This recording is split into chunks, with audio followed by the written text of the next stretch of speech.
but it's also imperative in a way that he puts away the bad balls, not be too much consumed in just doing a lot of defense.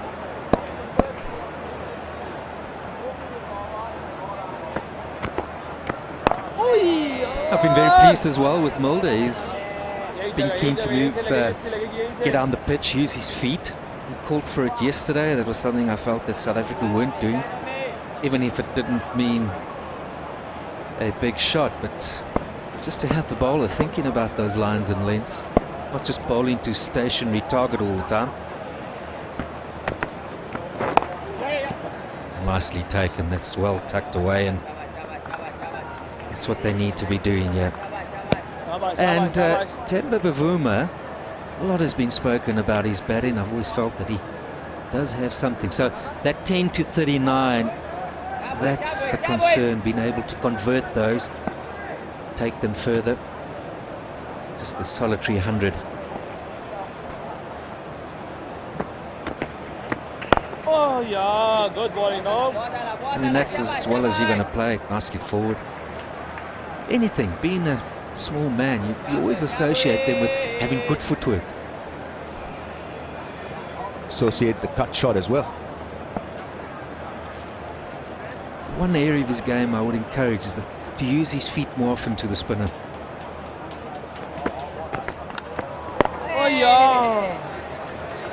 5 down for 138.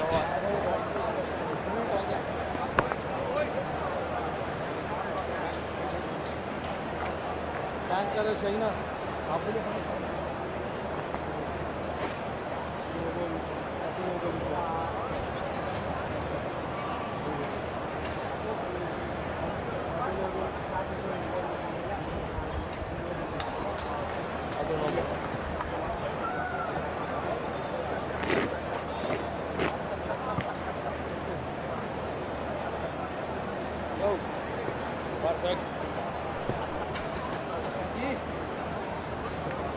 5 down for 138.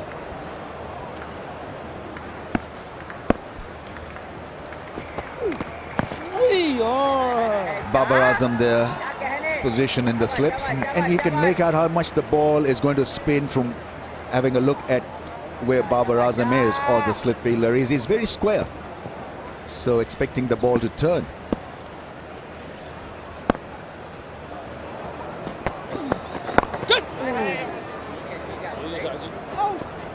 That was a good illustration of coming down the pitch there by Mulder. The previous ball wasn't quite there, but then that last moment, just got the pad there. That's really good footwork, and not surprising, the next ball's a bit fuller, but tuck it away. Any spinner will tell you when he's having to keep a check on the batsman, is he going to use his feet or not? He's not quite the same spinner and when he's bowling at a stationary target, because he can settle into those lengths. He'll get away with some bad length at times. And you've got to use your feet when the ball is still in flight, when it's left his hand. So you got to make that advance down the pitch as late as possible. Do you think Rami's having grown up and faced more spinners, and from a younger age you're more confident about it? I mean, it definitely plays a role. It's not something that we see too often in South Africa, that's a fact.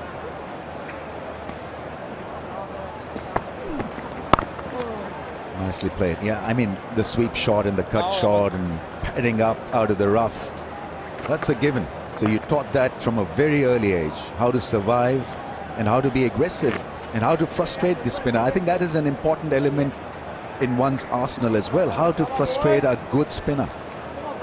And the best way to do that is get the sweep shot going or padding him out of the rough if he's a leg spinner. Nicely played down the ground and well fielded. That's a real good defense by Shaina Afridi, I think it is. 141 for 5.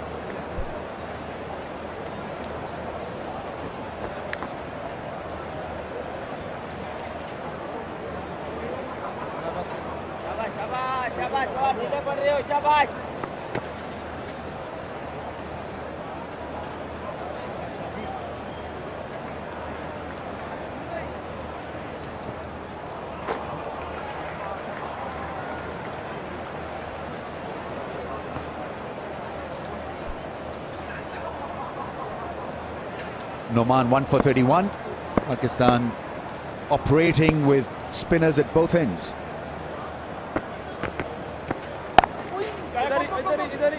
Oh, that's well fielded. That really is good fielding. He's been pushed back primarily for this shot. It's Imran, but he's a good hand. Really is a good fielder.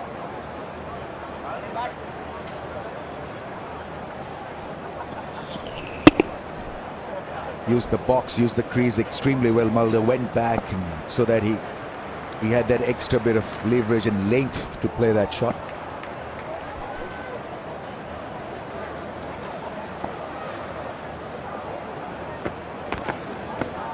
Yeah, good bowling.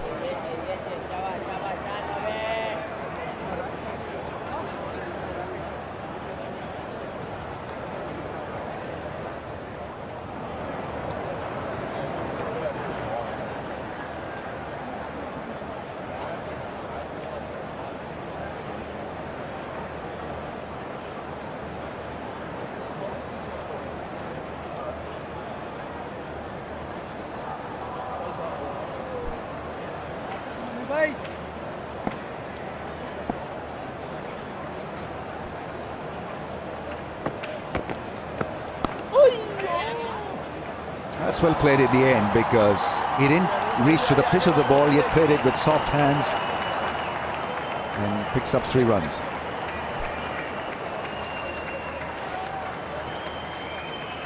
Good bowling.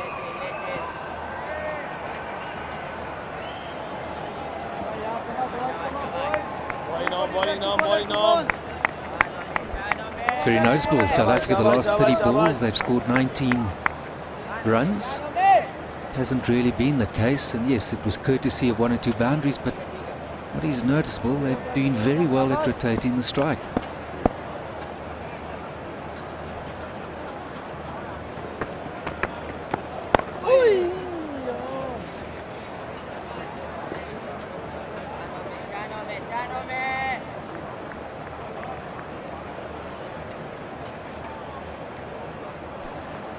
Now that's not a case of hit car, win car.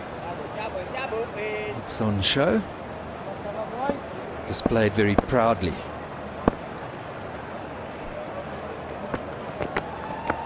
Oh yeah, good bowling. Nicely played. Good bowling, Nobi. Well over the ball there. Bat angle good, dead bat. 18 of 60, but they've been 18 impressive runs so far, but there's a lot of work to be done here. South Africa will want to go ahead, comfortably ahead of that Pakistan first innings.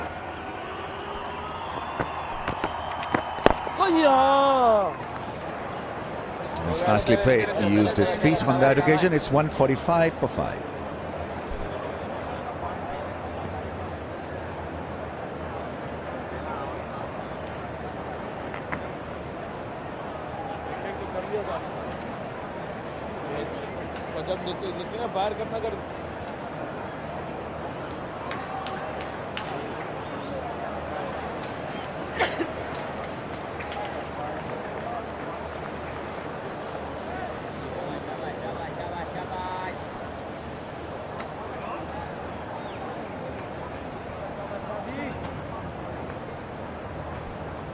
Five down for 145. South Africa trail by 127, and that's going to be the critical part of this contest.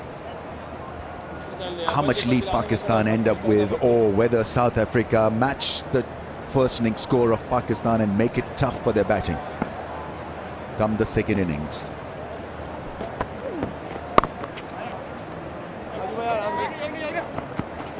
So South Africa, a lot has been spoken about their ability to against spin and how they negate the turn and bounce. Now, I just think there's been too long an infatuation with playing so far ahead. Now, taller guys, I can appreciate that they have the better chance of getting over it. But yeah, we saw Van der Dussen, the hard hands. Look at the bat angle. Look where contact's made, and the bat is travelling into the ball, and that was some smart captaincy because he had positioned the man there, and I think it was an anticipation of that shot. And this is just to follow up on that brilliant analysis by Mike Hazeman earlier about playing out of the different zones. And then de Kock, going hard out in front, and ball travelling into the bat, creates the pace on the bat, taking it short leg. Markram there again, out in front, and that bat again pushing into it, creates the chance. And I had the privilege of standing at first slip 10 test matches watching Tendulkar, the great technician, and it was very noticeable that it wasn't so far out in front, but the ball, when it hit the bat was at a good angle, 45 degrees, and it hit a completely still, stationary bat. So there was nothing, no pacing to the ball, but that ball, even the bat, even before the ball had got there, was still and soft. You just felt, and even that bat angle, the edge, often doesn't carry to the first slip.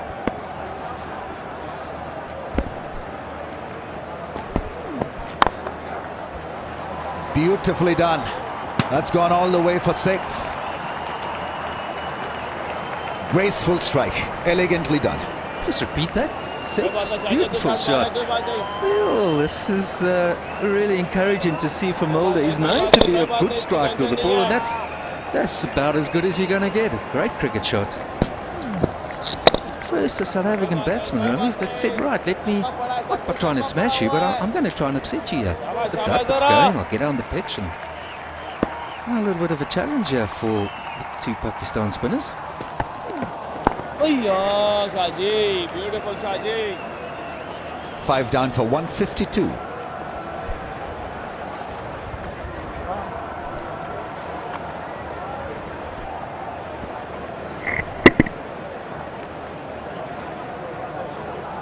Good footwork, great follow through, showing a bit of attitude and confidence. Yasir none for 34 in his 8 overs now.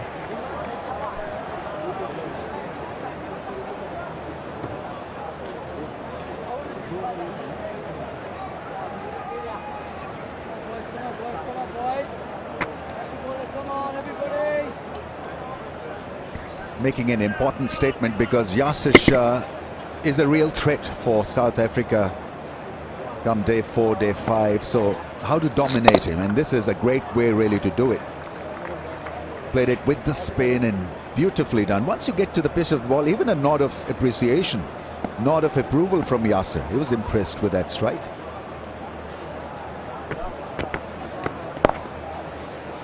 Didn't try to overhit it as well. You know, in that analysis package that, Daryl, you were talking about, the other thing to notice from some of the South African batsmen was that there were no risks involved as such. They were going hard at the ball, as you rightly mentioned. And once you start playing with hard hands and playing with your forearm rather than your wrist, then you are in problems, especially on a spinning track. Now, that's an excellent option as well, the sweep shot. Want South Africa really to exercise that option more often. You've been around, you've played. Which Pakistan batsman would you pick as a great example of all of that? Javed Miandad was a superb example. Salim Malik played spin extremely well as well. Got a double 100 against Australia, against Shane Warne here in Pindi. Yunus Khan, another strike force against spin, and so they would use their feet and get to the pitch of the ball. I think the idea is really to catch the ball in the air and get to the pitch, to kill any spin, any magic on it, and then you can work the ball into the gaps against the spin also. But for that to happen, you've got to break the wrists and not look to play with your forearm or with your shoulders. It's all about timing, getting to the pitch and breaking your wrist to play spin. And I like the point you make about going at it, because what happens with us back home is we don't have that sort of turn, and the ball does generally come on quicker. But to add to what you're saying is that ability, and I remember Javed Miandad in a conversation with him saying, you've still got to watch it off the pitch. You know, you've got to have the ability to watch it and then use the wrist late. And Bavuma played one down earlier, and you remarked good shot, because that was a good example, I thought. Bowlers went, ooh, ah. But at that moment, he just rode it and he ran with it. Makes sense? Javed was very good at sort of exploiting the infield. He would go over the top to get that man pushed back at long on and long off and then milk the single. So it's about having that attitude, that gut feeling what you can do if you attack a spinner. 153 for 5.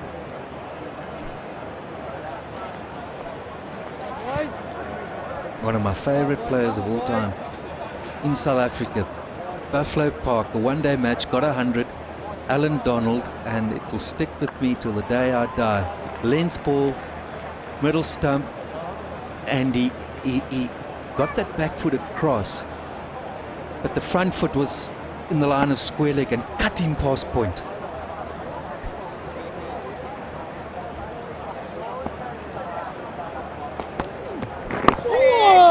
Going back to that square cut where he backed off and hit it against Alan Donald. I mean, I was a young boy, had not seen this man bat, and we grew up with Alan, who was quick. I could not believe what I saw there. And it wasn't short. Incredible player. It was an incredible shot. I can still see it today. Good bowling, Shaji. Yeah, he was a hero to most of us. Javed Mia, that terrific player. Got tough runs for Pakistan.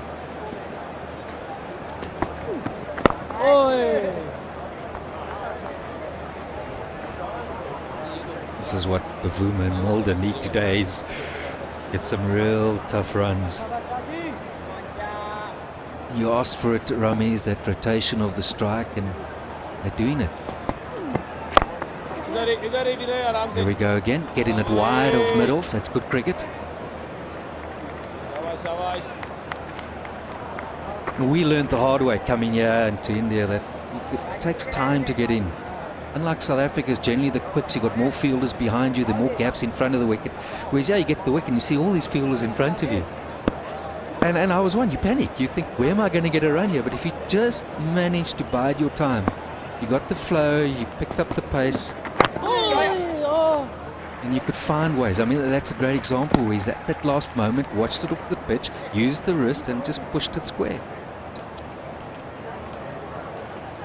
So you can if you just go about it in the way you think about it, you can score runs here. I think it's fair to say this looks like a good pitch, and we've seen in the last 2 days after lunch, it definitely eases up.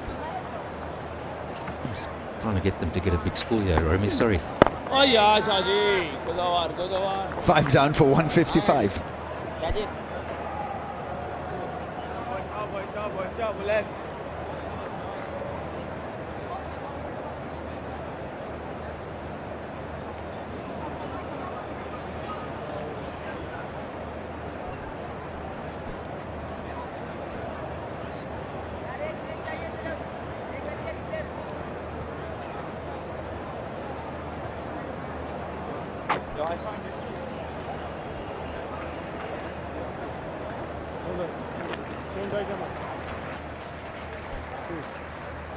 It's turning out to be a very good effort from Bavuma and Mulder. Hassan Ali is back in again, 8 overs, 2 for 32.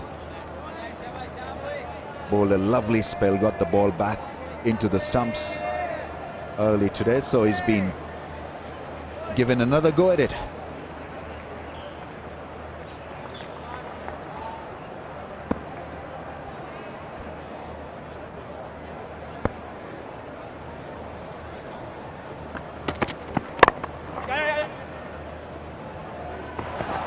Nicely on the front foot and carving it away past point. Mulder growing in stature and looking very confident now against pace and spin. Brighter fan of the match. Play the Brighter fan of the match contest and win a signed ball from player of the match. So a lot to look forward to. Well, that's a lovely ball to get. I mean, a signed ball by player of the match. It's an excellent keepsake. Big inside edge. It's not going to happen. He's read it well this time, Hassan Raza. Mulder out of picture there, just looked at the inside edge. He's thinking about it. bowler's not that confident, and he's going to ask for it. TV umpire to director, we have a player review for LBW. The on-field decision is not out. It's a fair delivery. Let's start with front on spin VM, please. Yes. Keep rolling. Keep rolling. Ball is close to the bat. Need to confirm through ultra edge, please.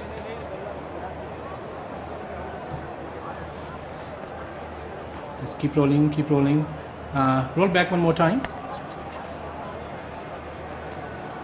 Yes, there is a spike and ball next to the bat. So go back to on-field umpire, Hassan. Stay with your original decision. There is a spike and ball next to the bat, so signal please. Thank you. Yeah, Pakistan always had a weak case. It sounded woody. Ultra edge showed that there was a lot of inside edge. But the idea is right from Hassan Ali. Mentioned it earlier also that he'll get low bounce, is looking to attack the stumps, and he's hitting the length. So if you miss one, you'll be in trouble.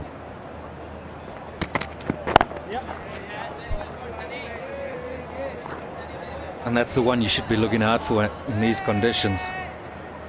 Very difficult to cover both edges, meaning that as a batsman you're always worried where your stump is and where you're playing, but the real threat, the wicket ball, is exactly that one, which comes back into you with a lack of bounce, and there's a bit of movement, and if those pads are in the way, you're so far in front, you're out.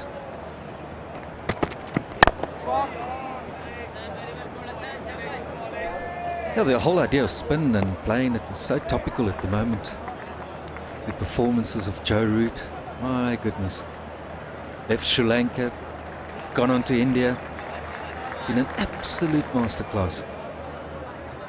It's good to see the way he's responded in recent times. Kane Williamson has done well, and they love to talk about the Fab Four, and it's been a little bit quiet, but now he's bounced back and said, here I am. Let's rethink who that Fab Four is and who's top of the pile, and this will race to the boundary. If you're looking for that straight one, it often drifts down, and Mulder getting good bat on it. Well, this partnership growing nicely here for South Africa, but confidence is growing, and perhaps the Pakistan bowlers getting a little bit frustrated, working hard, maybe trying to do too much in the search of a wicket. Definitely been a little momentum shift. A lot of work here still to be done by South Africa. They still trail by 111. We know the tail's not the best. It's just good to sense a little shift in momentum.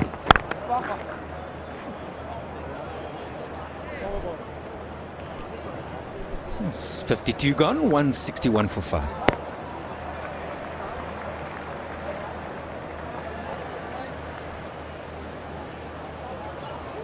South Africa's batting card, a bit of a wobble up front.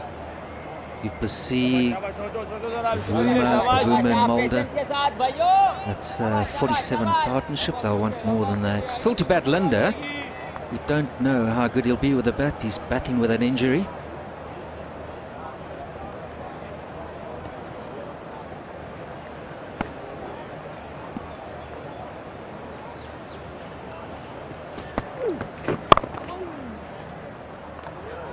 Six-wicket partnership, now worth 48.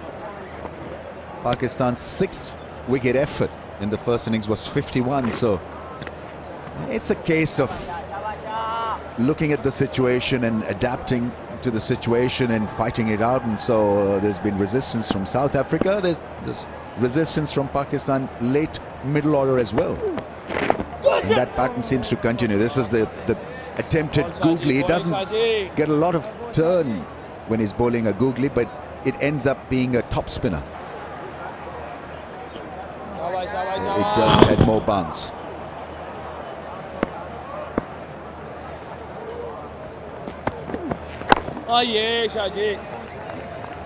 That's a good line to Mulder, because the six that he hit was more on middle and off stump channel. So what he's doing is trying to get that ball back into that leg stump channel and spin it away, so that he's not given the freedom to airlift him over mid-off. It is a good line because Mulder's a long way over. And then when you are playing down that line, you can be blinded as such. It's in your blind spot. But then when you defend in the baddies coming from second slip gully, so you're not really defending down the line. And what it does, it brings in the outside edge. But here again, just showing the value in using your feet. He's able to nudge it, pick up a single, get off strike. No, we talk about rotating the strike. The value to that as well, never mind the run or two, is that spinners like to line you up. They want to bowl as many balls as possible to you, try and set you up with their variations. But yeah, hasn't overhit it, just nudged it away, and this is all part of it. So refreshing. We've seen a guy, South African batsman, prepare to come down the pitch. If you hit him for 6, I don't think too many spinners are worried by that. It's what we saw there from Mulder. 53, 163 for 5.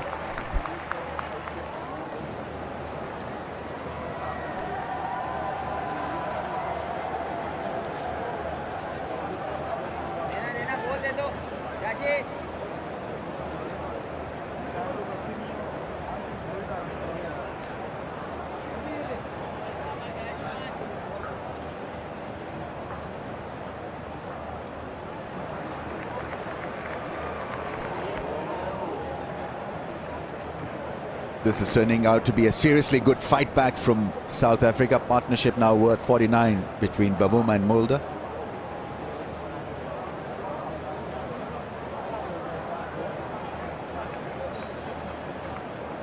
Bavuma's defense against spin has been immaculate. He's really put his head down.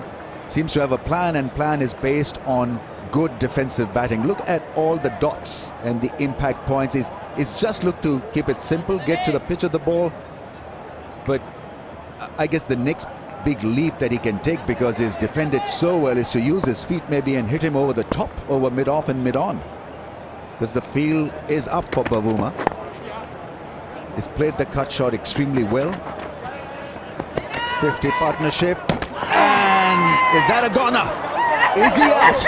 Oh, given by the on-field umpire. So this was pretty needless. Absolutely needless second run. No run in Test cricket. Probably all cricket is worth a quick single. That is so disappointing. Both Mulder and Bavuma had something going. A little partnership brewing, and it all ends with a silly second run. Let's have a look. Clean pick up. Shaheen Afridi, the big man with a good arm. How's this for a throw? How is that for a throw? You couldn't ask for a better throw. Right over the top. Brilliant. Absolutely brilliant.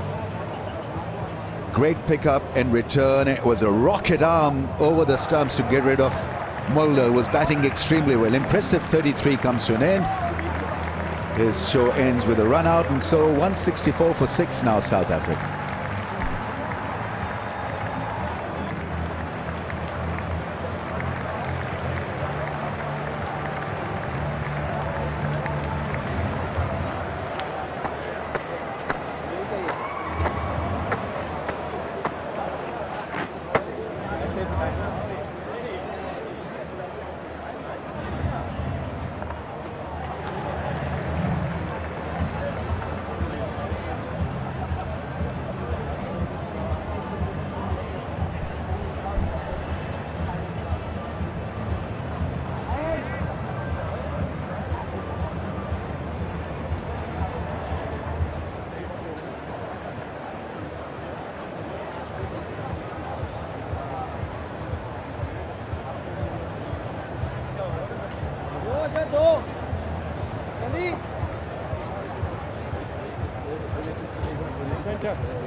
Massive breakthrough for Pakistan in the shape of a run out, and the fielding, ground fielding, has been pretty decent in this series. That's the third run out engaged, initiated by Pakistani outfielders. George Linder, how fit is he to bat here with Bavuma? The resolute Bavuma on 33. But have a look at this wonderful effort from Shaheen Afridi. He's about 6'4", 6'5". Had to get to the pitch of the to the ball very quickly, around it, in one action, pick up and throw, and fantastic return right over the bails. It was very noticeable there that Mulder had decided on the second before he turned and didn't look again. So he's decided that's two. He's turned blind, essentially. This is not the Pakistan fielding I remember. Oh, it's brilliant. Anything less than that may just have been that yard and Mulder may have been in. I think it's a lot more of an athletic side. It's... Yeah, you practice that as a fielder and it's brilliant when you pull it off. You expect this in white ball cricket, good fielding, hard return over the stumps, but in test cricket really to pull it off and to do it now 3 times in the series is quite remarkable from Pakistani outfielders. Now just keep an eye on Mulder. He sets off, decides there's two, he turns. In that moment he turns and he's setting off. As he's turned, he knows he's setting off. Yeah, I remember the days of Inzimam. He was a brilliant fielder, but he had a bullet of an arm. Now we knew if Inzi didn't have it in hand, and often if it was on the boundary, easy too, but if he had it in hand, you didn't take him on.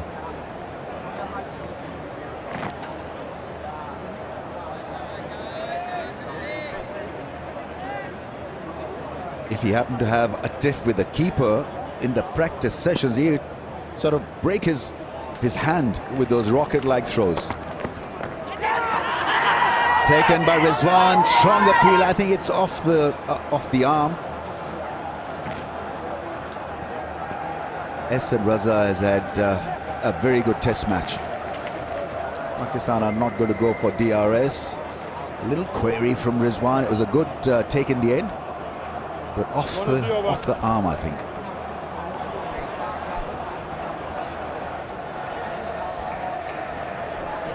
Pakistan only have 1 referral left, so you don't want to waste it. You've got to be sure about it. Any doubt, and I think this was the case here. You don't want to challenge it if it's unnecessary.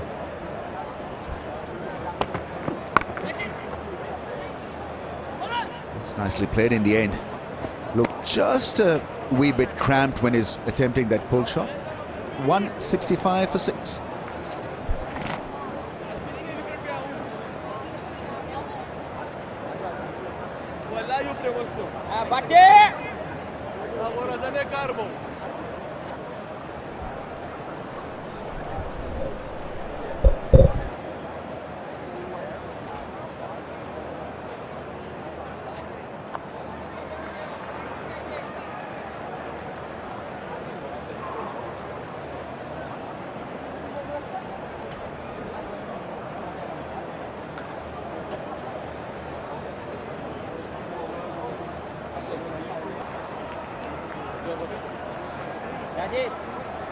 Well, Hassan Ali,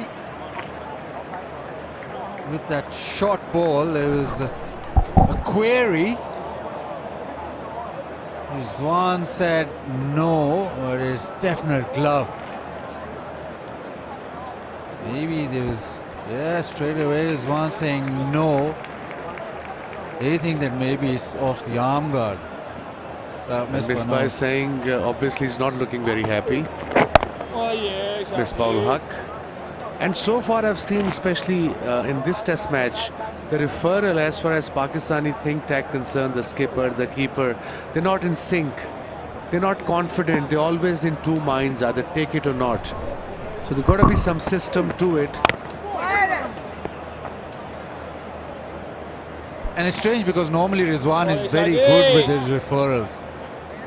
And this time around he said no, but afterwards he had a little afterthought and he said maybe, but the time had gone. Good! Oh yeah, Important wicket for Pakistan. The partnership was building up between Mulder and Bavuma. Here we go.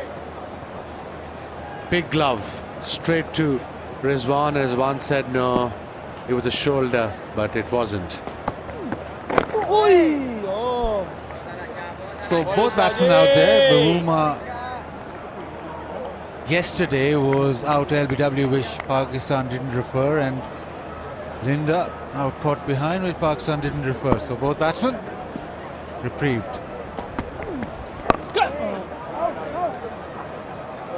Maybe it's just rubbed off. South Africa were terrible with the reviews. Maybe that's rubbed off to Pakistan. Their defense, it is a kind of a difficult decision at times. As a skipper, if you're standing in mid-off or mid-on, you'll first person you go to wicket-keeper and then of course the bowler. And if it's a fast bowler, last ball of the over, gone for a boundary. Beautiful shot from Linda. 169 for 6.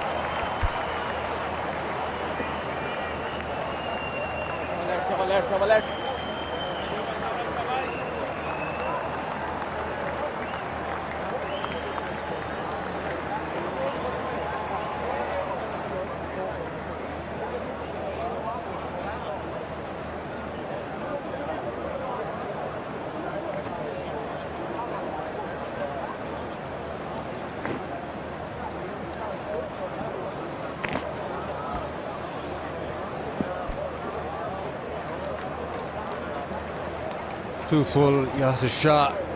Wrong one, just length all wrong. Beautiful shot through the offside. The invitation there, which was accepted.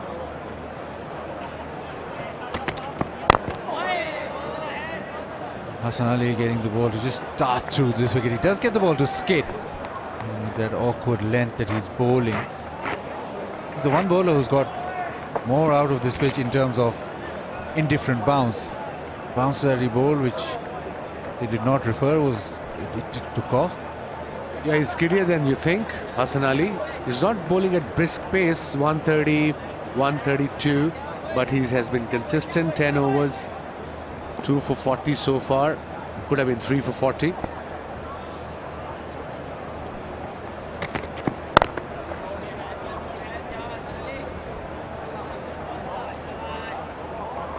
South Africa still 103 runs behind Pakistan in their first innings. Pakistan must be thinking, okay, one more wicket and we can get into the tail. They've done well so far, Pakistanis. Slip and gully for Bavuma, who's fighting it out for South Africa, 33.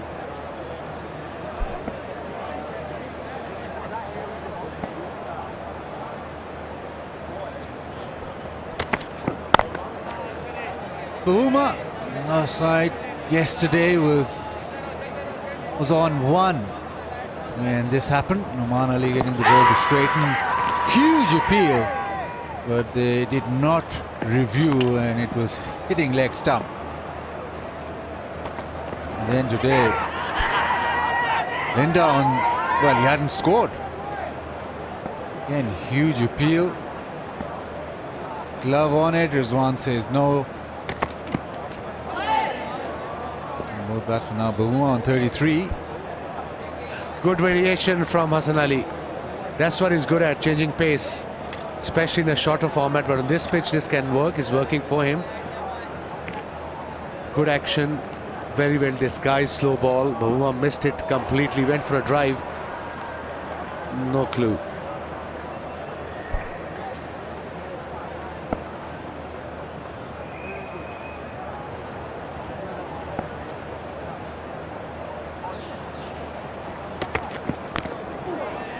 Inside edge. Well, that's what's happening with Hassan Ali. He's hitting the pitch hard. He's also bowled that cutter. He's getting the ball to sometimes rear off a length and most of the time just skid through. So the short ball now is very effective.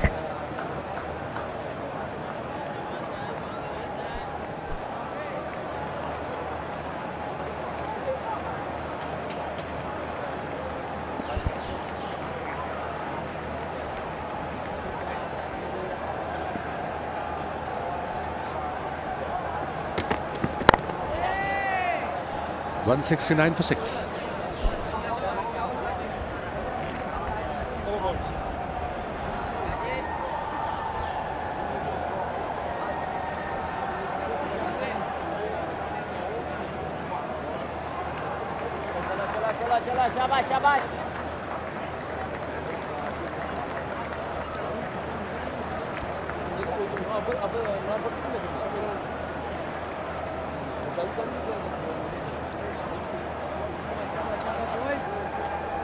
Mulder was looking really good. Got his footwork moving, and South Africa still trailed by 103. This mistakes that, well, it was a huge mistake. It was a 41-run partnership, ended up in a run out, and suddenly doors been opened. Nice one, reverse sweep. It's worked well. That's a shot from round the wicket, but Linda being able to manipulate that through the offside. Very brave shot to play at this stage of the game, especially for South Africans, when you're 170 odd for 6 down behind 100 runs of the opposition, and then play that shot. That shows the confidence. And I've seen so many players. Ben Stoke especially comes it straight into the mind when he comes out to bat. He plays this. Another big one. Bedon is up in the circle. This will go all the way. A 6. So plan B for Linda. He's not hanging around, that's for sure. The reprieve that he's got, he thinks this is his day. He's targeting Yasir Shah, ball spinning back in. That's a good shot, great shot. And mind you, Baz is playing with one hand. He's looking good. Positive frame of mind, especially when the chips are down. Another good delivery. This is the length, this is the line as well. Just hit the rough areas slightly quicker. No need to buy any wicket. Don't. This is 4. And then obviously the maximum with the spin all the way.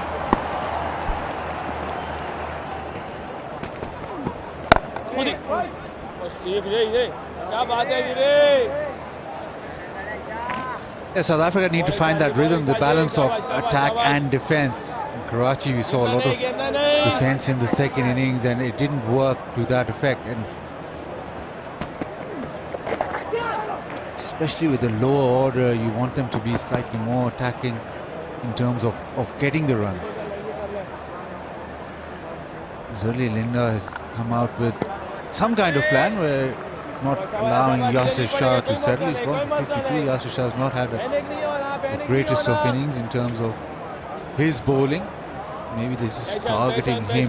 Maybe this pitch with the leg spinner can get a bit more bounce, which might just make it easier for the South Africans to bat against. The other bowlers are not getting as much bounce.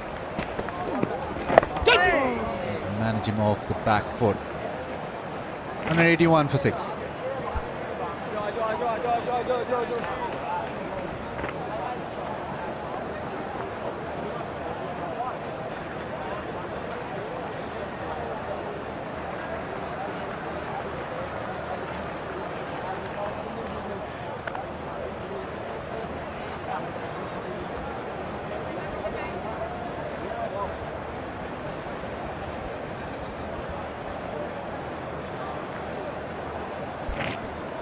Mulder run out Shaheen Shah Afridi. That's the one that will bother South Africa the most today. Ball rode the bounce, it's gone to Shaheen Afridi, and they've decided that one is enough. He's on fire, Shaheen Afridi. Pakistan have outfielded South Africa in this series. Brilliant from Rizwan that time, outwork take. And then this Hassan Ali up in a flash, the throw perfect. And this one probably the best of the lot in terms of the throw, the flat throw right over the stumps. But not very often do Pakistan outfield South Africa in a series, and they've done so, ground fielding especially. Probably first time ever. Brilliant effort by the Pakistani, and Shaheen Shah Afridi. I think the reason he did well, the release was so quick and the throw was so flat and right on the target.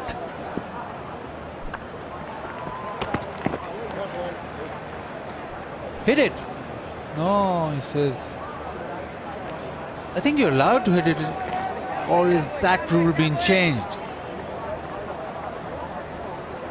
Linda let that boundary option go. But I think it's a gentleman's game, Baz. No, you can't no, just no, run from there and go hit the ball. 4 runs are 4 runs. What do you 4 runs are 4 runs? What if he was on 96? Yeah, wait for the next ball. Play proper cricket.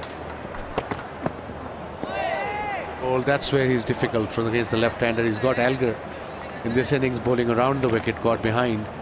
It's because of the angle. He goes wide of the crease with the angle. Batsman thinks ball's going to come in, and then previous delivery just pitched and slanted across. It's been a reverse swing in place. Obviously, you can see the shiny side towards the slip region.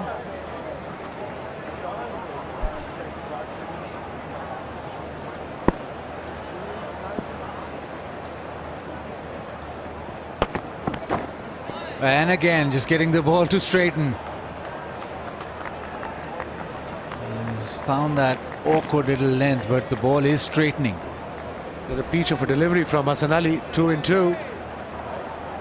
Reverse swing is happening, he's in control, he's in good rhythm. When this reverse is happening, obviously the batsmen, especially from overseas, they should just tighten their kind of shots. They should just see off the over, and if it's too full, then you go for a drive. You pick your shots and play safe shots against reverse swing. Maybe that one. Boundary. That's fine, he's taking chances, Hassan Ali. You got to take chances. Boundary. And so is Linda. The approach has been good from Linda.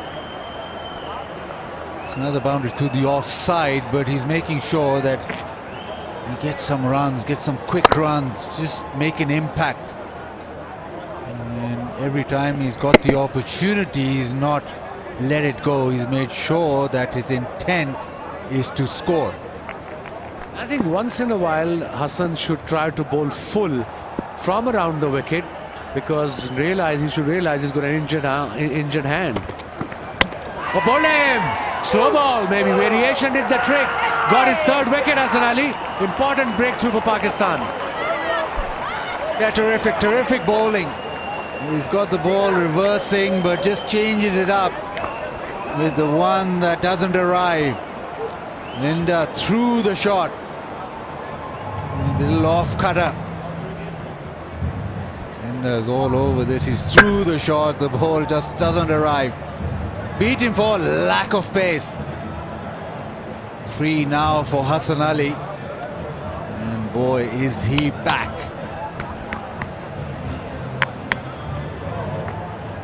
Entertaining. 21 from Linda. It's 186 for 7.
Maharaj walks in. Pakistan, courtesy Hassan Ali. Just looking to wrap this innings up now. Hassan Ali getting the ball to reverse. Maharaj with 350s. And he'll need to hang around, need to get some runs. Still trail by 86 to South Africa. And the way things are going, anything over 50 will be quite a massive deficit.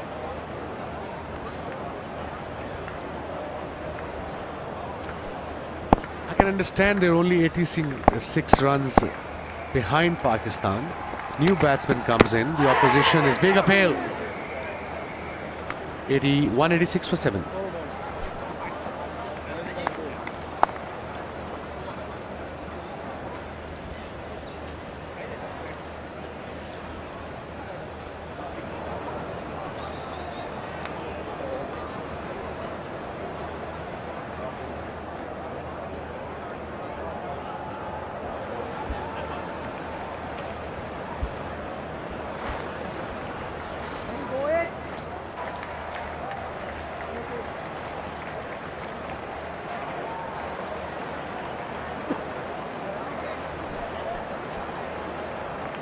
Bavuma not out, 34 of 113 deliveries, and will he change the way that he bats? Change of bowling now. No Yasir Shah. Shaheen Shafidi will take the bomb from the media end. He's got a slip and a fine gully. Man back at square leg, fine leg back. Man back on the boundary at point. So spread out field, good idea. Obviously the idea is to give the strike to Maharaj, who just walked out.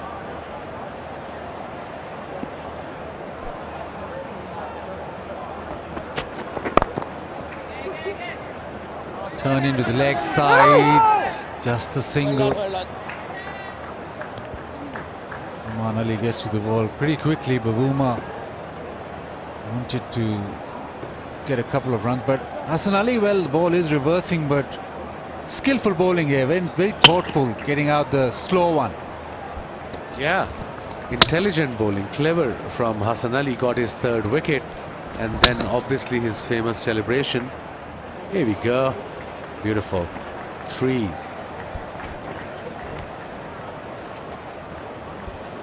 for 45.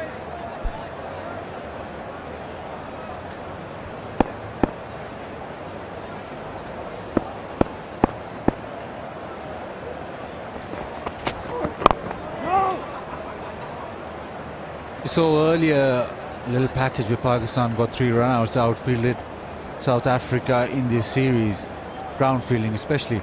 But also, even in this game, Pakistan have contributed through the lower order a lot. Last 4 wickets cost 82 when Pakistan batted, and last 3 got 51. So they trail by 85, and they need contribution at the back end, the bottom order. South Africa, normally you associate a lot of runs in that lower order, and it's almost roles reversed this time around, whereas Pakistan are getting those runs, and they're proving to be pretty crucial.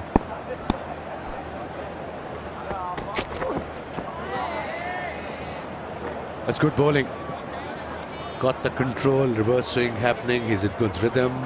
His partner on the other end, Hassan Ali, bowling well, got a wicket already.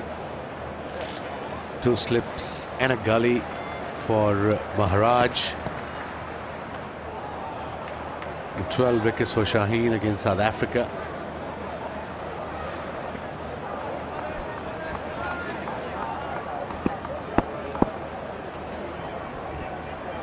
This 4th test match against South Africa.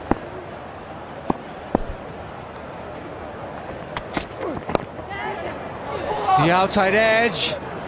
Did it carry to Yasir Shah? Not a full-length dive at that. Did it carry or not? Who was the fielder? Yasir Shah, 3rd slip. Ball reversing.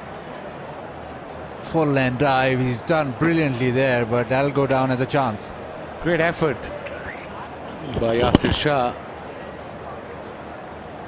It's difficult to field, especially on this pitch. He's not very happy, Shaheen Shah, because everything is going low towards the slip cordon.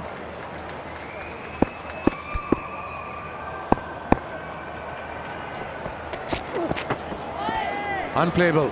Beautiful line, beautiful length. Good pace too from Shaheen. 1 for 32 in his 10th.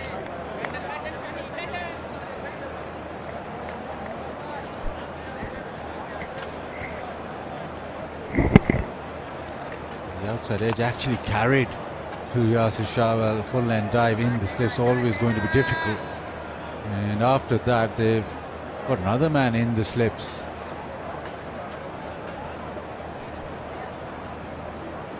Azam himself now at 3rd slip, and with the way that ball's moving away from the right-hander. Bring the ball back in, buddy. Well, unplayable again. The ball just pitching leg stump and goes over off stump. It's 187 for 7.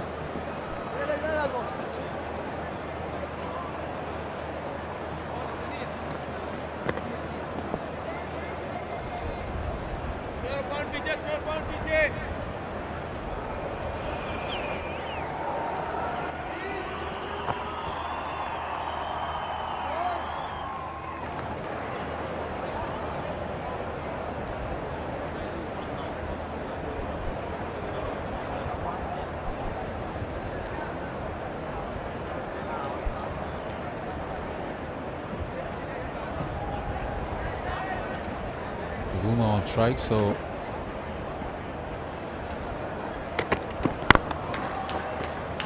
Brilliant spell from Hassan Ali. When you talk about set a batsman up, that's what exactly he did against Linda.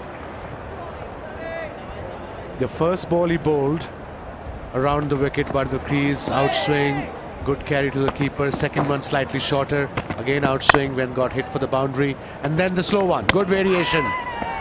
This is really intelligent bowling from Hassan Ali. Got his third wicket, 3 for 45.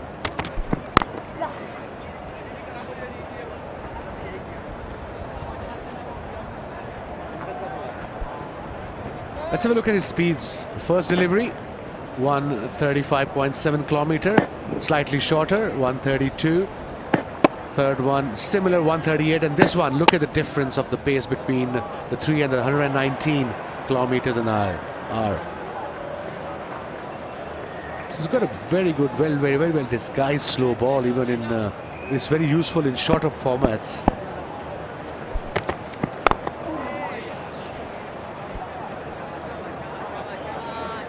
and he's done this with the older ball. Yes, he got Linda with the slow one, but the setup was the ball just moving away. It's almost very similar, well, extremely similar to what he did to Elgar, with the new ball going around the wicket and getting the ball to straighten, and eventually he caught him as well. But I haven't seen so far from with the old ball from Hassan Ali or Shaheen Shah Afridi. They're only bowling one swing into the right-hander, away to the left-hander. That's Hassan Ali. And Shaheen so far bowled one over to Maharaj from media box end. Everything was across. And I think eventually, if you have to set up a batsman with the reverse swing, 3-4 out swings, maybe the fifth ball of the over or the last ball of the over in swing with the reverse swing ball.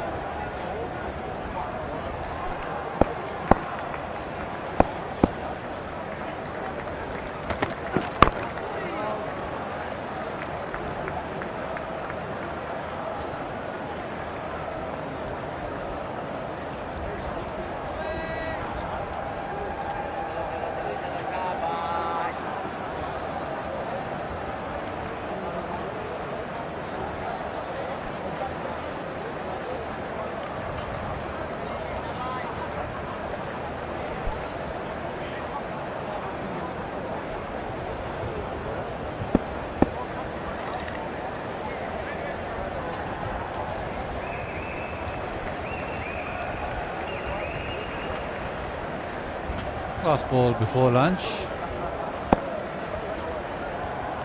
Short cover, short mid-wicket in place. Hassan Ali brings it back in, but oh, he's given it. Just thought that maybe that's angling down leg. He's gone straight upstairs.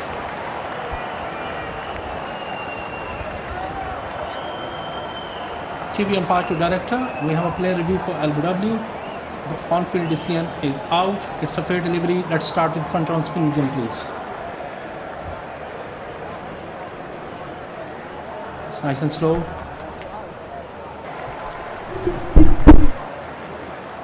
Roll back one more time.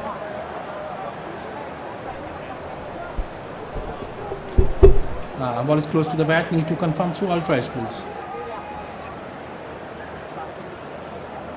Let's move forward. Move forward. Flat line when ball passing the bat. There is a gap between bat and ball as well. So satisfied, no bat and ball. Go for ball tracking when ready, please. Original decision out. Pitch in line. Impact umpire's call. Wicket missing. Go back to on-field umpire. Hassan, you need to reverse your decision. You're on screen. Thank you. Yeah, review. Successful for South Africa. Ball was angling down leg. Initial call looked as if that massive in swing, reverse swing, just went down leg. But overall, it's been a great session for Hassan Ali. It's been good for Pakistan. They've got 3 wickets. They still have a lead of 84 in this first innings. South Africa got 82 runs, but just fell away last 25 minutes or so. The run out, well, not needed at all, and that's meant that they're now behind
Thank you.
Pakistan have got themselves in a really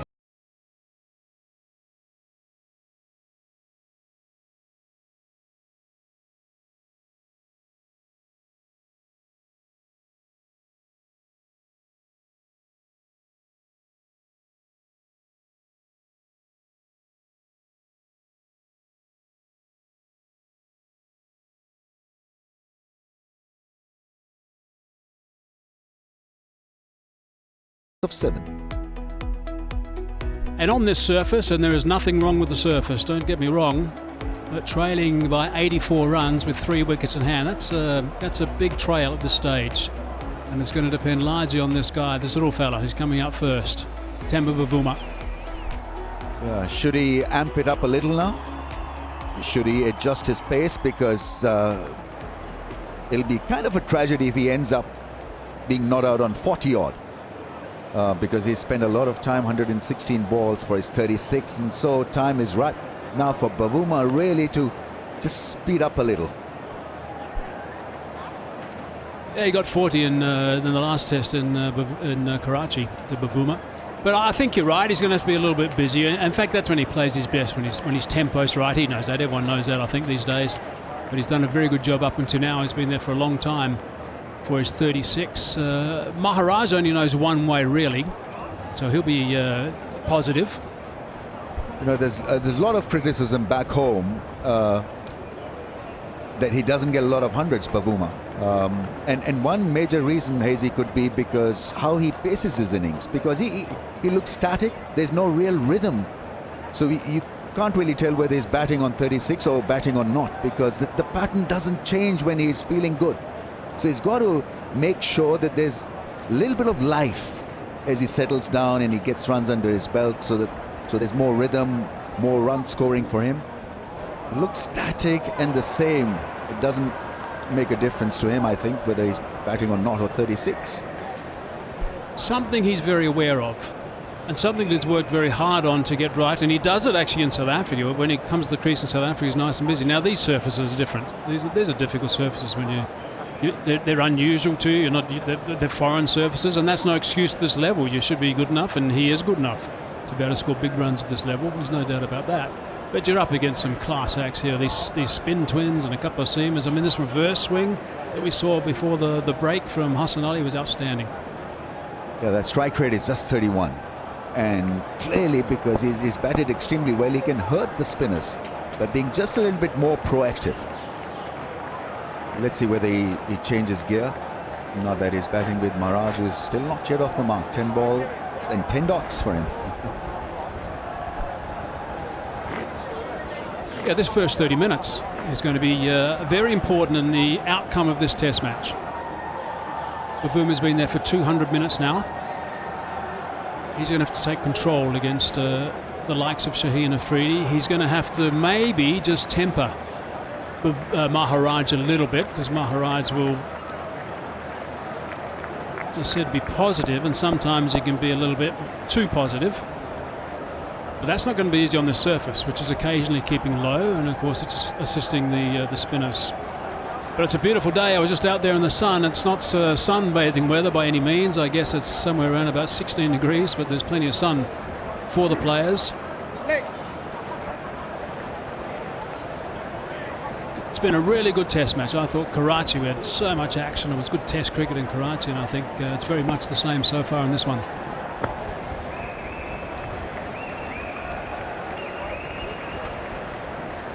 Strengthening the grabbers, the vultures behind, the gully positioned. The Bavuma. He spars at that one. That you tend to do against a bowler who's got that lovely in-swinging angle up his sleeve. You're probably in two minds, so he played the line. This is a natural line for any left-arm pacer. This is an excellent start by Shaheen Afridi. He's been on song. Bowled a lovely spell, in fact, a couple of good spells in that first session. I know you were with us, Ramiz, when Pakistan were in South Africa a couple of years ago. He bowled beautifully with those balls that were swinging in, particularly at Supersport Park in the first test, and then that one that went across.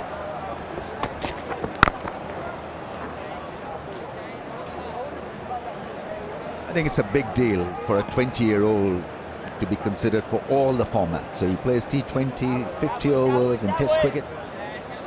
And that's a rarity in this day and age where you've got specialists for all the formats. He wants to play them all, and he performs in all of them. I remember in a World Cup game against New Zealand, he picked up 5 wickets, 4 wickets, bowled superbly. That was a fabulous, fascinating spell of bowling.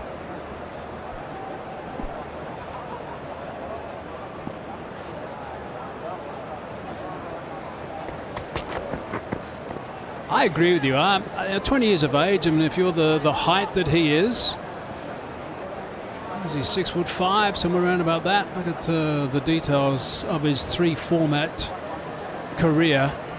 44 wickets, best of 5 for 77 in Test matches, ODIs 45 at 21, best of 6 for 35, 18 T20s. It's absolutely fine with that. I've no problem, particularly at that age, providing he doesn't lose that one to come back in towards the right-hander that he can turn to all the time with Test matches. The ball that swings back in. It's got to make sure there's someone on his shoulder all the time and just making sure that that weapon is not lost, which can happen, I suppose, in one days. And you've got the other, and particularly T20s, when you've got the other varieties to look at, like the slower balls, etc.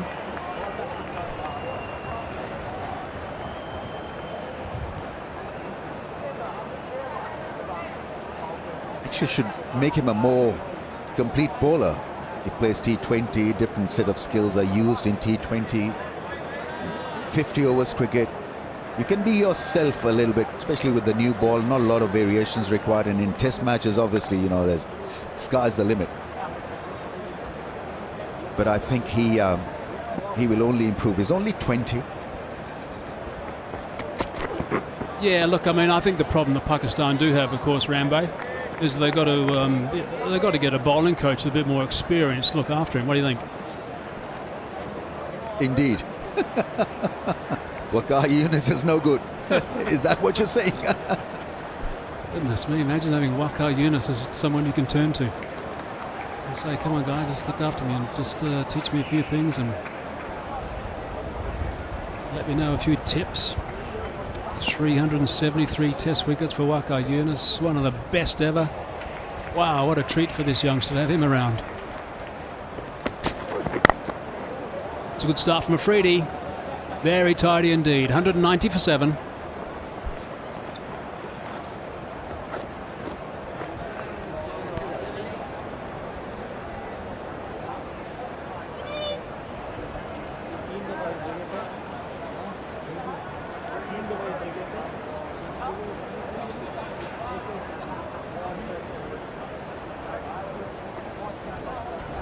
Center. Right him over.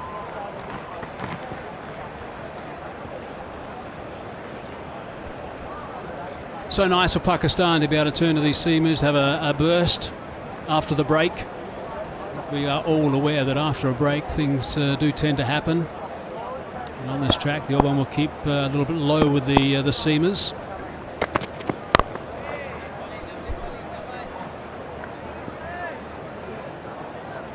Babar Azam is a young captain, but I think he has handled things extremely well, particularly in this Test match, because if you have a look at the pitch, you straight away would want to get the spinners on, but he's worked his way through it and he's got the stuff done mostly through his paces.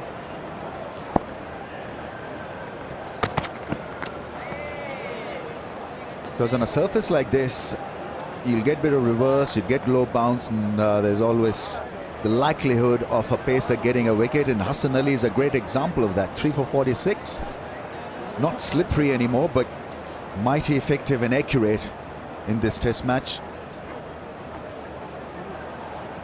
And so he had a definite role for Hassan Ali, for Shaheen Shah Afridi, and has used them as aggressors, not as defensive bowlers, but as aggressive options.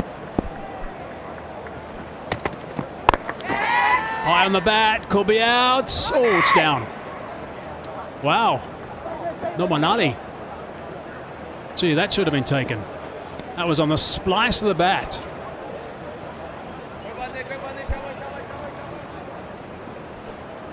Well, I'm speechless because Pakistan's fielding has been outstanding. But this should have been taken. Got it on the splice of the bat, and he had plenty of time really to see it and seize it. Just didn't look exciting enough, athletic enough really to get around that one.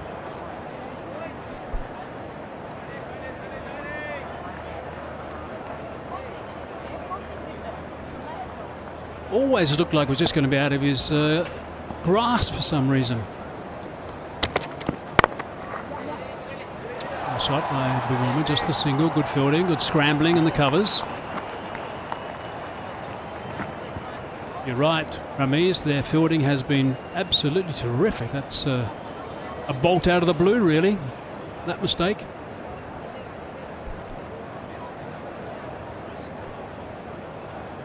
Still reeling from it.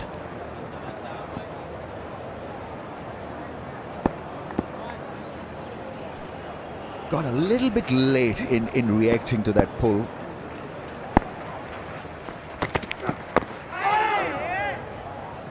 That might be a wrap on the glove.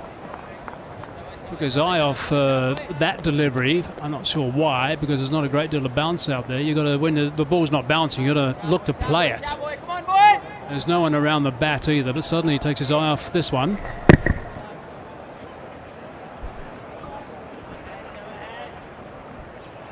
Yeah, that followed him. And that shot could have been prompted by that splice and that drop catch at mid-on. Two minds and gone.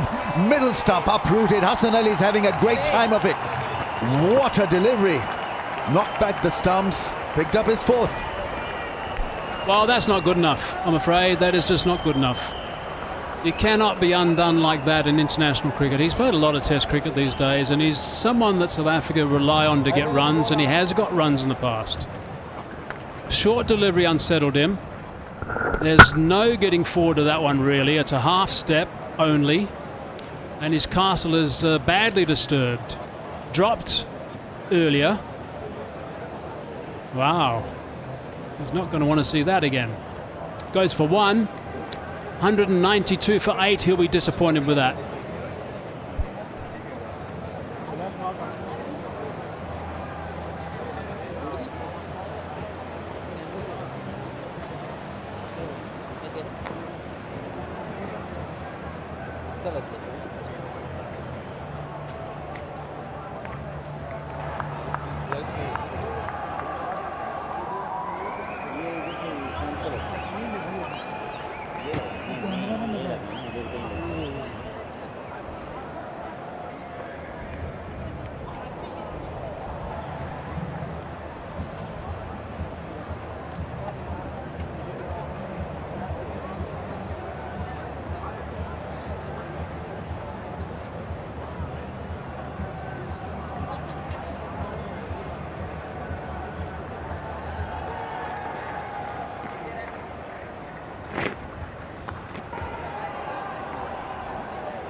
Eight down now, 192 for 8. They trail by 80 runs. Rabada arrives in the middle.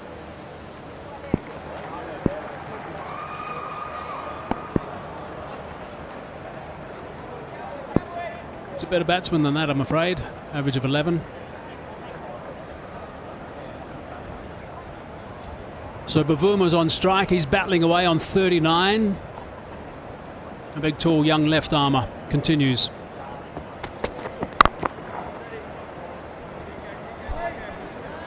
He's got to back himself to play a few more shots. Undone by a shorter ball, and that ball came back. He's been using that in-swinging angle quite effectively, and this was pretty comprehensive. Hassan Ali, 4 wickets now for him. Maharaj has got 3 Test 70s, 2 of them against England and India. It shows that he should be able to contribute.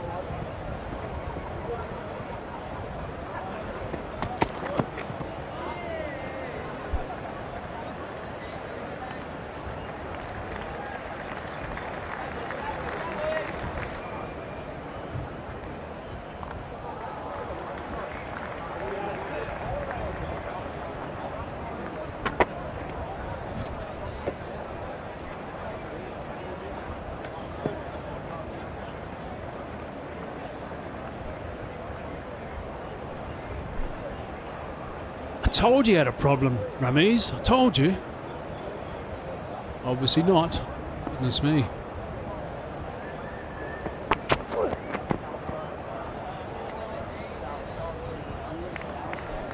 There's some good reverse taking place out there.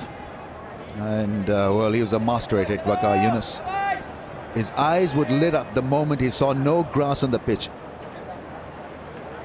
It's, for a fact, a fast bowler loving grassless surface, because he would reverse it and reverse at pace. We're talking about ball reversing at over 90 miles an hour when he was in his prime.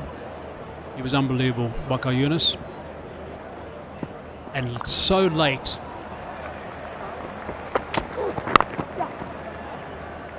That's a single. There was a magnificent example, I think, early today from Hassan Ali of a little bit of reverse swing. So a quick look at no ball, perhaps. No ball has been called. There it is. But the setup that he had to George Linder was just terrific. Here's the setup. There's reverse, the first one.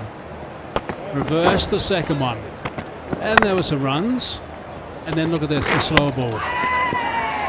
That is just outstanding stuff. Off cutter, knock back the off pole. I'm sure Mazhar will provide us with the information of how good he has been in his career against the left-handers from around the wicket. My experience tells me that, you know, his success rate is around 90% against left-handers from around the stumps. Yorker attempted. Good thinking. He's got a high back lift, Rabada. So not a bad option at all, and good pace as well. 91 mph that last ball. Or 147 kilometers per hour. Wow. Quickest ball, I think I'm right in saying, was 150 by Norkia.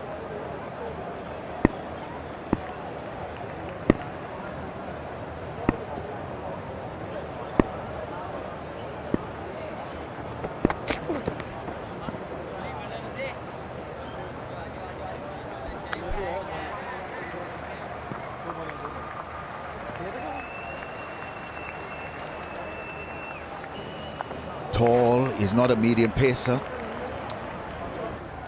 and well, he's got this, obviously this left arm angle adds to the difficulty quotient. So he's tall, he's 145 clicks, and he's a left armer, can bowl from over and round the stumps, can do that all at the age of 20.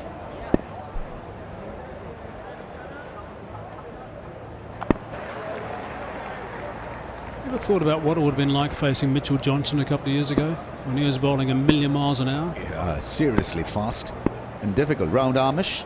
Yep. And left arm, of course, as well. They're a handful, these guys, when they get it right. 194 for 8.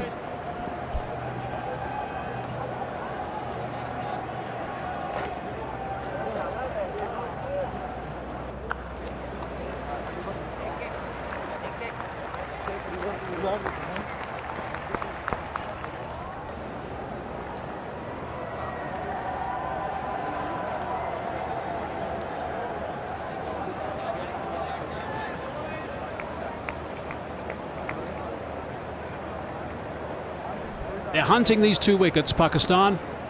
I say if you have a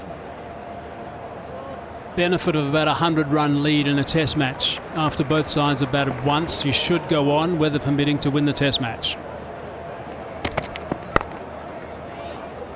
It's down to a vacant third man reason. That's going to go for 4. I was going to say, on this sort of surface, that 70-odd mark is pretty much close to that in my book. That's well played in the end by Bavuma. He's worked extremely hard for his run, so he deserves this outside edge. Tried the other angle, the other swing. It wasn't the in-swing in delivery, wider of the stumps. Trying to shape it away from the stumps. So nicely played in the end with soft hands. A lot of gap through the slips. Just a slip and a gully in place. I think they want him to take that single. And it's pretty deliberate stuff from Pakistan. Deep point.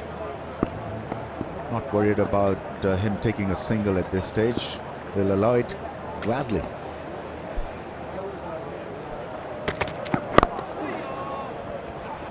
And if we just fast forward this test match a little bit in our minds, just to show how difficult this job is going to be for South Africa. The trail by 74 at the moment. Obviously they're going to be batting last on this surface, which is not going to get any better. Those cracks are going to widen a little bit more. What's going to happen is those plates are probably going to crumble on the edges a little bit more. It's going to bring in some more variable bounce, and the spinners are going to get more turn out of some foot marks, some rough areas as well, and some off the straight. So it's going to be a challenge batting last.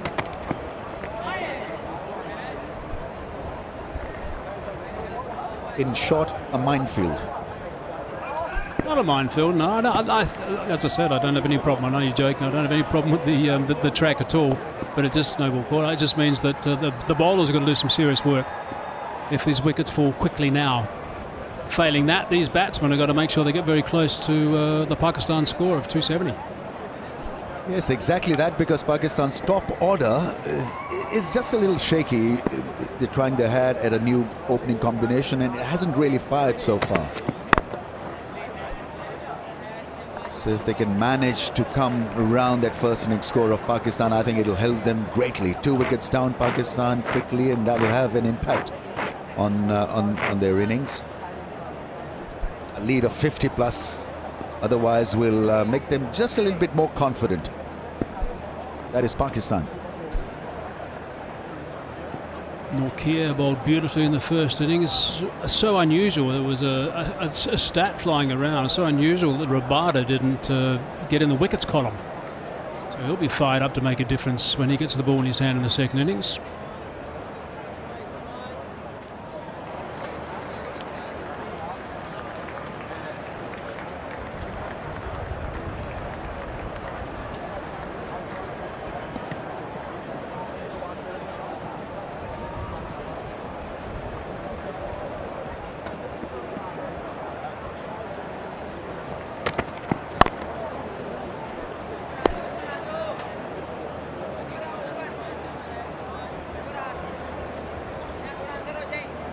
You can term this track as a grinder surface, where you've got to dig in, make sure that you time the ball properly. And it's difficult to time the ball because there's no pace. The ball holds up at times. A lot of cracks on the surface, so some would stay straight, and if the ball hits one of those plates or the edges of the plates, it does a little bit more. That was a lovely angle. Once again, trying his hand at that in-swinging angle. Quick check on the no ball. The TV umpire is just checking that. See if that's okay. But gee, that was terrific stuff from Hassan Ali. There's a no ball. Wouldn't have counted if the timber had been messed up. Just the second time, by the way, where Rabada's bowled at least 20 overs in 45 tests that he hasn't got in the wickets column.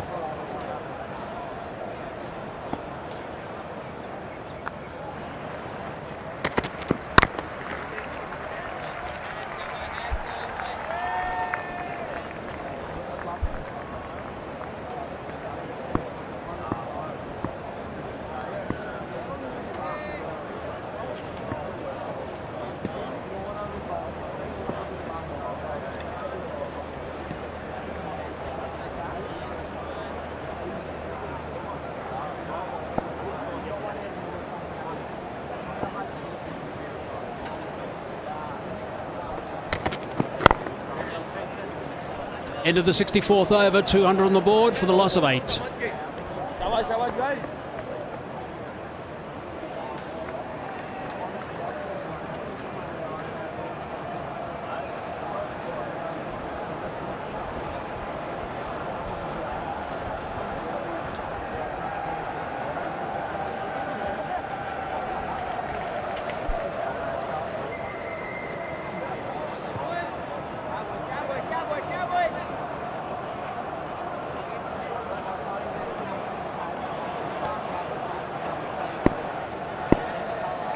That's a disappointing card for South Africa.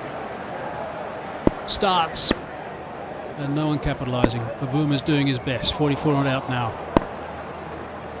Trouble is he's only got Rabada and Nortje to come as his partners.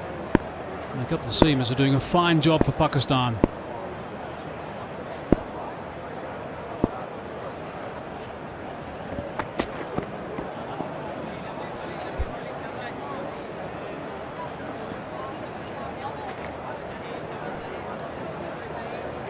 It's kind of a pitch where you rather bowl the length to a tail-ender than look for a bouncer or a yorker.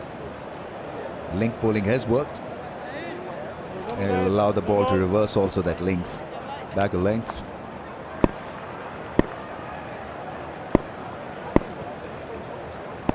A lot of no balls after lunch.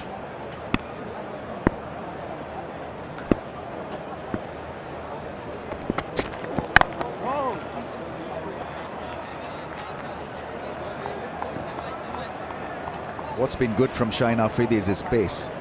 Still maintaining that very fine pace over 140 clicks.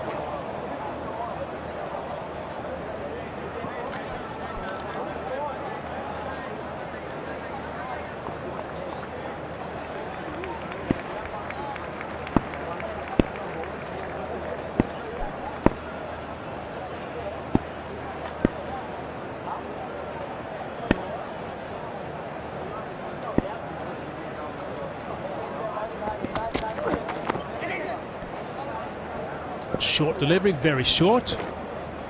He might have just slept in delivery, actually. He just turned around very smartly. There's no harm having a short leg fielder in, and then maybe bowl him the length or the yorker. Then a couple of options open up for him. Get that man in at from short mid-wicket to short leg.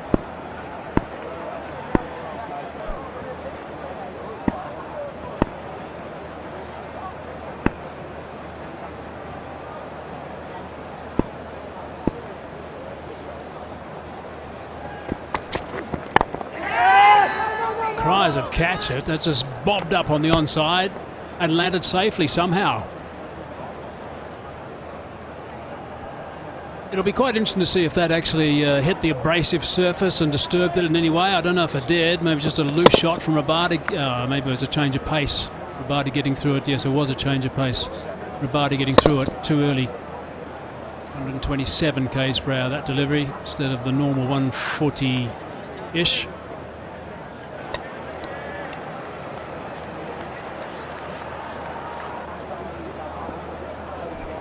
Slow balls, off cutter, the leg cutters are in play on a surface like this. We saw Hassan Ali deceive Linda with a beautiful slow ball, or an off cutter it was, I think.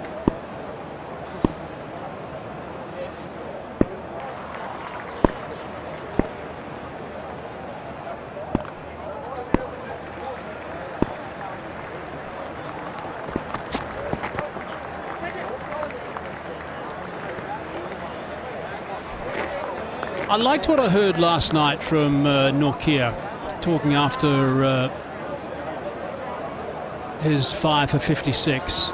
He was saying that they decided that the quick bowlers were just going to bowl energetic short spells, and that was music to my ears, because that's something that I think a lot of people have been trying to get the South African side to do. It's also difficult when you've got only 2 out-and-out seamers. You've got Mulder as well, who could do a bit of the extra work.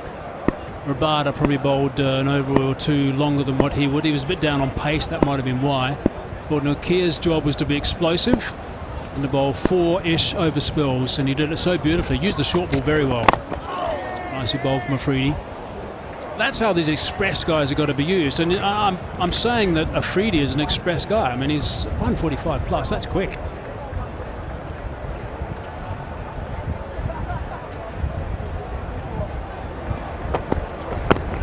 Bowled with a lot of pace and had great results as well. Important wickets taken by him. Rizwan settling into the 8. Bouncer ball. It was a perfect height, and then got rid of the tail in no time. That's what you're talking about, Ramiz. The guys, the short legs, the guys around the bat. And these guys right at the bottom. End of the over. 201 for 8 now. Ball time.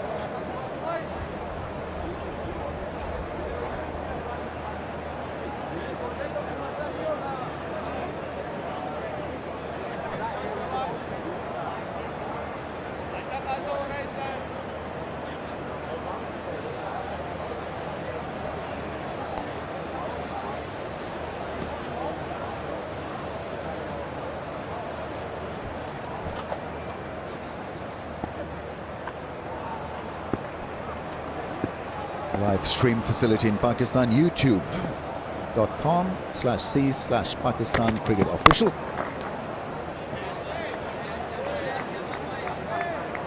Just the one other thing to finish about Nokia. I was also interested in the fact that he talked about his lines. He said that everything's got to be absolutely direct, and he's worked on no angles in his run-ups. Everything's got to be straight at the batsman. He reckons just making that little small change, there he is, just making that little small change has made a massive difference to his bowling, and he's realised how important that is, particularly when you're bowling on these sort of tracks here.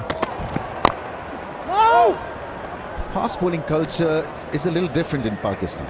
You see all these fast bowlers been given longer spells because the ball reverses. But if you're an out-and-out fast bowler and your life depends on pace, then you've got to be used in short bursts. Simple as that. But here I think fast bowlers are quite used to bowling a 7-over spell or an 8-over spell. That's how they're brought up. Yeah, I can understand that totally, particularly if you're a very good exponent of reverse swing. Quick single. Oh, Rabada is going to be in a little bit of trouble, maybe. I think it's going to go upstairs. He might be okay. He's got long limbs, Rabada. Qalandars is going to send it upstairs. Have a little bit of a nod there. I wonder. A little bit of a nod. He's going to... waiting for the... There we go. There we go. Eventually waiting for things to stop, and he sent it upstairs. Give the umpire to director. We have an umpire referral for run out. Show me the best side and angle for this one, please. Just keep rolling, keep rolling, keep rolling. The bails are off. Bat is still out of the ground. I'm ready to make my decision.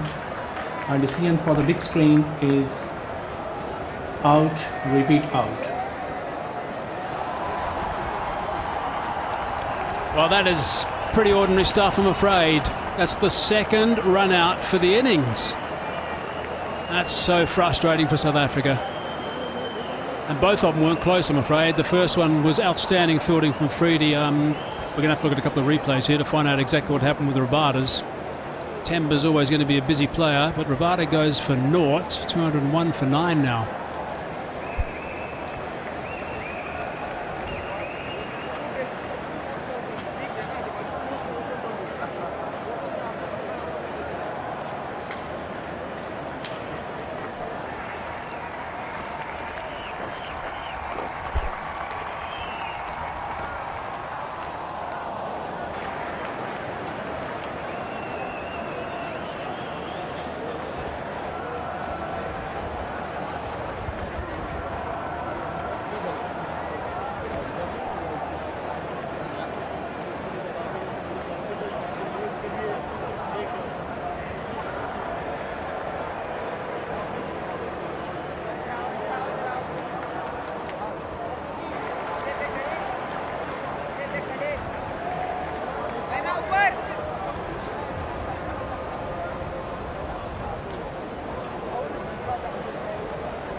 Anrich Nokia, number 11 for South Africa. Best of 40, that was that over 2-hour knock against England. So we've seen some direct hits. They do make a difference, that's for sure. A couple of direct hits and a rocket arm. My take on run-outs in Test cricket is that because you're feeling the pressure, you then run aimlessly. Bowled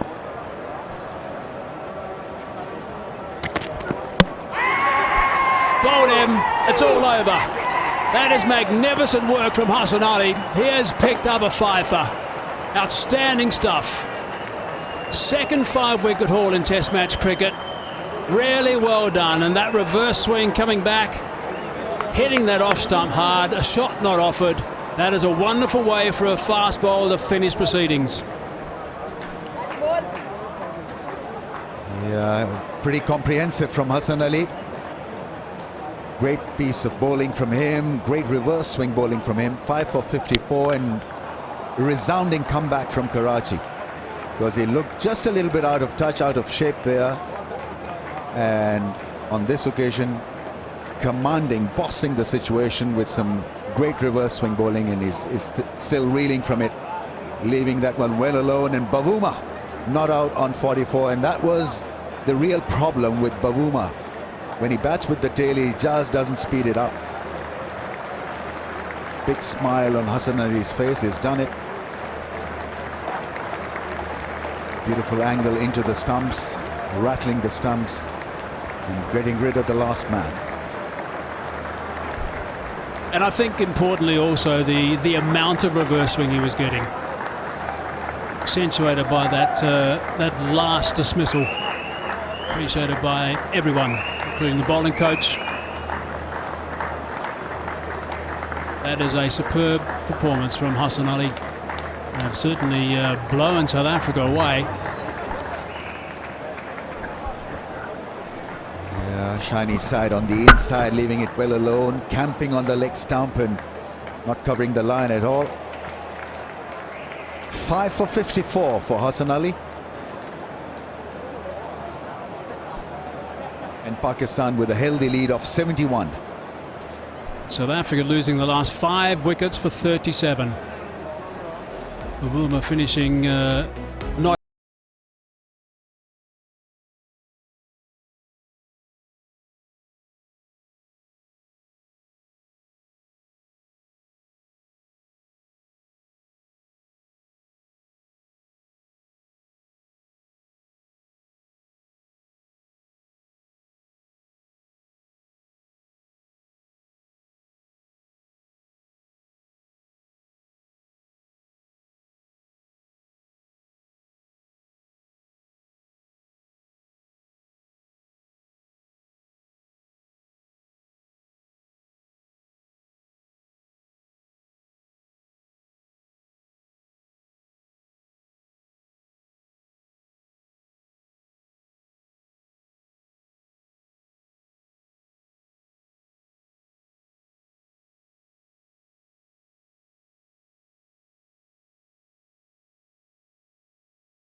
Pretty disappointing display in the end. A run out which triggered it all off today.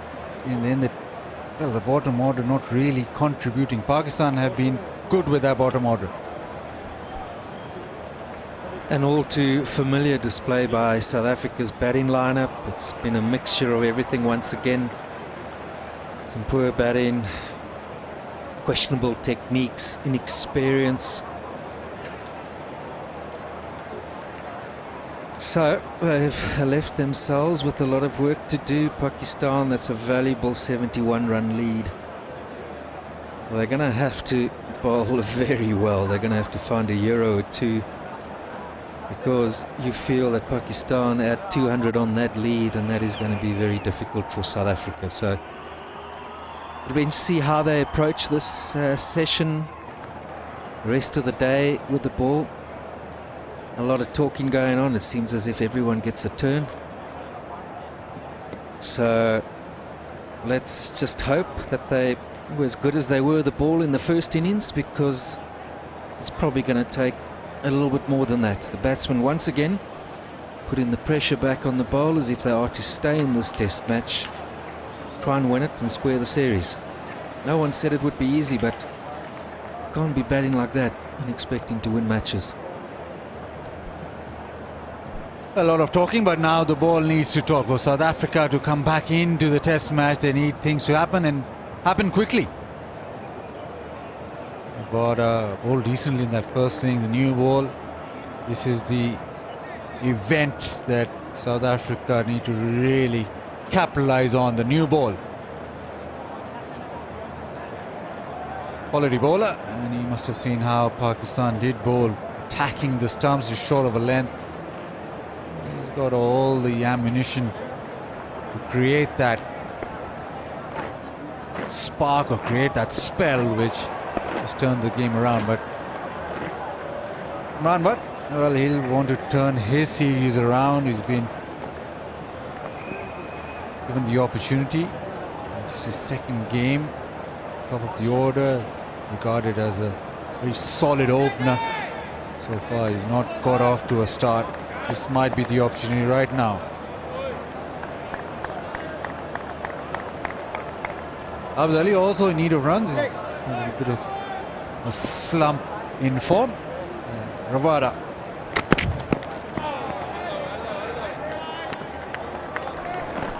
Once again, South Africa will turn to Kagiso Rabada. He's led this attack for some time now.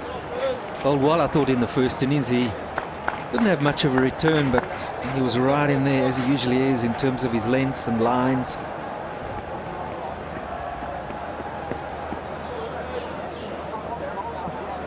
But you have to say, once you can see off this new ball, batting conditions are still good.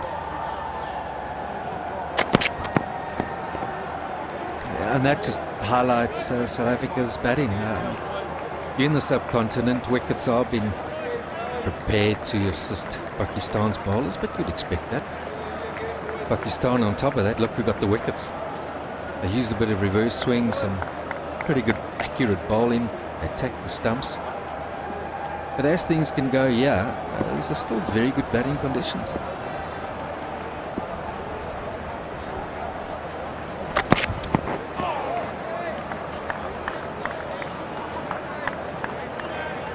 Yeah, correct. It's not that South Africa are out of the game. They just need to bat better, maybe even run between the wickets better. The surprise really has been those run outs. So Pakistan, especially in the outfield, fielded better than South Africa, or their judgment calls have been much, much better. Terrific delivery, extra bounce, new ball will give you something off the surface. It's worth just keeping an eye on Rabada's speeds there. Just felt that he's been a bit off the pace. Not too sure why. Is he perhaps carrying a bit of a niggle, or looking to bowl well within himself, anticipating longer spells? It is the subcontinent. But let's not forget, he's a man that's bowled a lot of overs in the last couple of years. He's second in terms of amount of balls to Pat Cummins. Australian Nathan Lyon is a spinner. It's kind of what you would think, but for a man at this stage in his career, and it's been spoken about, is how much work is expected of Rabada. Maybe at the moment it's a bit too much, and so, at times his spells have gone into 7-8 overs.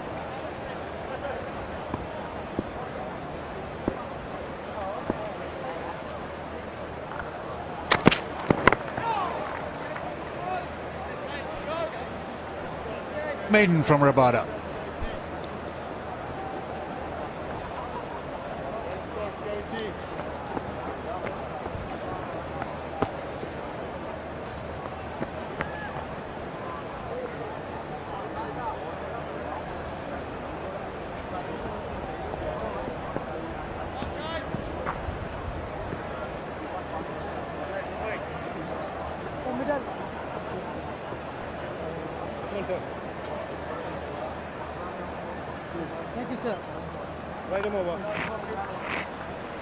Nokia really bowled really well in the first innings, persisted with the short ball, bowled straight lines. And ended up with 5 wickets. Bowled at good pace as well, touching 150 at times.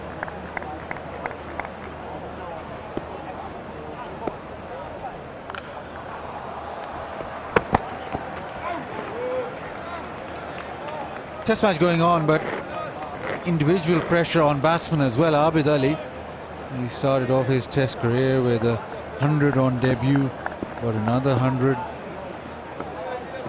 Not too many test matches after that, but after his first 2 tests, it's been a bit of a struggle. And he runs Pakistan next test series in Zimbabwe. He wants to be on that plane and play in Zimbabwe.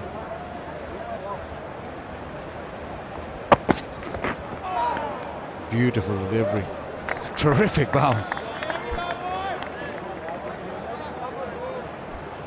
That would probably have beat the outside edge of most of the batsmen.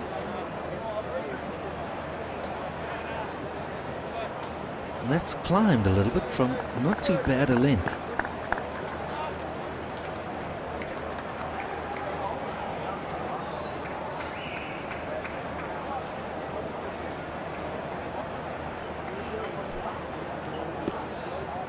Best bowler in the first innings, and he hit this persistently, ran in, hit the wicket hard. And that's a length that has troubled most players. The short ball has been, apart from Fahim Ashraf, nobody's really got on top of it. First innings, bowled with pace, bowled with bounce. And was well rewarded. Taken at a short leg, and today we don't see one. This was the first ball to Azam on the second morning. Joaquin, and in the end held by Rabada. Again, the short ball doing the job. That was too quick, and that finished off Afridi. Don't see a short leg at the moment.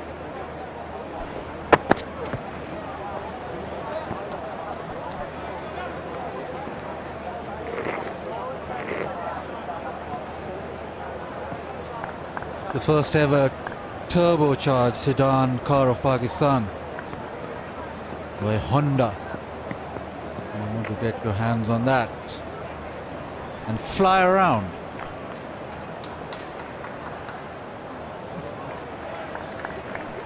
Turbocharged at about 160 kilometers an hour.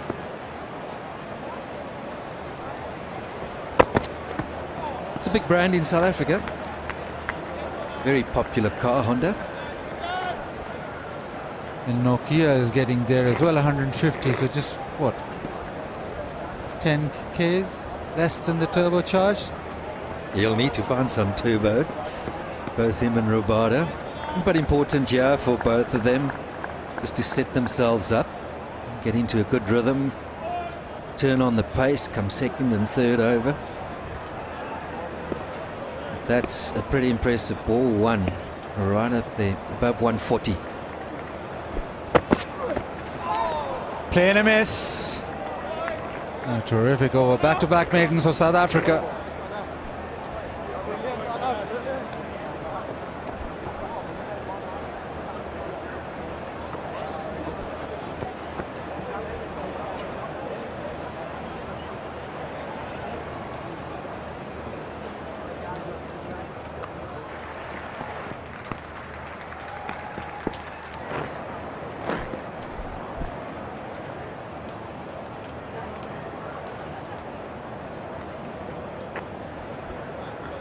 So South Africa started off right on the money. They want a bit of luck. They want an inside edge, outside edge carrying. Well, Abad Ali is quite happy to offer it. One short ball, and then he was looking to pull, and then he had a big drive.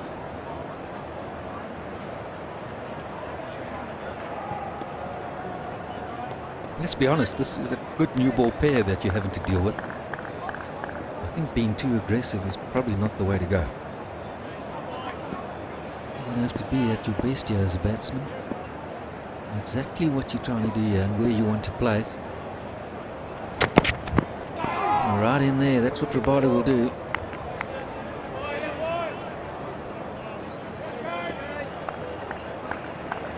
Pakistan have to realize that this is the biggest threat right now. If they get through this new ball, then things will get easier. And then you can build on that lead. It's probably this little period, little 7, 8, 10 over burst where you don't want to lose a couple of wickets.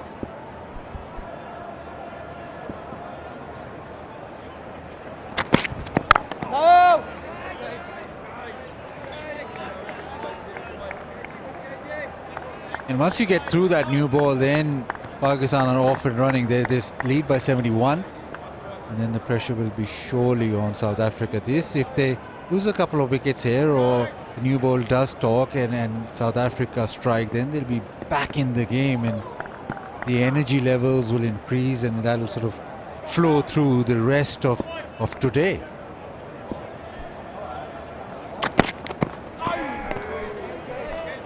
What adds to your point about this new ball is that quick bowlers have taken 10 wickets.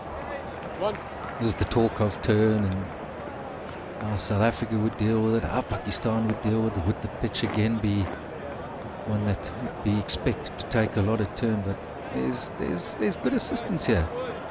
Not necessarily sideways, but we've seen variable bounce. We've seen one or two climb and be caught around the bat. I would like to have seen Giddy play.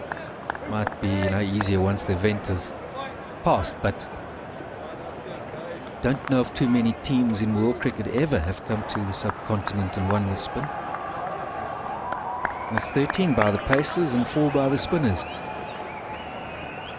If Pakistan are to bowl come the 4th or 5th day, that might change with Shah and Nauman Ali. But the evidence is there. Right now, it's the quick bowlers doing the damage.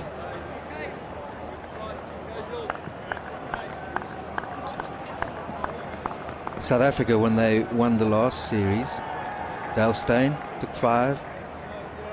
Previous occasion, I'm talking now about Karachi, and that has been such a good ground for Pakistan. It was England. Only on 2 occasions in 40 tests that Pakistan lost there.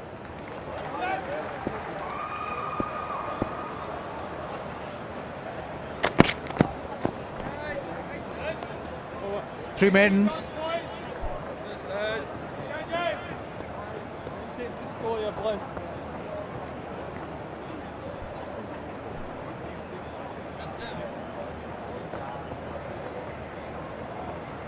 Boys, come on.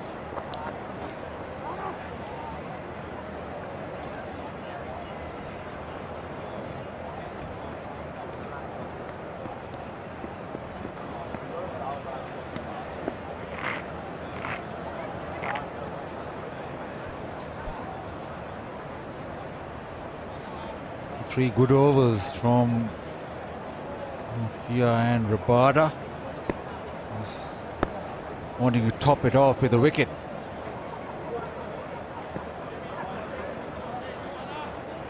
There's been a changing field, a short leg getting ready, so the extra pressure on Abid Ali. First innings, he got one which was edged onto his thigh pad, and it was a good catch at short leg, so that may be just being the option, and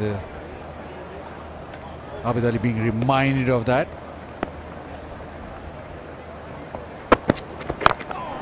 He's been reminded in no uncertain terms because there's a man back at deep square leg. He's a little way in, so he's been set there. There's the trap for the attempted pull or hook that goes up, and I like that idea. I think it's been a good move, getting that short leg in.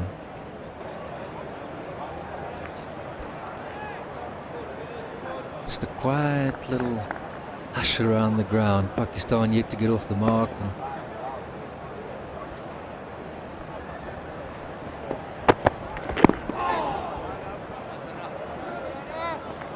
You want this to be the hush before the storm.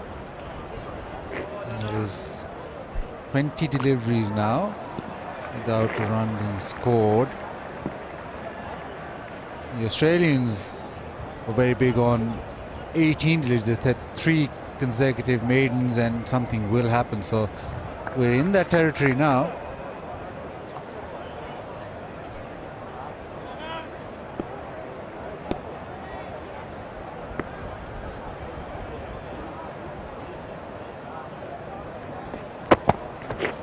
Terrific. That is the length. That is brilliant length.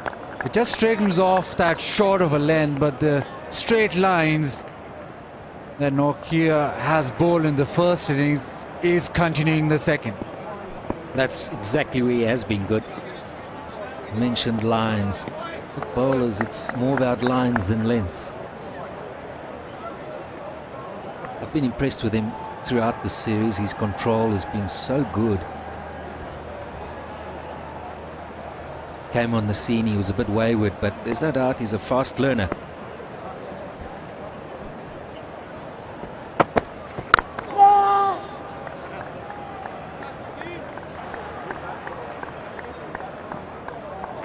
You just sense the pressure building. You just sense something has to give now. And the South Africans expecting something after this initial burst, which has been spot on. We always talk about batsmen and their concentration, but those that have bowled for a fair many years will tell me that as a bowler you've probably got to concentrate even harder. Terrific short one. He's bowling at some pace, but the direction and the lines have been superb. This is well played by the batsman. He's being tempted to take it on, and he tried it earlier on, so he knew it was coming, and that's about where you want to get it. Right in there. Yeah, I often look at bowlers, particularly young ones, when they walk back to their mark. That's a key period as a bowler where you've got to clear your mind, get set, know what you're going to do next. Don't take 3 or 4 good balls for granted that the next will be one. You've got to stay in there, and that ends another maiden.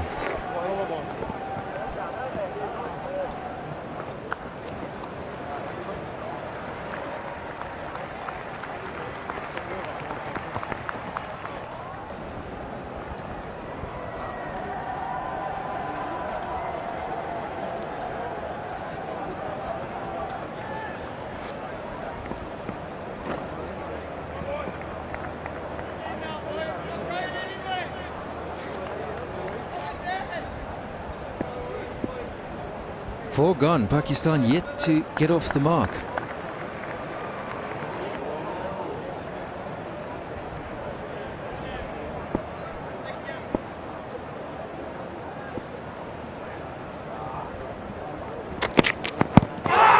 appeal, and yes, it has worked. The pressure building rewarded South Africa. Rabada the man. Well, is this going to be his moment with the ball?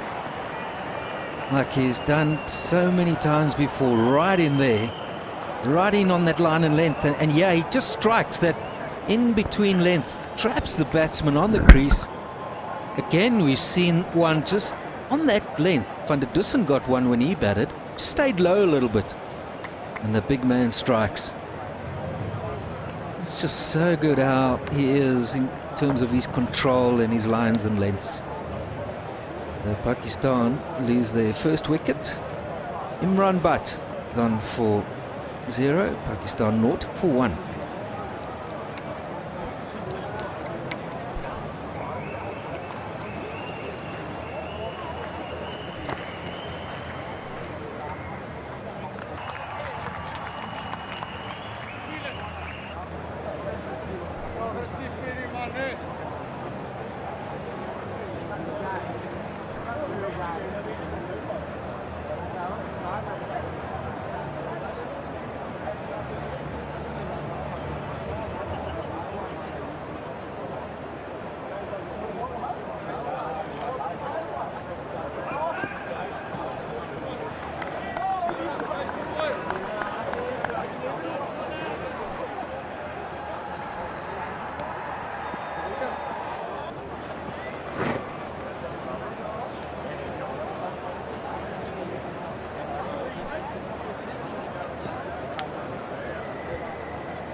Azhar Ali walks in and the score is still 0. He's been a terrific passage with the new ball. All the stats to back his ability, but under pressure straight away. Short leg and a silly mid off. And he gets off the mark straight away. The short ball almost popped up on the leg side. But terrific start from Rabada and Nokia. Maidens galore, and then this. Well, Baz, we've spoken a lot about South Africa's batting, but Pakistan seem to have a problem here. Top order, the opening batsman. They're not firing. There we go, right through him. It stayed down. Now that opening delivery to Ali was a good one as well, where I just thought a moment he was going to duck into it, but he watched it well off the pitch and managed to get to the other end. Now Imran Butt yet to get off the mark. Bara's just getting into his lines and lengths right now. And don't be surprised if he does dish the odd one like that up. This is high quality bowling. You don't want to take your eyes off this new ball bowling. Pretty straight on a pitch where not a lot of lateral movement as such, but the lengths have been superb, plus the fact that they're bowling very straight. Rabada and Nokia have applied that pressure and it's worked. They've got a wicket. And it almost seems they're searching for another one. I just suspect that in such a high quality start with the new ball, they deserve another one. Correct me if I'm wrong, Baz, but I do recall Mark Hazeman talking about that length this morning in his pitch report. He said it seems that the cracks there might have just widened a little bit. And, you know, this is a great test of fast bowling, any bowler, where you're not playing with much. Maybe there's a yard, maybe 2 in it. Now that's what you've got to be looking to hit. And this is what makes it tough too, is that shorter one, which when you're going down, it's not rising, it's not on the rise. It flattens a bit, if I could call it that. It's almost that throat ball where you're never quite sure. So you've really now got to watch it, because if you take your eye off it for a moment, you're going to go straight into it. There we are, and that is noticeably different from yesterday. And it's that yard too short and he's back, and yard too full and he's forward. It's that in between.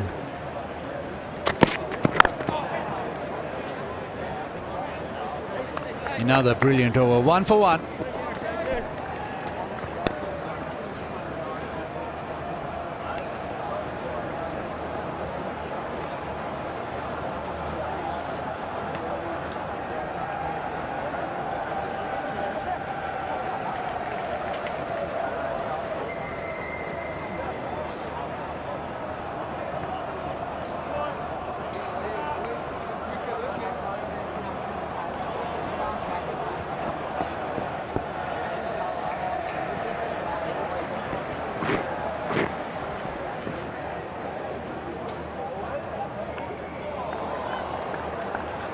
Was a release surrounded by a short leg and a short cover. Back of the length again. It's been that type of wicket. You can't just float the ball up. searching for swing. That's probably the easier ball for all batsmen, that drive down the ground or a drive to the covers. Is that short of a length where you bang it in the surface, bit of variable bounce or whatever seam movement you get is just short of a length, and whoever's done that, well, they've been successful. Hassan Ali for Pakistan, just back of a length. Nokia, first innings, short of a length.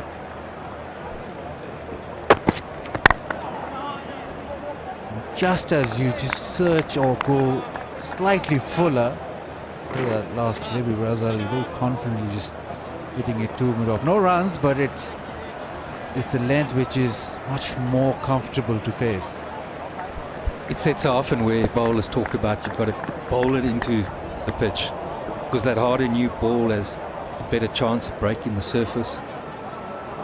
And for batsmen seeing it off, they want to see it off because the ball gets softer. It's not quite the same. That's the risk you take. So the more you bang it in, it leads to the ball getting softer and the seam not being what it would be on a new ball. But putting it up there, you're going to battle. You've got to be pushing him back, asking him to come forward on occasions, and that'll constantly be going through Nokia's mind here. So when do I use the short ball? And when don't I? When do I look to go forward? At what time? Is it a surprise ball? Am I not going to bowl it?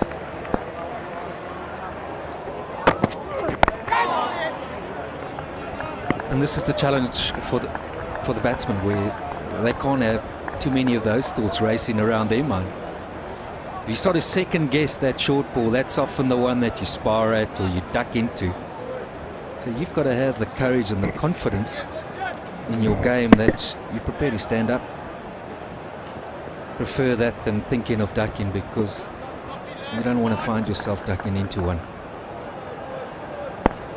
It's too good for you, too quick, gets big on you, and you could glove it to short leg. Well, you got to say well bowled. Don't think about second guessing him.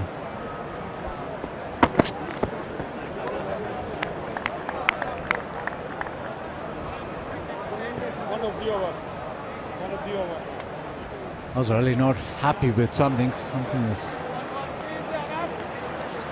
It's a side screen as usual.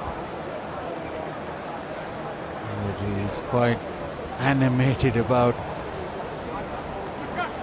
something distracting him.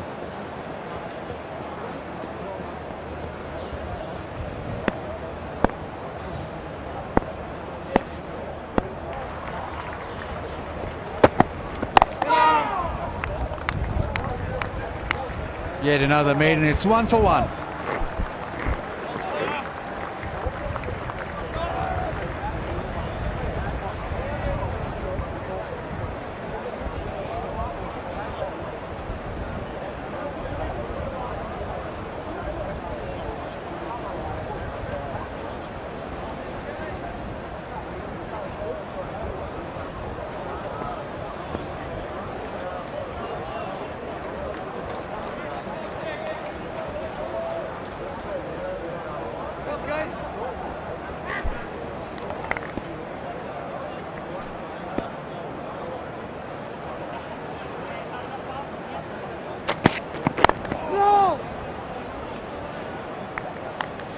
Keeping things extremely tight, the South Africans.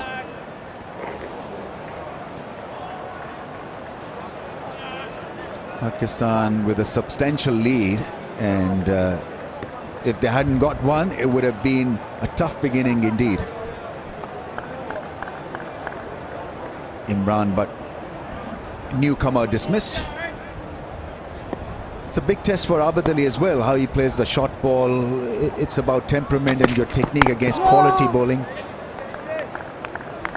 But you've got to admire the consistency, the accuracy, the discipline with the new ball so far from the South Africans. They came out with a plan, South Africans, in second innings. Bowled beautifully so far. 1 for 1 Pakistan in 6.2 overs. Yeah, you're right. Lot depends on Abid Ali and Azhar Ali. Azhar Ali is the most experienced of the lot. He's running in today, Rabada.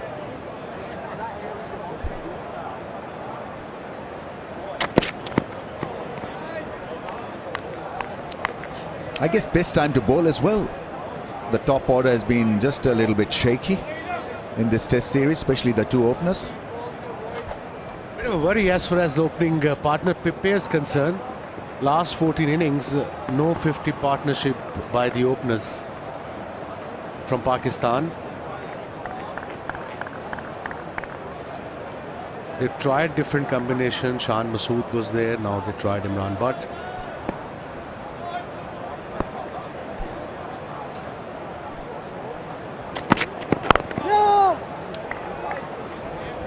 I think you've got to be more committed from selection point of view, and when you get a chance to bat, I think from batting point of view also. Abid Ali so far, even though he hasn't got a lot of runs, I mean, he's one of how many?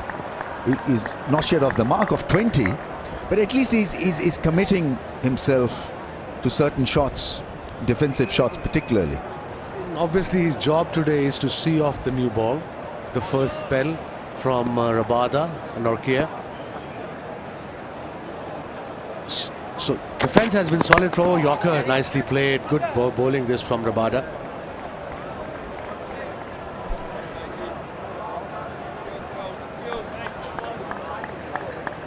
All he has to do, Abid Ali, moving forward in his test career, is to sort of have a better technique against the short pitch ball.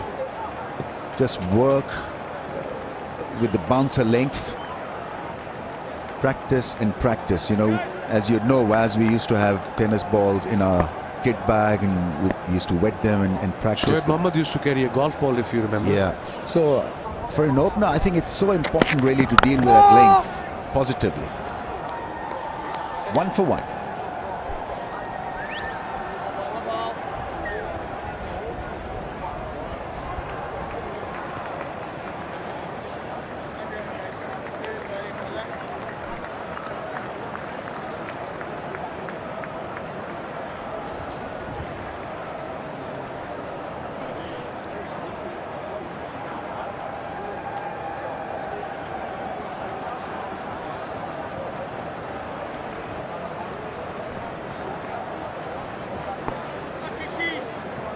One for one.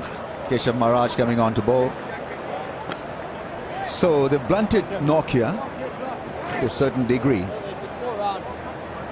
He's off and now a bit of left arm spin in the shape of Maharaj. We've seen him really to do well with the new ball, or when the ball is newish. Gets it to bounce and spin. He spins it sharp with the new ball. Maharaj, slip and a short leg. Man at catching covers.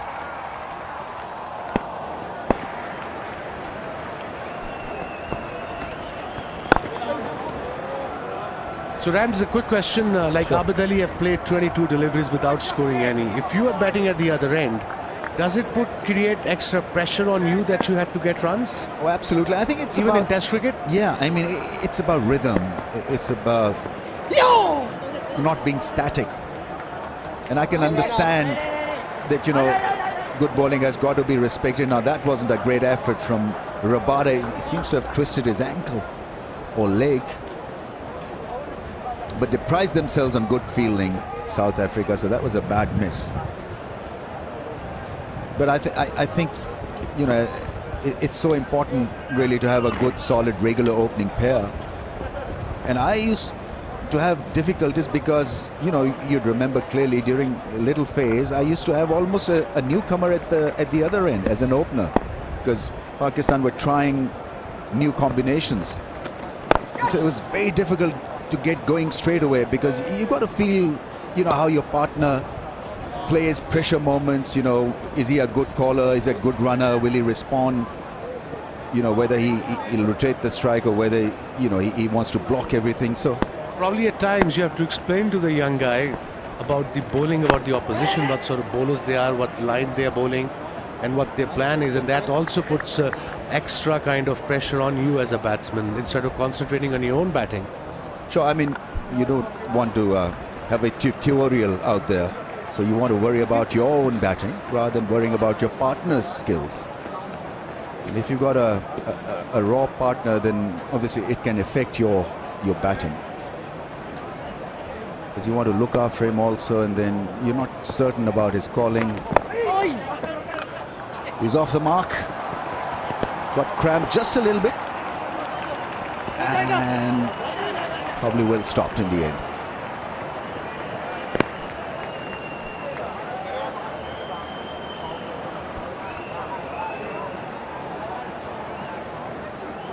Let's have a look. Good effort by Fandaduso. Let's have a look. There. He's okay there, but not there. Yes, probably 4.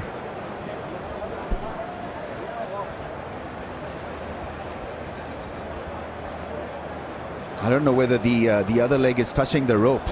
The front leg may be okay, but it's the back leg that needs to have another look at. So he slided, and is he touching the rope when in contact with the ball? That is the big question. I think we blinded from this angle as well. He probably could get the benefit of the doubt, because there is okay, I think, just about.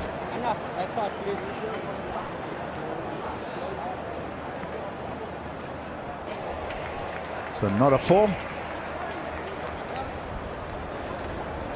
Abidali finally off the mark.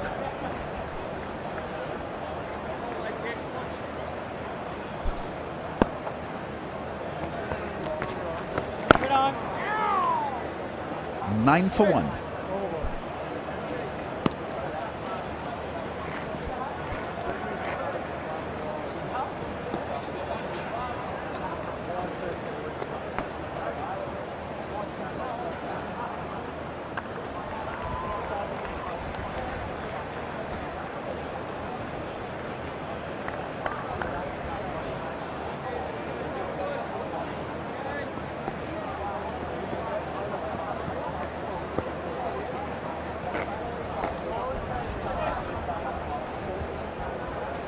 Nine for 1, Pakistan.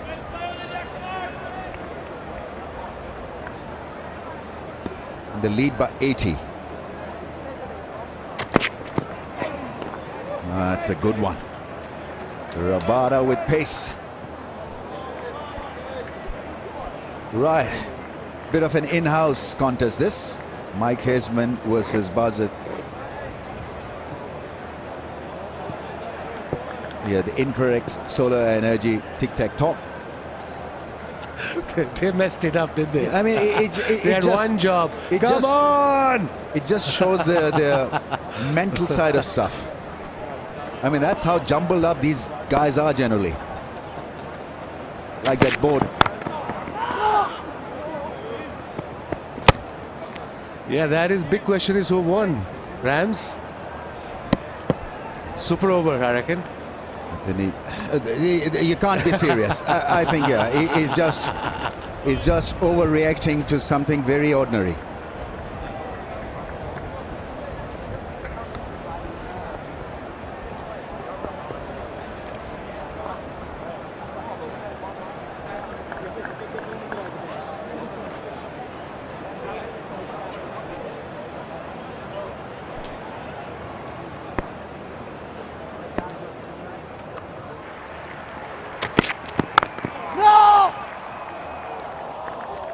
You know, playing against good bowling would make you a better batsman. So that's the other part of the deal for Abid Ali. He'll learn the art to survive and show a bit of quality. The technique, his mental aspect of the game will be challenged as well. So I think he'd become a better batsman if he gets a 50 under his belt. That'll help him tremendously. I mean, he's facing a very strong South African pace attack here. And I must say, Rabada is looking much better in this innings. I think he's got the hang of it, how to bowl on this slow and low pitches. He's bowling quicker, his variations are a lot of short deliveries and then full one, then back of a length. He's got wicket off Imran Butt. He's bowling his 5th over, only conceded 1 run and a wicket.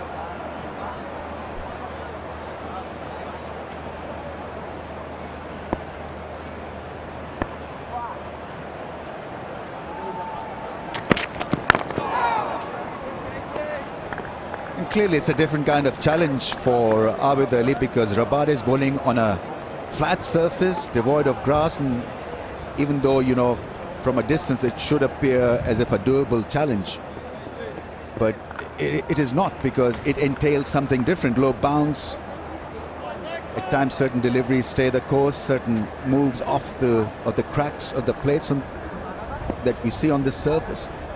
So it's not that straightforward. Hey, full toss. Looking for a Yorker, I think. It just could have slipped out of his hand. 10 for 1.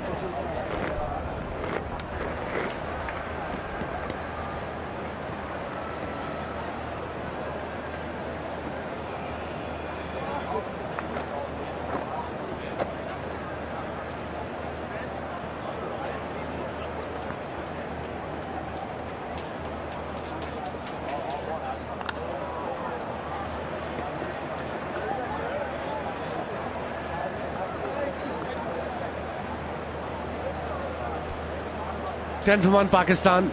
They're 81 runs ahead. Azhar Ali on 6. Abid Ali is trying his best. He's on 4 of 29. Slip in a gully for Maharaj. No turns so far we seen from Maharaj. It's a newish ball. Moving into 10th over.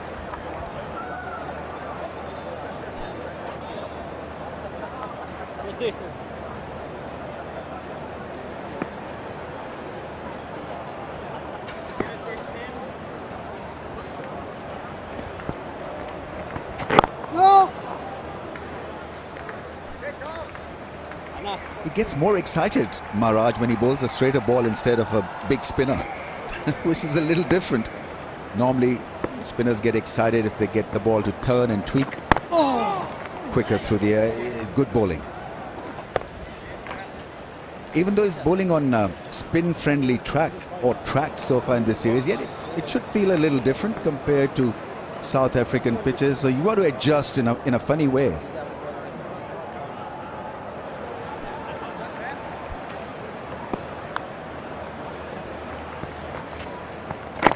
Another dot ball.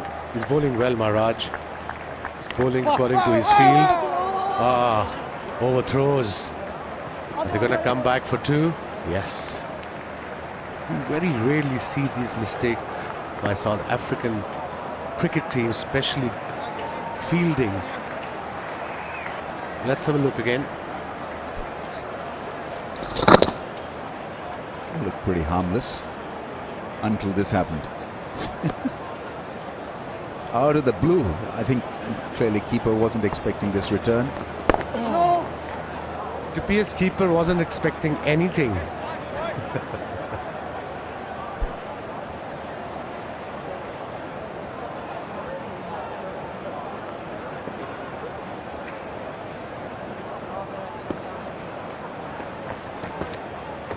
More round armish this time, targeting the stumps. 1 for 12. And we feel that we're going to have a pause because of drinks break. Yes.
Welcome back.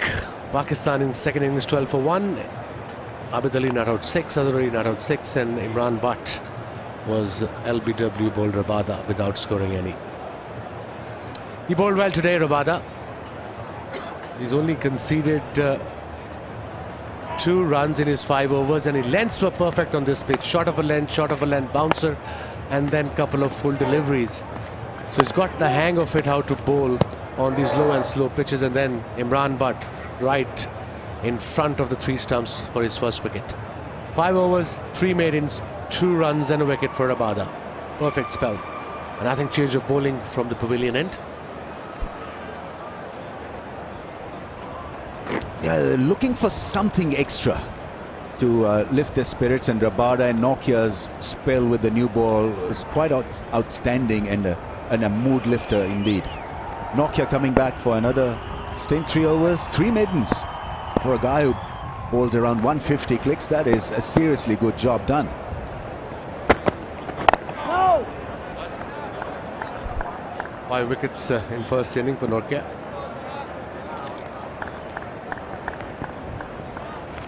It'll be a huge learning experience for Rabada and for Nokia, especially to learn how to bowl on these low and slow pitches.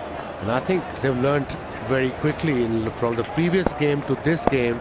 The lengths are different, they're bowling quicker, they're running in, and they're using their pace.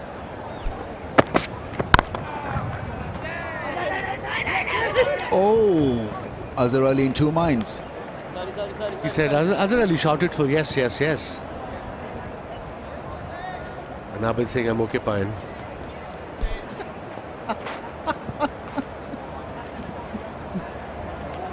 Payan, by the way, means brother. He was off. Thankfully, Abid Ali knew the script and is ready to accept that apology from Azhar Ali.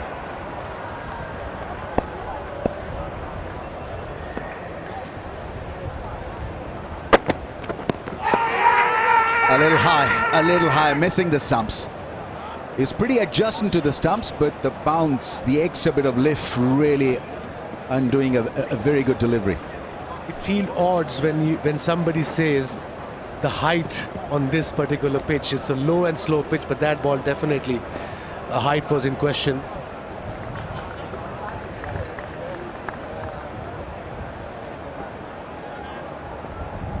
Let's have a look. Back of a length delivery, nipped back, and you can see it was hitting his on his thigh pad. Another bouncer.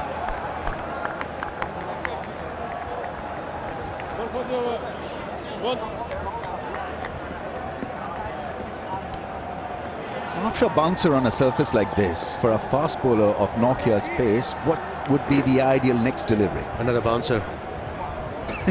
Because that's an easy option. Because nothing is happening from there. So idea is to bowl 2-3 in a row, and so the idea should be to follow the batsman every time, and then bowl a length ball like he did to Imran Butt, back of a length. I get your point completely.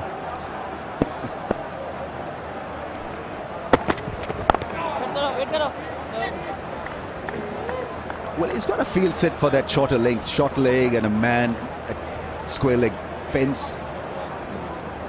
It's a fine leg in position as well. I think he should also try a slow ball, because batsman is dead set on that quick short of length delivery, and certainly can be hoodwinked with an off cutter or a slow ball. The way Hassan Ali bowled brilliantly, got 5 wickets and got Linda out with a slow ball. Missed it completely. If you bowl a bouncer and bowl this delivery, it's quite disappointing for a bowler, because the low bounce will come back to it after the over. 12 for 1.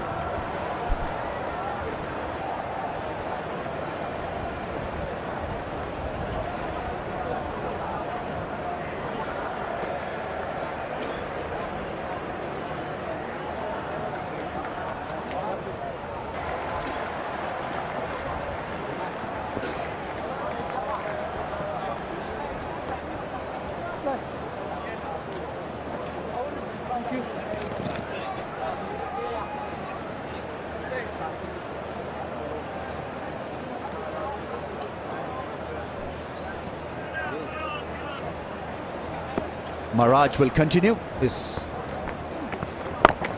second over. That's not a good option from Abid Ali.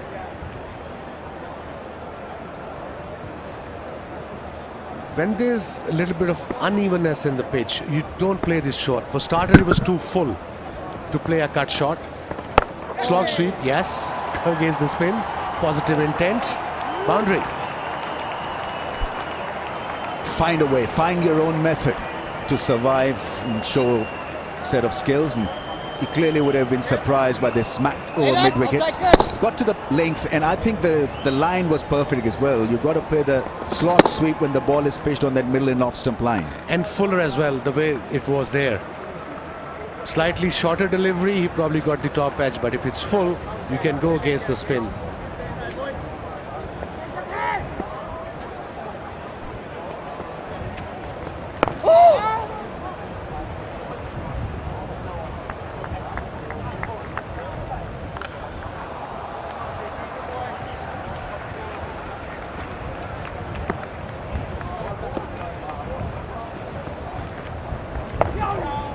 Another sweep shot, sweetly timed. He's looked just a little bit more committed to the task, Abid Ali. More positive. He's looking for runs. He's got a boundary in this over with the sweep shot. Pakistan 88 runs ahead. They've got 9 wickets in hand. Big appeal. Let's have a look. Umpire says not out. Are they going up for referral? Skipper smiled. No, he doesn't think so. Bit of discussion going on, and that's full of enthusiasm, I must say. TV umpire to director. We have a player review for LBW. The on-field decision is not out. It's a fair delivery. Let's start with front-on spin again, please. Yes, nice and slow.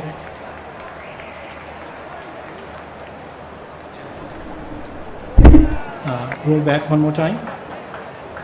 Now roll forward.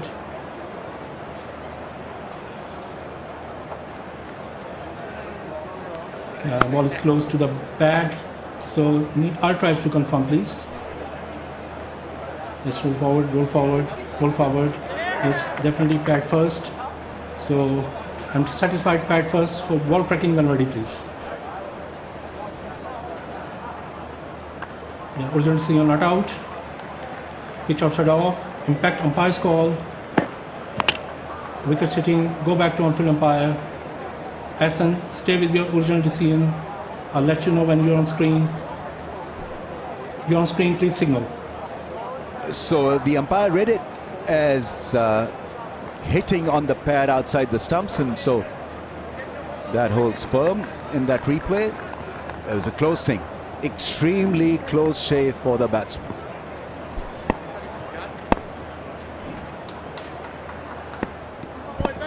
So complicated. Imagine explaining this to an American or a German, that these are DRS. 17 for 1.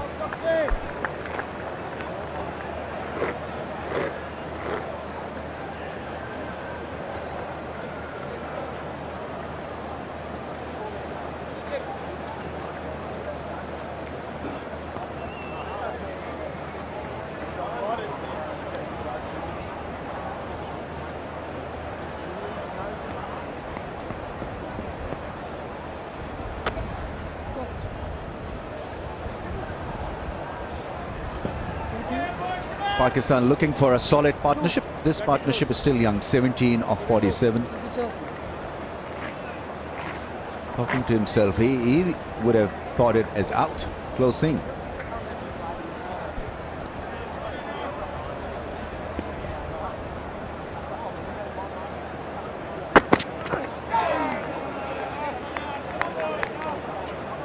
.7 kilometers an hour. That was quick from Norkia. He's running it. Fifer in first dig.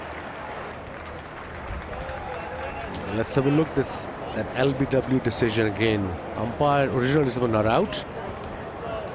He was pitching outside off, and umpire's call, not out. Like I said, it's a bit complicated. Oh, he's not very happy, Mark Boucher.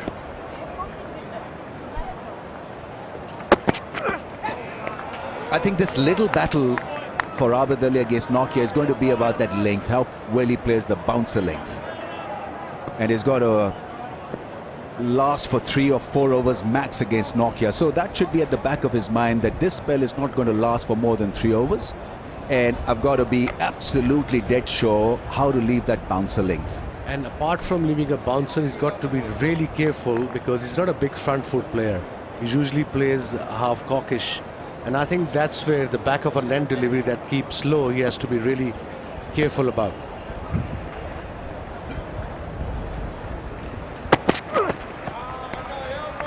Trying to soften him up.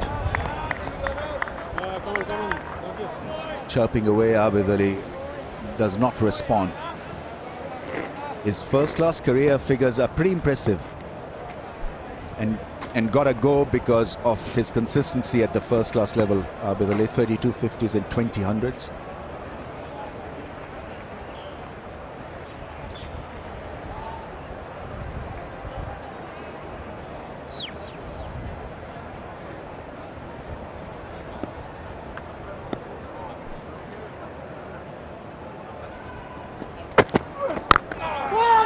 That's good batting. That is excellent single taken by Abid Ali. So the pressure is off him now. And he was ready for that fuller length as well. Whereas 92 mph ball played superbly well. Yeah. And that's the way you should be playing the quick bowlers. If there's a single, try to take a single. The way it was on front foot, he looked comfortable. He looked in shape when he played that delivery, Abid Ali. And he's off the strike.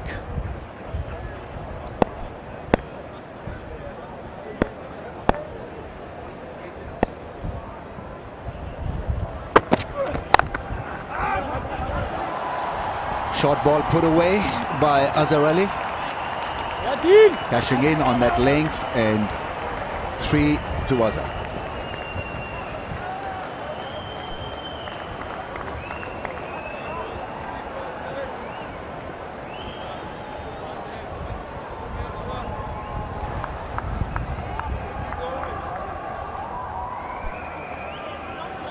So we've got extra bit of toys and innovation for you. So that's what is called a buggy shot. So we've got a little buggy that moves around, cute toy. Like to play with it after the end of the day's play. Can I borrow this after the game for a couple of days? To go back home? Yep.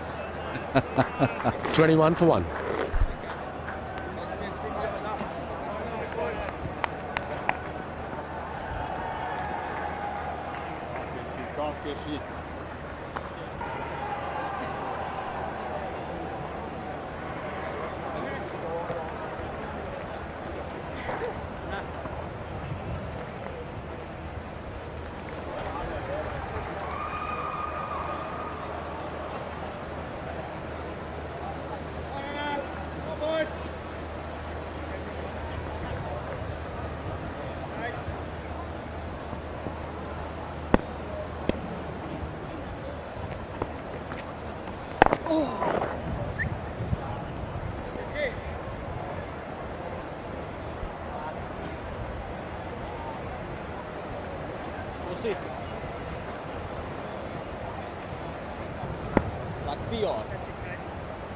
This run rate's not moving at all, which is good news for the South Africans. However, the lead is extending, which is further good news for Pakistan. There's that release, that throw, or pick up and release, I should say, from Bavuma, which is so lightning quick these days.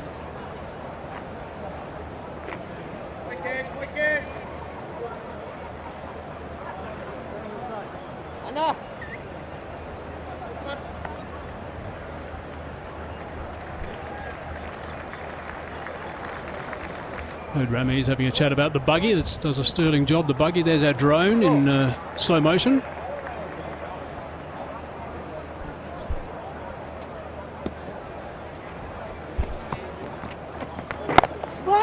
No, it wasn't in slow motion actually. That was in normal speed. But that's the drone we were using these shots above. There he is. Lovely. These drone shots add a brand new dimension to the broadcasts. Terrific shots.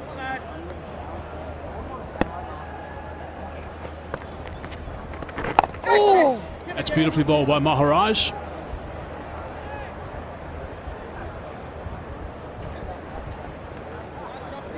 There's a little buggy zipping around the outfield. Looks like the one they sent to Mars. Time back. There's a look at the boys that were operating the buggy and keeping them nice and busy.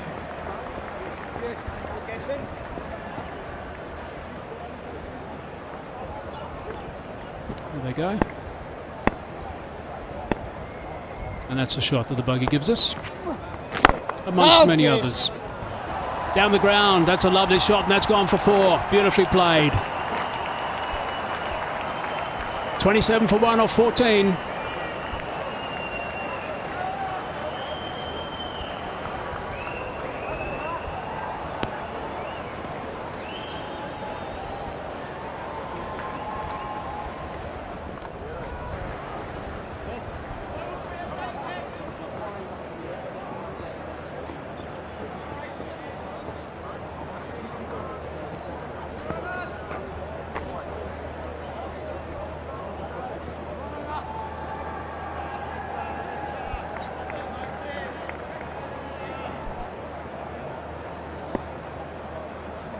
Just a couple overs under his belt at the moment, Nortje.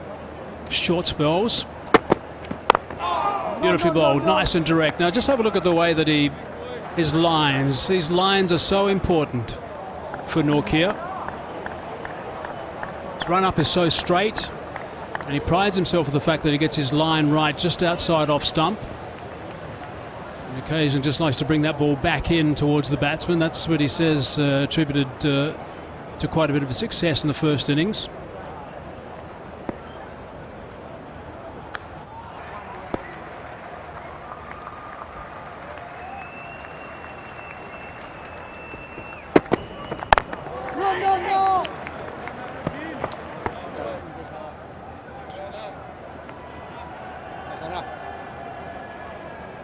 Used to have a bit of an angled run up, Nortje, and he's changed that, which enables the straight run up to be more direct to the batsman, which he says is really benefiting him.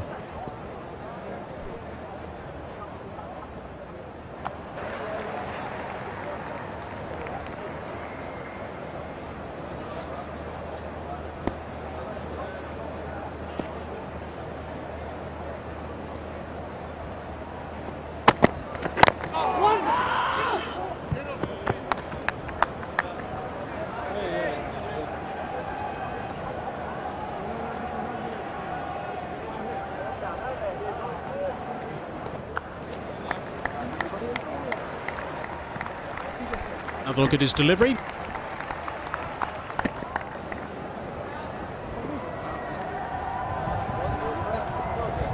Just a bit of a long chat from Alim Dar there to the batsman. Abid Ali to try and get him to run off the pitch. Obviously the umpires are very wary about anyone being on the surface at this stage of a test match. Have a look where he ends up, the batsman, straight down the middle of the pitch, stopping with those studs. And then Alim Dar gets into the game straight away, which is dead right. Can't run into that red area, particularly when you put the brakes on.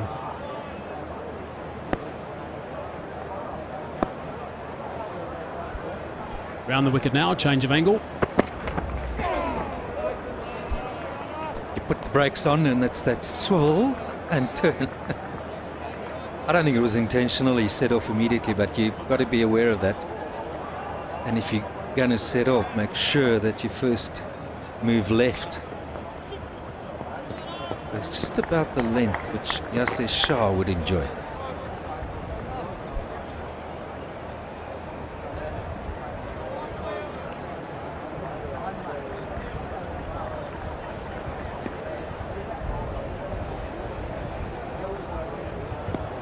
Of that change of angle, that leg slip is employed now. He says it's all about energy. Quick bursts, all about energy, and to strike. That's what the captain wants from him. The one can't say enough about his performance here, Hayes. Subcontinent. I'll say it all again, that it's never the easiest of places to bowl. It requires all of that, and particularly control. We talk about his lines because there's no margin for error here. Any width and that lack of that extra bit of pace or bounce does allow the batsman to get onto it. I said in the build-up this morning, he's a captain's dream because he runs in, and that's what you need.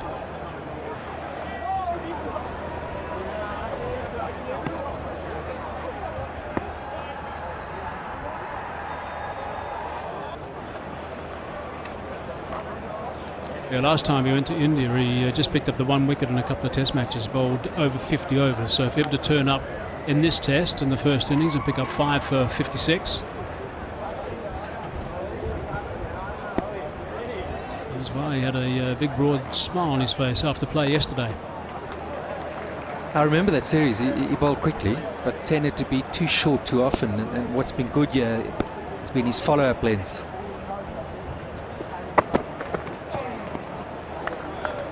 .27 for 1.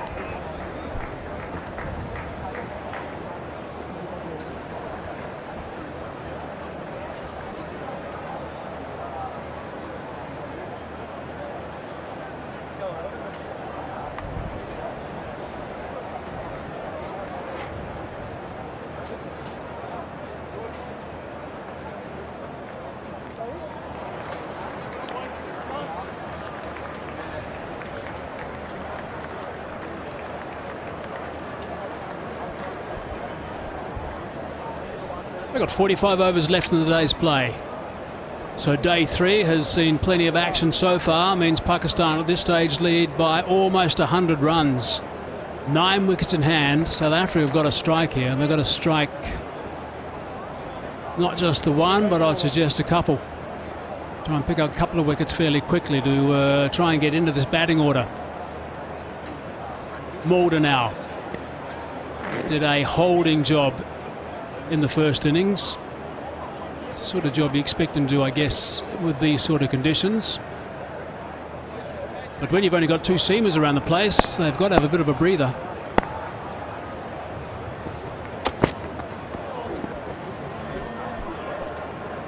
He will have to put in the overs, I'm afraid, this innings. If Pakistan are to bat for a long period, it's going to require Mulder to bowl his overs. 98 ahead. $100, put on another 200, 250. They must know that's going to be very difficult for them to lose the test match. Time will be a factor by then, so I think it's fair to say they're probably another 250 runs away from batting South Africa right out of this test match and series. No ball called. Yeah, it's not just a matter of him giving the seamers a bit of a rest here. Of course, there's no George Linder as well, so that complicates his job as also Mulder. He's got that extra responsibility.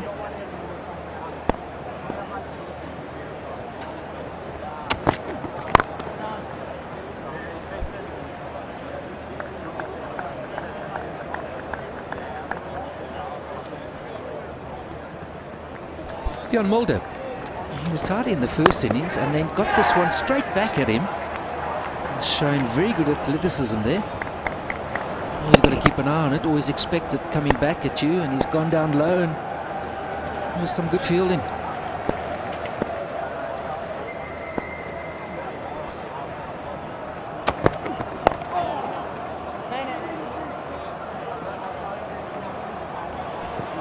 One for 40 of 17. It was a tidy return for him.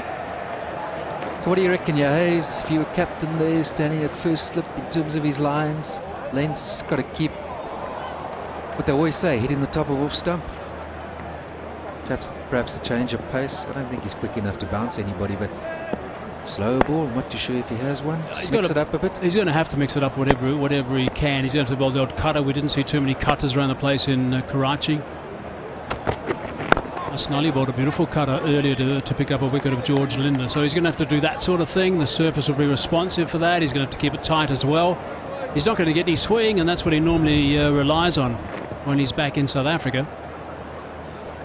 It's something we haven't mentioned, I guess, enough, is that change of pace. That's good slower ball. You can't just hold on the surface and the batsman gets through the shot too early. One thing bowling it, but you've got to have a good one.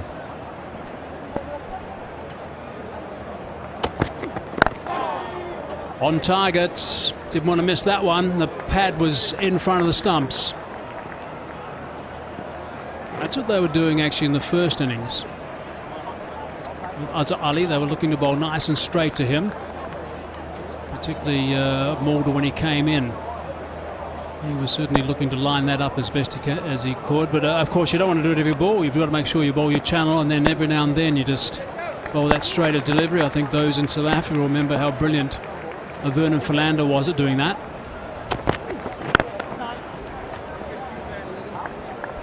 .28 for one, just one from that over.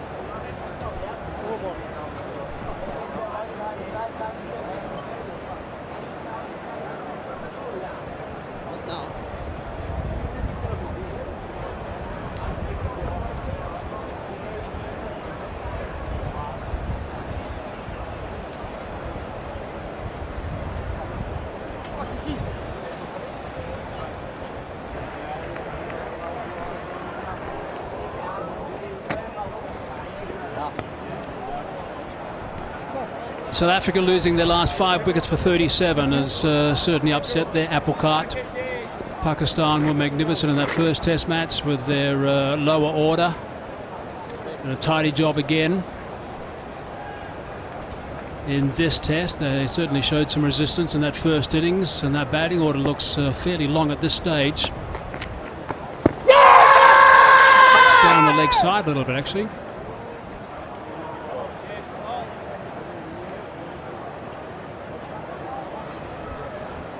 Clearly so does the captain.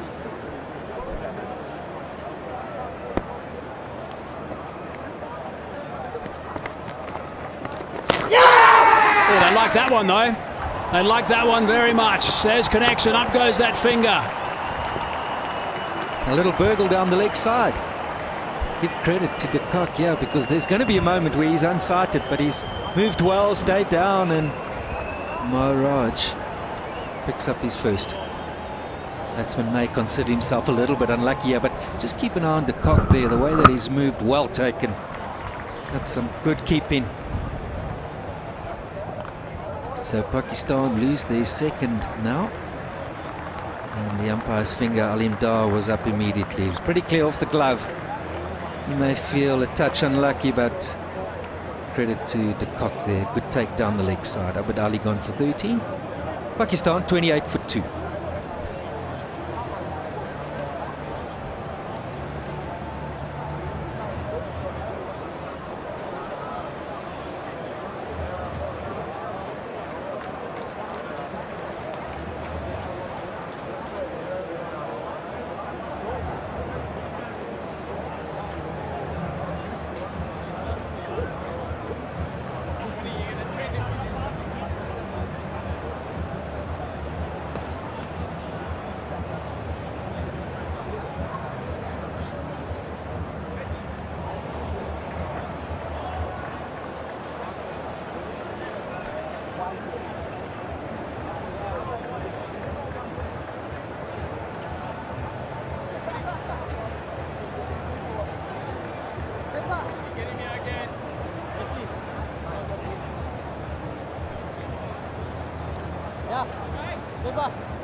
Second wicket going down, 28 on the board, brings Pakistan captain Babar Azam to the middle. Magnificent numbers, average in the mid-40s, 2,100 runs, best of 143, 77 in the first innings, 500s. He's got Maharaj to deal with, got him out twice in the first test match.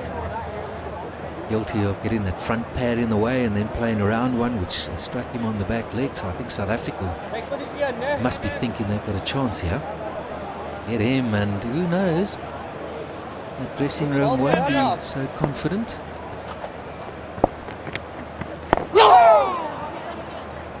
Change of ends has brought Maharaj a bit of good fortune.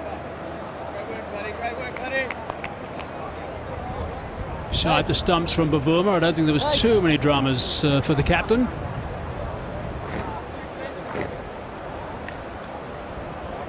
A bit of connection with the glove, I think. Yep, that bottom hand just rolling off the fingers of the bottom hand.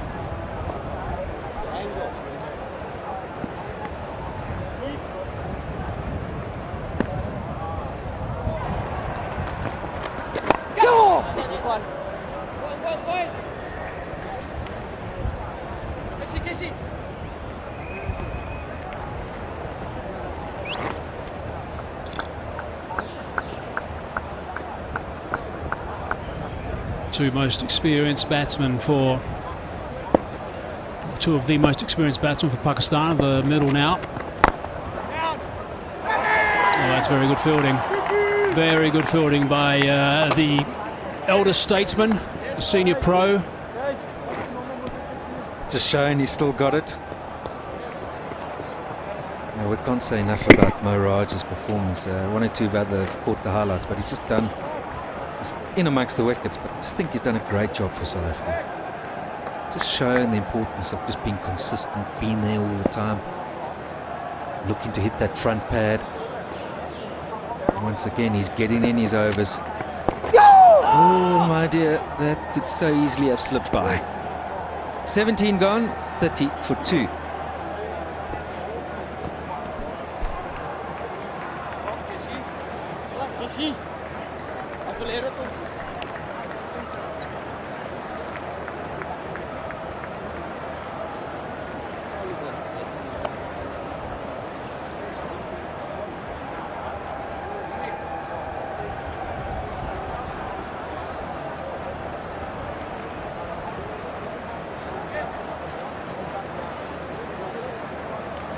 Fawad Alam is the next man in. South Africans have seen a great deal of him so far in this series. Was one who missed out on the first dig. He's a very handy batsman, but at the moment it's these two blokes that the South Africans want apart.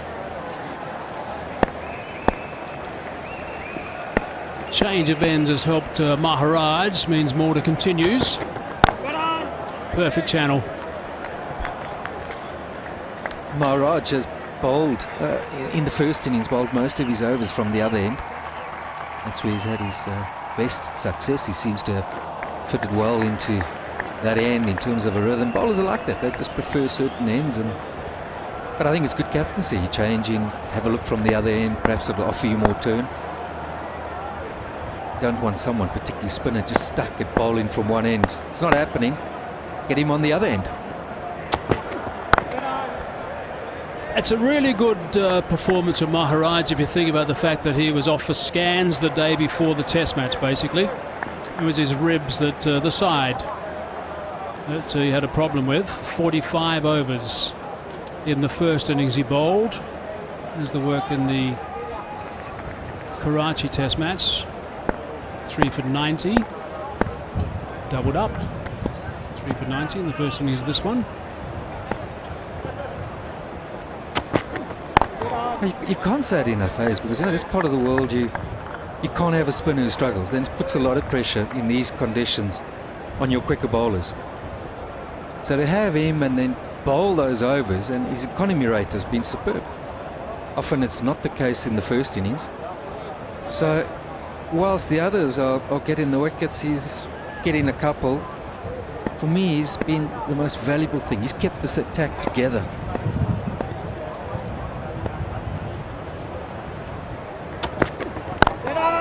Bit of swing, perhaps? Definitely come in, the last two.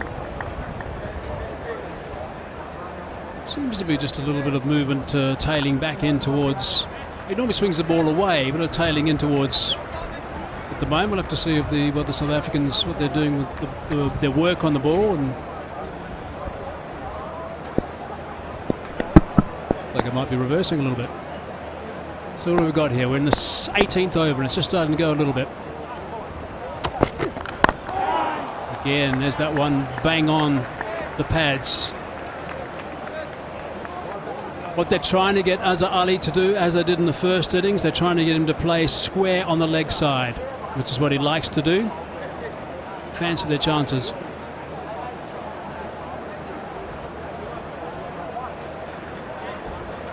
Just back briefly to Maharaj, they had to play. I mean, he had to play in this Test match because they obviously didn't have the confidence with Shamsi with the back spasm to go into a full Test match.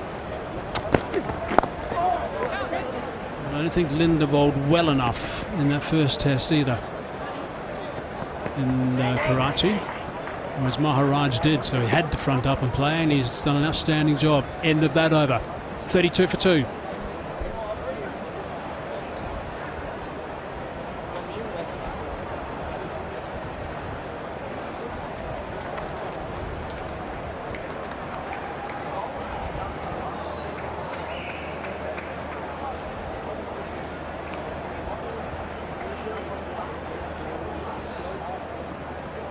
Cage, normal cage.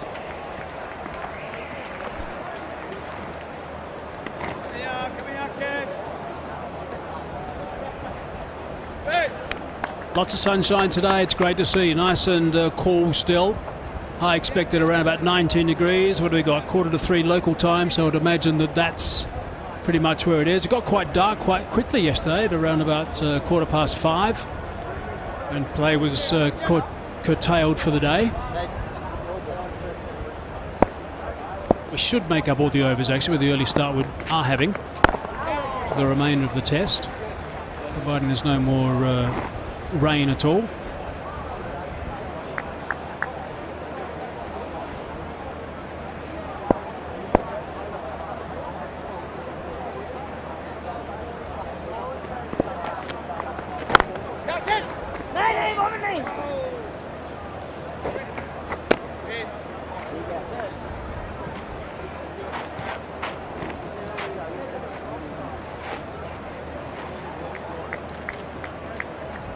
I must admit at this stage I think I'd rather have a man at silly point as opposed to a leg slip with Maharaj in operation from around the wicket.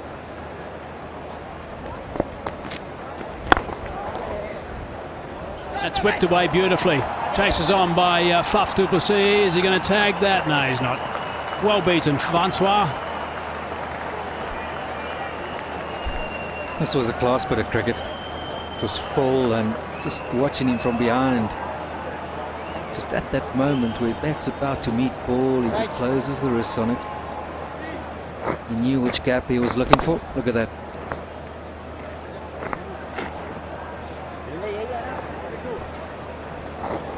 It's a thing about watching him play, Darryl. His timing is just exquisite. It really is. So that leg slip has now disappeared.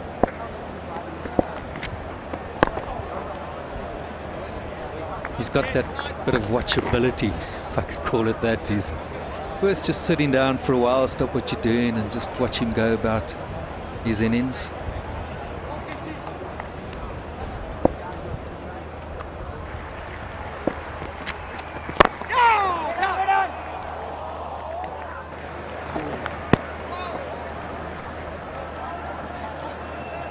I asked you the question earlier about has he done well away from home, and it was confirmed by you that he has. So it just shows the ability that he's not necessarily a good wicket bully, but a guy that scored all around the world.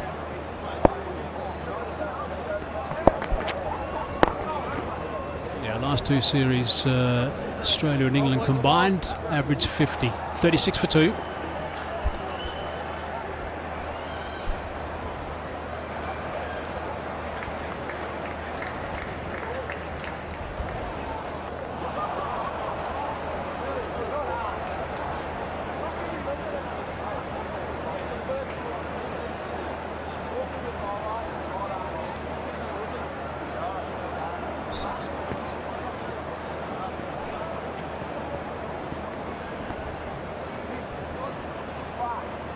We've got about 5 minutes to go now before tea on day 3.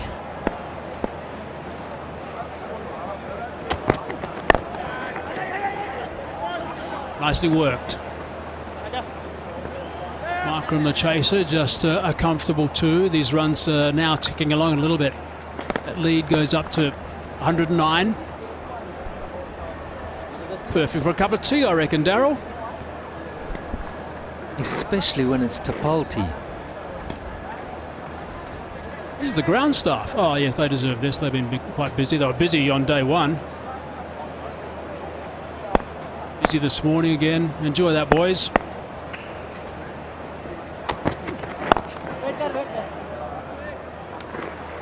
They look so serene, don't they, these guys, and they enjoy their tea. Sitting back there. I suppose they're worried about having to get out there at the tea break and I'll tell you something interesting. clean the pitch a bit. Yeah, that in the whole of Pakistan there's no teas farmed here. All that Tapal tea comes from Kenya.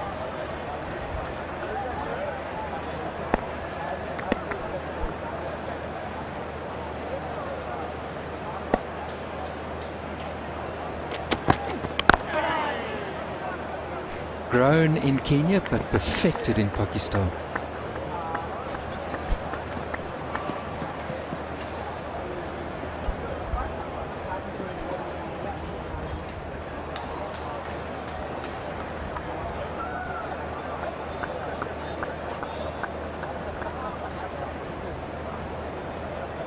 Lovely tea. Look, they're taking phone calls already. Yep, see? They've just put their tea down. They're taking phone calls to ground staff. They've been spotted on live TV.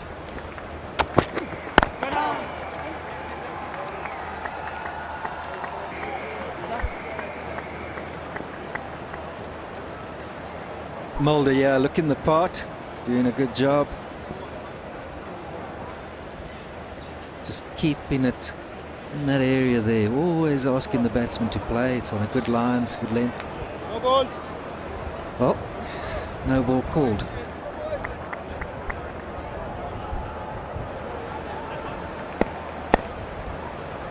Sure, he should be overstepping, I've got to say. You know, actually, and I'm not going to say who the culprits were, whether it was the South Africans or the Pakistan boys, but I was watching the teams warm up this morning, and there was one team in particular that was overstepping by about 1.5 foot almost every second player. So who was it? I would have thought when you're warming up and you know, they're off a full run and bowling with someone behind with a keeping gloves, or I'll say keeping gloves or a baseball mitt, which covers both teams. I would have thought that you would want to make sure you're behind the line. Even when Alan Donald, as the bowling coach, always insisted that happened in South Africa. It's beautifully bowled. Good lines again from Mulder this time. A little bit of movement perhaps off the surface. Yeah, that was my pet hate in the nets. Guys overstepping the mark and often by a foot or two. Now this is what Mulder's looking for. It's the same batsman playing around it. Just needs to do that fraction bit. Not a lot. Just needs to either come into him or leave him a touch off the pitch. And that's right in front. Problem is there's not much on offer here. Ashwin was called for no ball today. First time for over 20,000 balls in Test cricket. How was that? 20 overs gone. 40 for 2. 20,000. Over 20,000. Gee, it's hard to believe.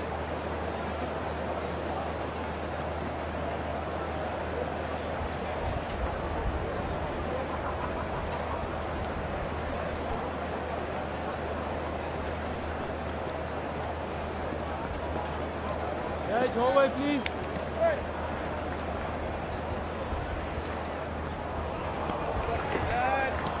The lead by Pakistan now 111. Haven't had it all their own way here. South Africa have been tight. They've been searching for more than just those 2 wickets. They could have had more than 2, but Pakistan have responded well. It's been all about trying to get through this session, take it long, take it deep, get as many on the board. And South Africa obviously need to get a few. They need to restrict Pakistan. can't leave themselves with too much to do in that last innings, and this is nicely dabbed down to fine leg and Rabada to do the fielding.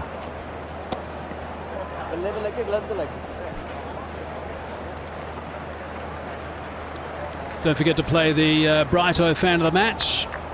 You can play that contest and win a signed ball by the man of the match. That's a nice little prize.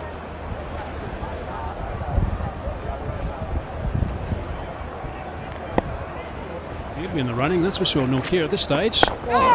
However, if they don't happen to get up and win, it's unlikely that someone on the losing side wins the player of the match.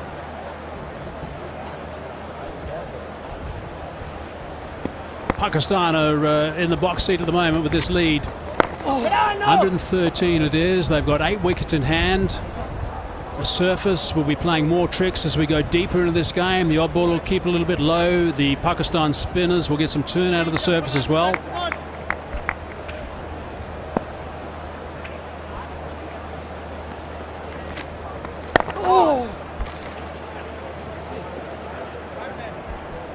I think the most unsettling thing South Africa may find is that variable bounce. But a turn, you may have a chance of playing it. Never easy, but when it hits the wicket and stays low, even the best will struggle to play that. Smaraj, in almost a moment there. He could have gone on to the stumps. And that'll be the tea break. 21 gone, Pakistan 42 for 2. Well, that was another fascinating session. Of course, we went over the from lunch, and South Africa were 188 for 7, and now these wickets have gone down. The 2 going down for Pakistan, so 5 wickets going down for the addition of 55 runs. How's that for value? We've enjoyed sitting down and watching these wickets fall down, and the action as well.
Partnership is required by Pakistan here. Azhar Ali looking good on 22. Fawad Alam just walked out.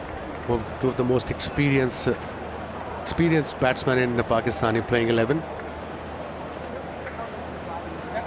Rizwan to follow Fahim, and then of course Hassan Ali, who's got Fifer. 5 wickets in first innings for Pakistan. Bowled really well. He can bat too.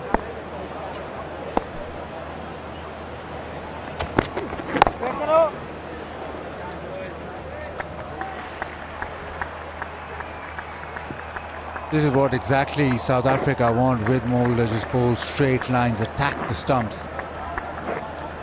Yes, you can attack on the other end, look for wickets of Mulder. Just do that holding job. The fast bowlers a rest and let the spinner continue. And that's his job as well, Mulder. Just to get 5-6 over spell and give away 10 to 12 runs, ideally if possible. Create pressure, and then meanwhile fast bowlers can rest and come back for the second burst. Down leg side, call is for 2. Are they going to come back for 2? Yes, easy. Good running between Fawad Alam and Azhar Ali. He had to rush in the end.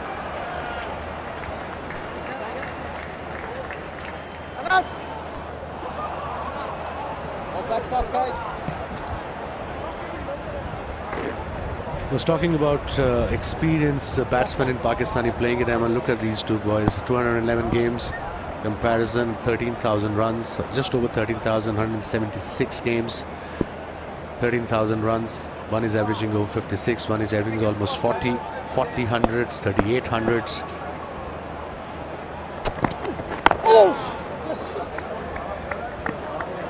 So they know how to make runs.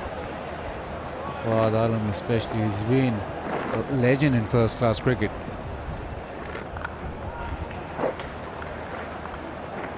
And this is 9th test match, so that 4-day game he's perfected, and that's run through. When he's come back this time around, it's really run through. Century in New Zealand, century in Karachi.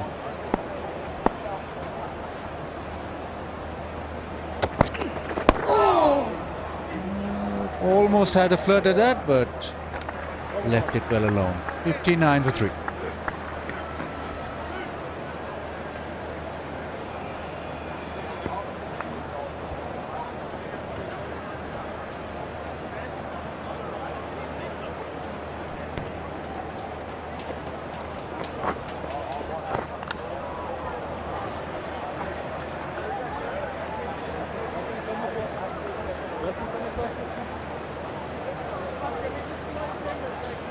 Yes.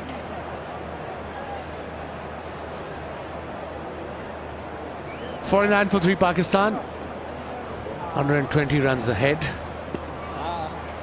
Fawad Alam is on 2, Azhar Ali 24.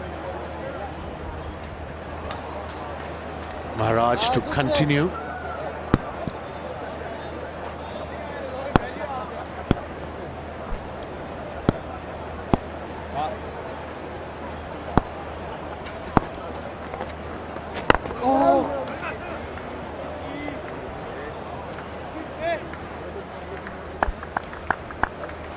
A little while ago, Basil was explaining how to play. Look at Babar's dismissal on the left of your screen, and look at Azhar Ali.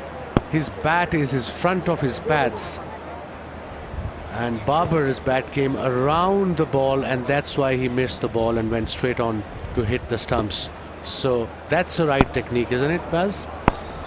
Yes, correct. And once you play with the bat in front of the pad, it has to be in straight lines again. The bat should be able to cover that front pad. If your bat's going at the ball and it has to go around the pad, or it's right next to the pad, then that delivery which comes back in is an issue. And well, Baba will find a little tweak in his technique and that'll be all sorted. But right now Maharaj has been able to work him over with that delivery, which is just sort of straightening up.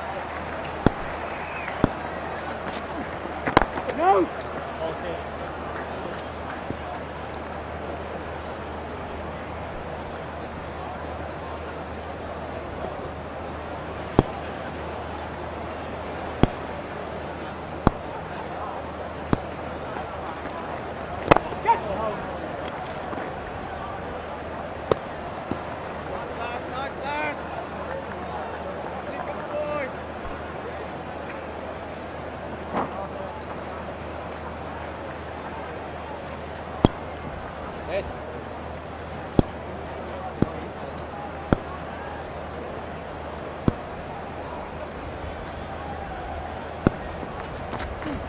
Oh. 49 for 3.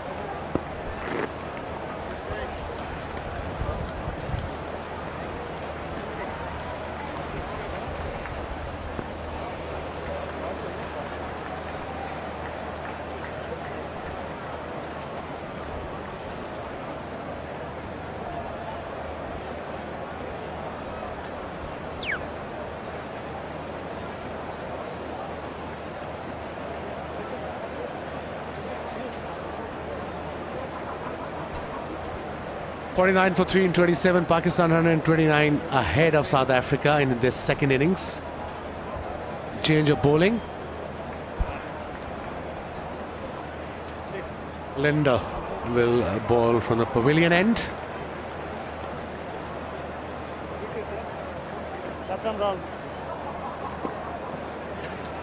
So now they're giving rest to fast bowlers. Spinners working in tandem from either end. 4 wickets so far, average on the higher side, 47 a wicket.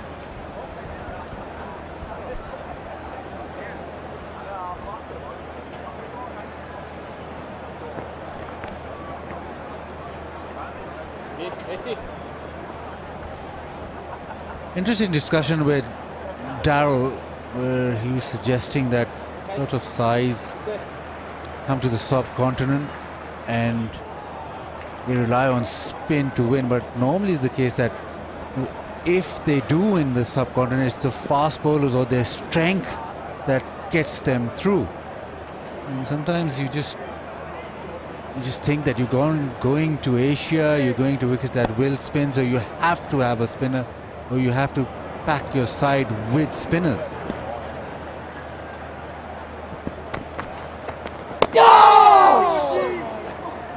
He was lucky there, Azhar Ali. Not a very good short selection against the slightly quicker left arm spinner. That was his first delivery. Flatter and fuller. Not the best shot selection right now at this stage of the game. Just play straight, just normal cricket right now. I know probably a little bit of frustration is coming into it because they're not rotating a strike as much they would like to.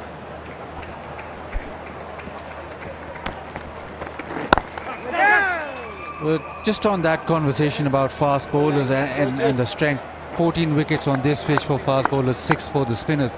South Africa are normally a pace battery, and we saw stats where they're leading, past couple of years are leading with pace. Remember series in UAE where England came to UAE and their fast bowlers were very, very good. Once the spinners came on, they released the pressure. When just flowing through, nothing untoward happened. But are you a big one of choosing a slightly lesser bowling attack because the conditions maybe suggest that it'll help spin? Or do you go with your strength every time, or do you go with, if you have strength in the fast bowling and it's been proven throughout, or that's the way you play cricket, do you then back that in every condition? It depends on the opposition. It depends which country we're playing in. But again, if your strength is fast bowler, you've got to stick to your fast bowlers. If you have pace, you stick to your pace. You don't have to change anything. Maybe one spinner is sometimes good enough on a turning track. But unless it's a big turner, then you can play 2 spinners, like probably these 2 wickets in Karachi and here. But otherwise, if you have fast bowlers like 140 plus, I'll stick to that. Even on slow wickets, they're difficult to face.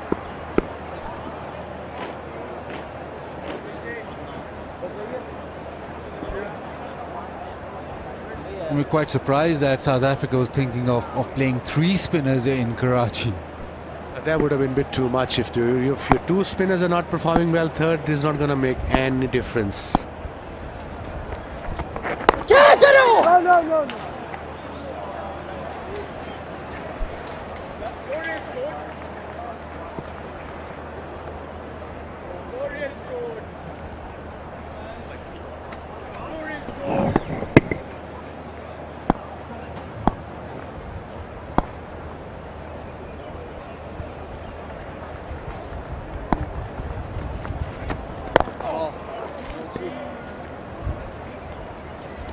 50 for 3.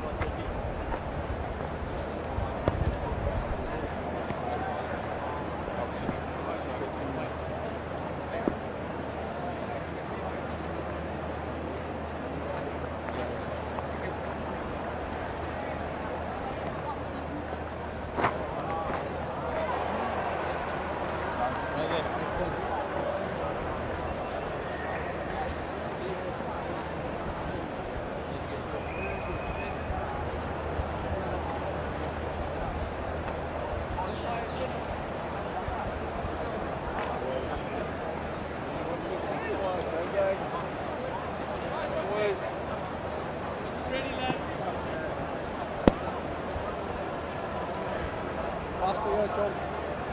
20 overs gone, 50 for 3. Azhar Ali still there, not out 25. Forward has just arrived. He's got a couple under his belt. Azhar Ali is moving nicely now. When he first arrived, he wasn't moving all that freely, particularly against the spin of Maharaj, but he seems to have found himself a little bit of a groove. He's not piling on the runs. It's okay at this stage because they're just chipping away with this lead. That's well played. Yes.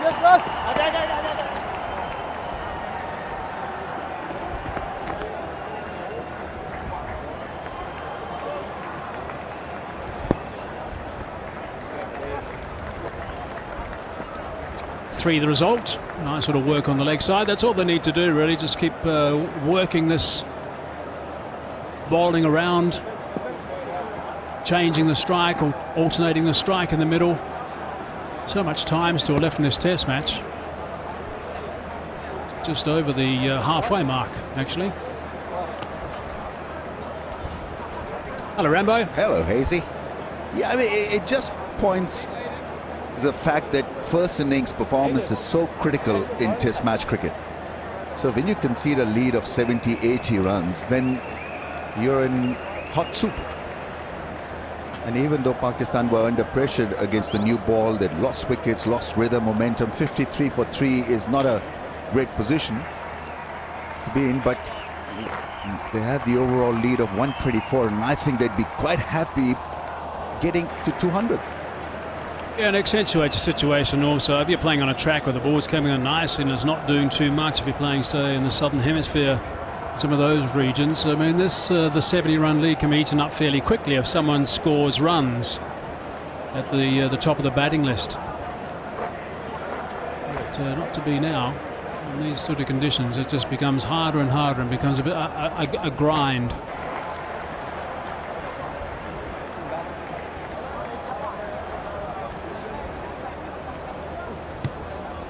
So the lead of the 70-odd is more like a 3-figure lead as far as I'm concerned.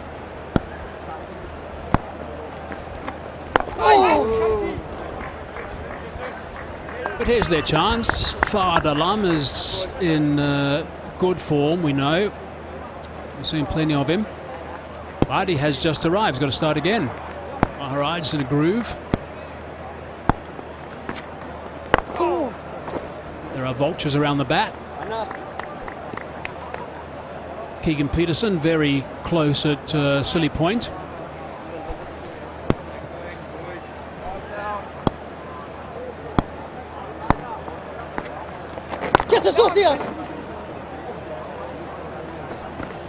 It must take a bit of time for bowlers to adjust to that stance, because it can completely put you off. You're looking at the batsman and he's looking at square leg, and certainly then he turns around. So I guess you've got to figure out a way to land the ball, and irrespective of where the batsman is standing in the stance position, that can't be easy. You've just got to put it out of your head, don't you? Just got to try and ignore it totally. I agree with you. It looks so strange, looks so different, and works so well. That is beautifully bowled. I'm not sure he saw him coming. I just think it was perhaps a quicker delivery. But almost got past him. 54 for 3.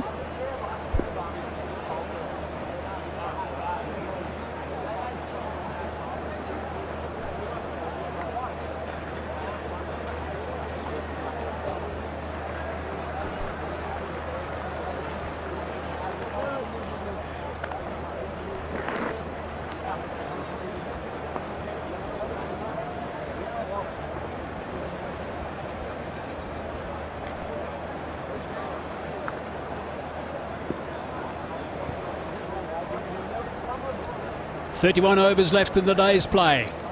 As a look at the match summary so far, 3 wickets only on day 1, 11 on day 2 for 230 runs. That's some going, but even better this one, 9 wickets, 149 runs only. That tells a story. The other bit has got to be about pace bowling. On this surface, you expect Yasir Shahs and the left-arm spinners really to rule the roost. Not the case. We saw some great reverse swing from Pakistani fast bowlers, and Hassan Ali ended up with a 5-wicket haul. And that's the other thing to consider. Yeah, totally. That's the big advantage.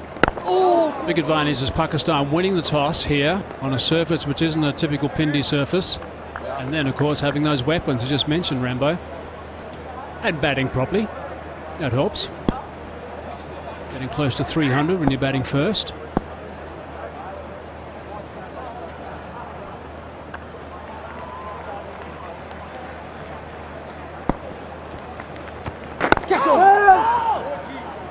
So therefore, it's important for South Africa to understand the value of reverse swing and involving pacemen on a surface like this. Shouldn't be counting too much on a Linda performance or Maharaj. Maharaj has been steady, has provided them with a major breakthrough as well, but I think pacers can dent the opposition on this surface. There was a comment last night from Norkia. He said that reverse swing they tried for a while and it worked for a brief period.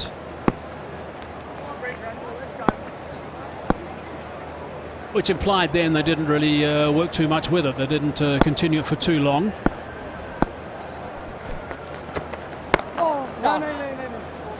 Oh, that's through. That's going to run away, I think. Is it going to go all the way to the rope? It has. Unforced error for a boundary.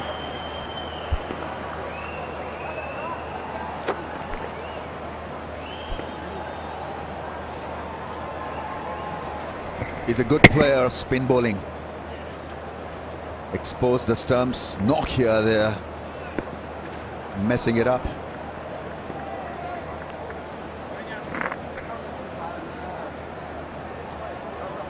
Nokia doesn't have a great reverse swing action, actually. You've got to lower your arm and, you know, get that late swing when the ball is old. I think Rabada is more in tune, in sync to bowl reverse. 58 for 3.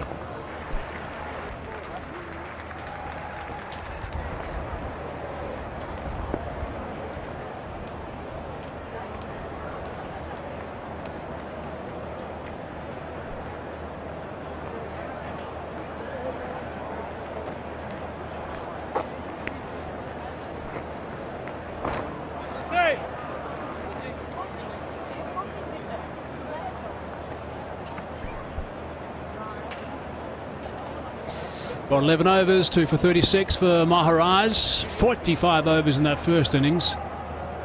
He's going to sleep well again tonight, I'm sure, by the time he finishes day 3. Oh, what a delivery that is. Now that has missed by a coat of varnish, I reckon. Top delivery. Just about the perfect pace and spinning off the straight.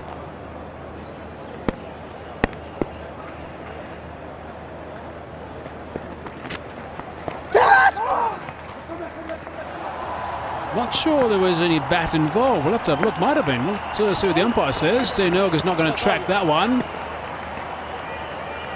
Runs it is. Fine, I think. Also, I think the attempt was for a straighter delivery from Maharaj, but he got the line and direction wrong on the pads, and very iffy regarding his footwork. Bavuma there is quick. How far was this from his reach? Oh, it's gone through his hands. Ooh. Given his run, so a chance dropped. I'm not convinced that was bad, actually. Let's have a look. Oh, maybe it was. There we go. It's a faint little tickle. I take it back. Apologize, Hazy. I'm sorry.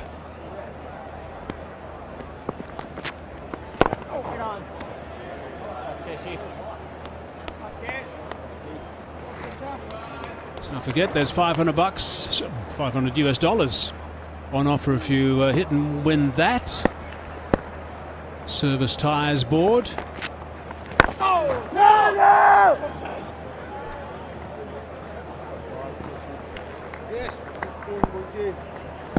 So an opportunity created. I was thinking more of a leg before dismissal for Maharaj with a straighter ball, but there's still a case. It went quickly to Bavuma, who grasped it. At a comfortable height, though, it's got to be said. Maharaj's reaction was very telling.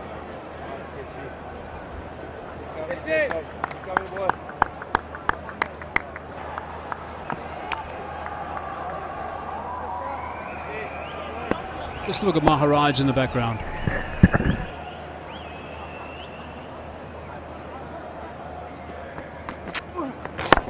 Temba will be disappointed with that. Direct hit.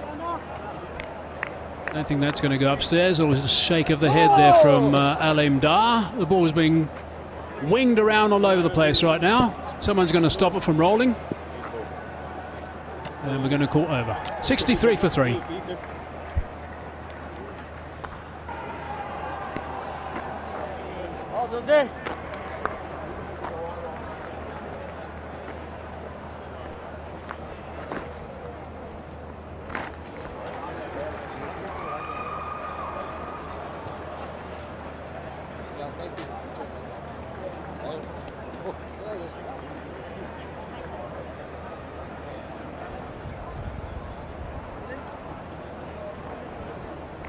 So another chance goes begging. 63 for 3. They've got to snaffle everything, the South Africans, if they're going to stay in this test series. That's the bottom line now.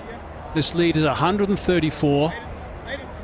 Still many overs left in the day's play. I guess we'll see most of them out, as I said, at around about 5:20 local time, which is about an hour and a half from now, hour and a quarter from now. It started to get dark quite quickly.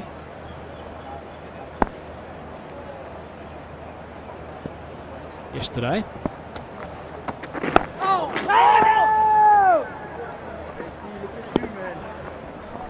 Always felt as a batsman that mid-wicket area is such a tricky area to call for a quick run, because both striker and the non-striker can call for a quick single.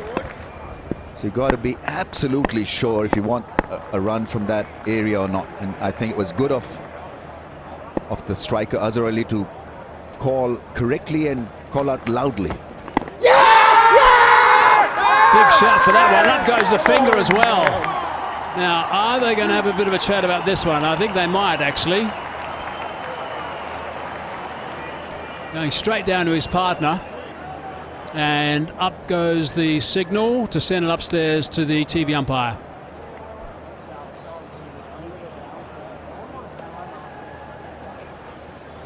TV umpire to director. We have a player review for LBW. The on-field decision is out. It's a fair delivery. Let's start with front on spin wheel, please. It's nice and slow. Keep rolling, keep rolling. Roll back one more time. Yes, now keep rolling, keep rolling. I can see a clear gap between bat and ball. Can we go straight to ball tracking when ready, please?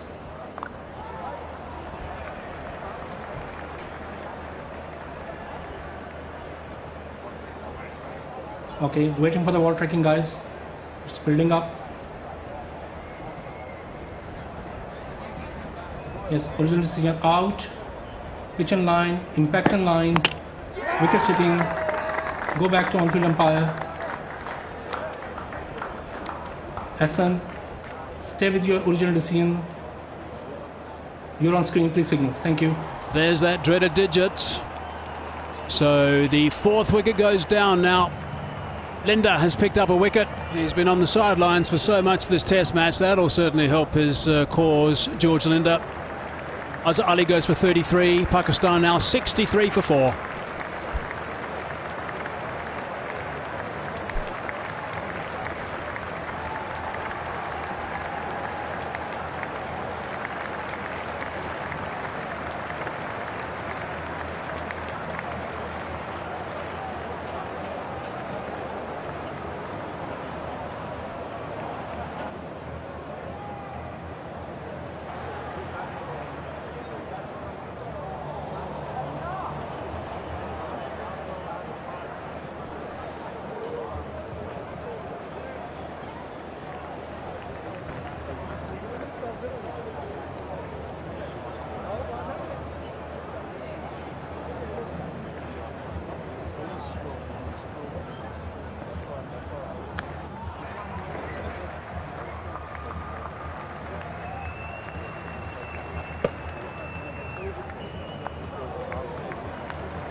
10 wickets have gone down so far today for 158 runs. That is some action.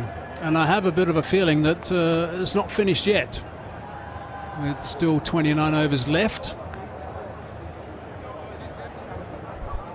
And it's a crazy spread in a way. 5 wickets to Hassan Ali, and here South African spinners dominating the passage of play. Rizwan is in. Average of almost 38. 650s, best of 95. Was a blinder against Australia in Brisbane. But Pakistani batsmen somehow missing a straighter line, straighter ball. Looking for spin, not there, and getting wrapped on the front pad and getting out.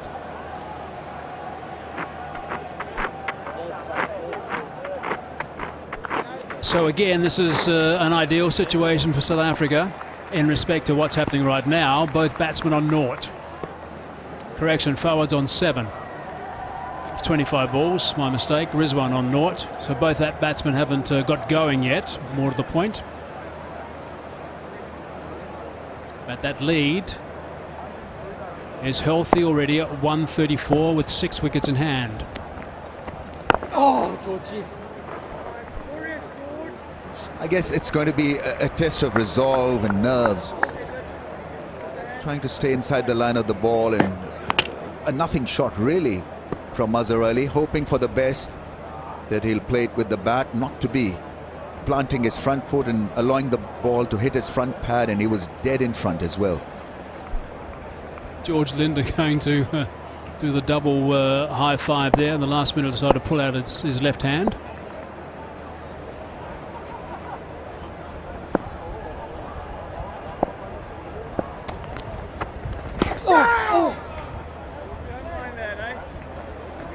Excitement from de Kock. Maybe wasn't too far away from that leg stump.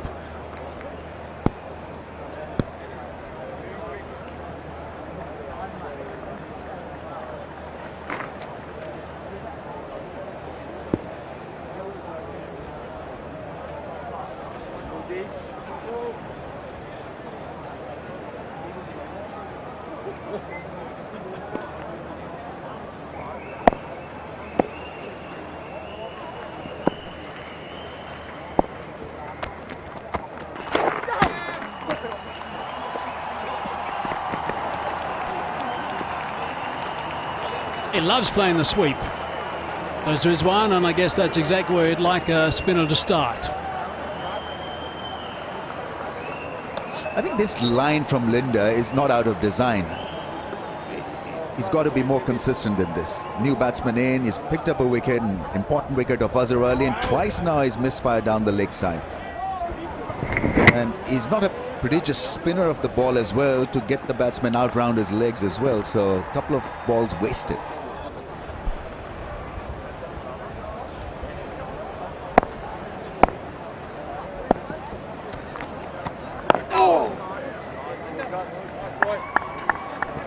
Successful over for George Linder, 67 for 4.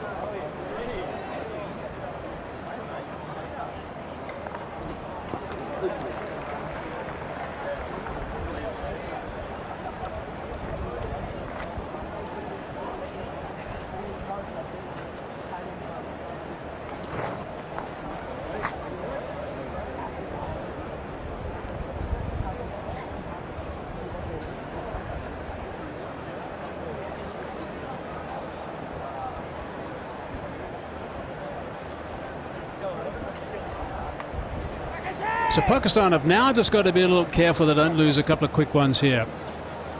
Certainly if they happen to lose another one straight after the loss of Azhar Ali.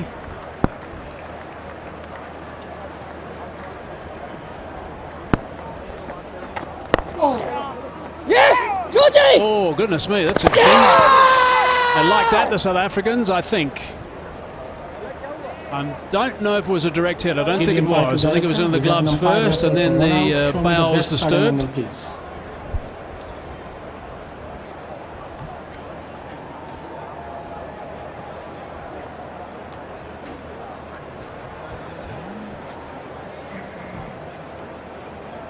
Let's keep rolling, keep rolling, keep rolling.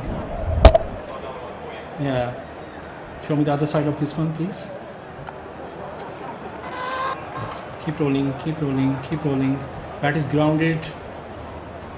Before the bails are off, I'm ready to make my decision. My decision for the big screen is not out, repeat, not out.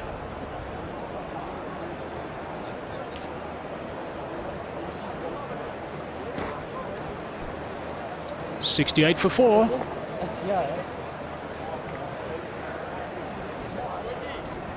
One ball into the 33 over now.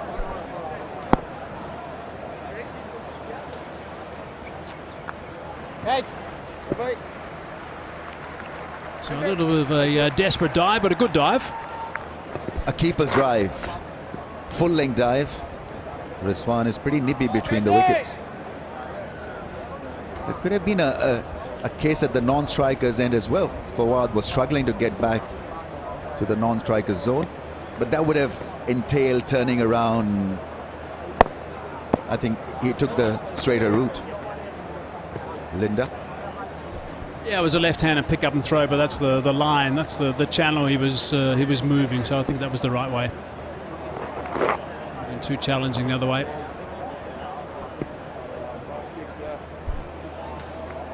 Thinking a quick single can be risky in a way because you're blinded by the close-in fielders. So once you get the ball past through the close-in net of fielders, then you never know whether the ball has gotten to the fielder quickly or not, and so you blind it for a second, and that is enough for you to get yourself into a little bit of bother. We actually had a bit of a look at the pitch during the tea break. Let's have a look and see what the track looked like. You will see these cracks have just opened up a little bit. See, they're a little bit wider. There's no loose plates at the moment. There has been just a little bit of variable bounce, but you can see those cracks have definitely widened as the game has gone on. So that's what it looked like at tea. And speaking of tea, I think it's time for a cup of tea. Ah, yes, I thought we'd find some guys drinking tea. There's Tapal tea being enjoyed by those gentlemen. There's my good friend Iqbal on the left. Loves his tea, Iqbal. Loves his food as well. He certainly does. He's going to burst soon, I think. I've known Iqbal for about 22 years, actually, and that's the truth. He hasn't aged one bit. Iqbal on the left. I'm very jealous. What a good man.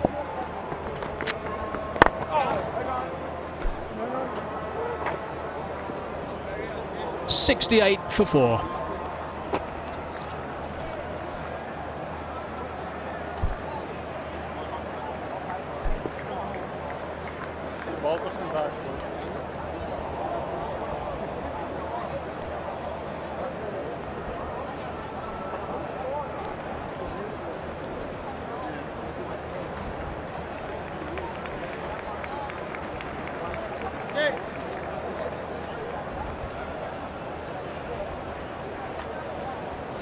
Fawad is out there for 8. Rizwan not yet off the mark. Earlier we saw day 3 pitch from close range, and I saw a bit of gloss and a bit of shine, so it's not completely dead. I think that could be one reason why the ball is still carried to the keeper from fast bowlers. A little bit of gloss, and all is not lost.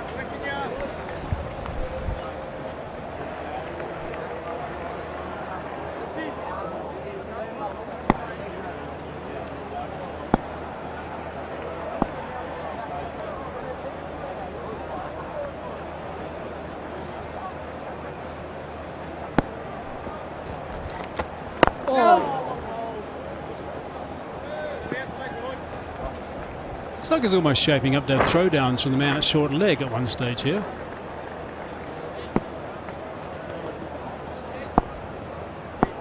He's about to give him a couple of throwdowns, kicking Peterson. Yeah, he just checked him out. There he is, right there, short leg. Yep. Nice work from Peterson.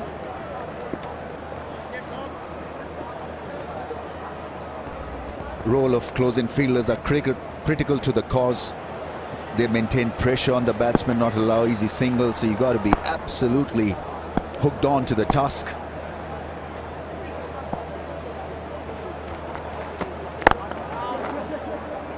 Well, that is pretty classy. That really is a classy cover drive out of the rough. He's an excellent player of spin bowling. Here's an example of it. I think Faf du Plessis just found out how hard this ground is. When he dived, look at the opening blade. That is beautifully played. He knew exactly where Faf was and just opened that blade a fraction.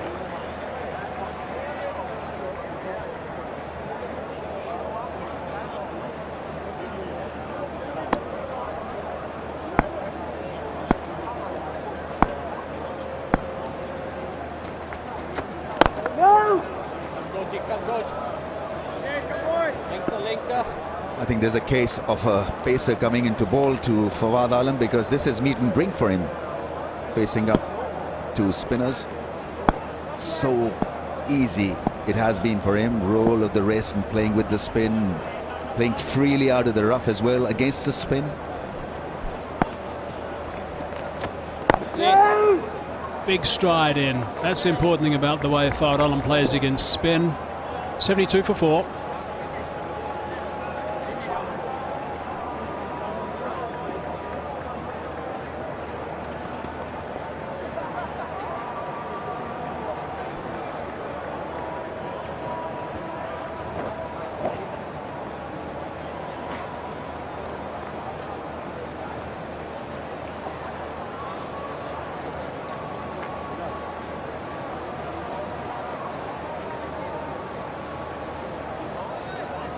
I want to add something along the lines of what you were talking about earlier, Rambo. You were talking about how the Pakistan bowlers bowled very well with their reverse swing, and they got, I mean, I described the reverse swing quite a bit of the time in Karachi as reverse curve, because it wasn't going a long way.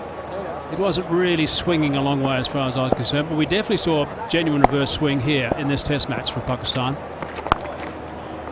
It's a bit of a loose full toss. Rabada's down there. He's the man I wanted to talk about. Now, he is a brilliant bowler when it comes to reverse swinging, and I sense that he's got a really big role to play in this innings. He'll have a burst after the tea break, or maybe after the drinks break. Correction, after the drinks break. He can reverse swing the ball late, can reverse it quite a distance. You mentioned Norkia's not a big reverse swing guy. He's not. And that's why he went short and got those wickets short yesterday. He picked up that Fifer. But he's your guy who's going to make a difference when it's reversing. It depends on the condition of the ball and how much the guys are looking after it. Correct. So the onus is on the fielders to keep one side going, one side shiny, the other one rough. Spinners need to look after the ball as well.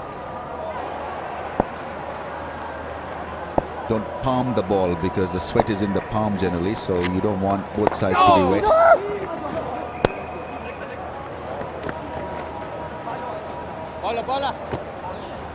Rizwan laboured to 18 in the first innings, so I guess his real challenge in this innings will be to be a little bit proactive, look for runs, because he's at his best when he's looking to rotate the strike. He's a busy batsman at the crease, bit like Sarfraz Ahmed. But didn't see any rhythm in his batting in the first innings, and I think eventually it got to him and he got out. How many batsmen have we seen that have had real rhythm in this test match? That's an indication to me that it's quite difficult to surface.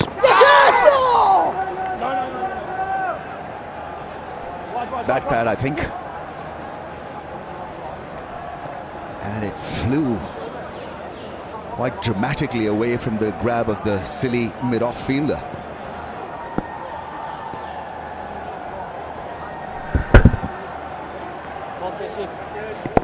Never a case of leg before.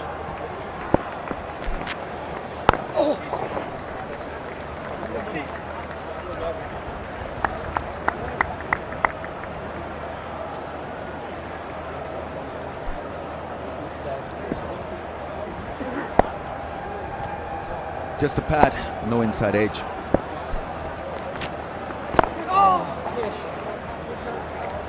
76 for 4.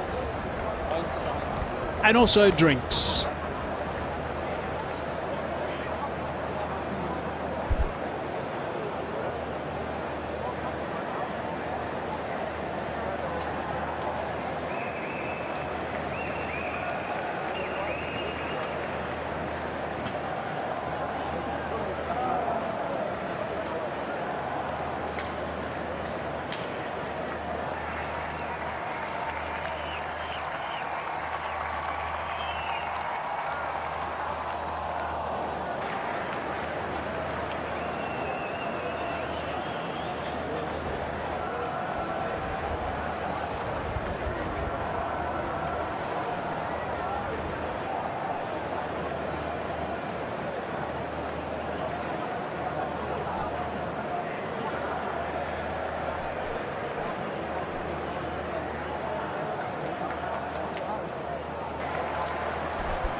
by 147 and 6 second wickets in hand.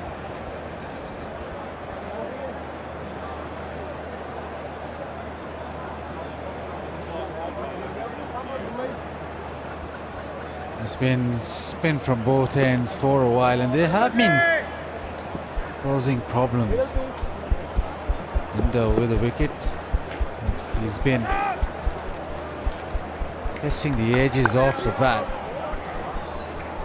And South Africa in the game, but again, it's that moment where you think they cannot allow a single partnership to develop.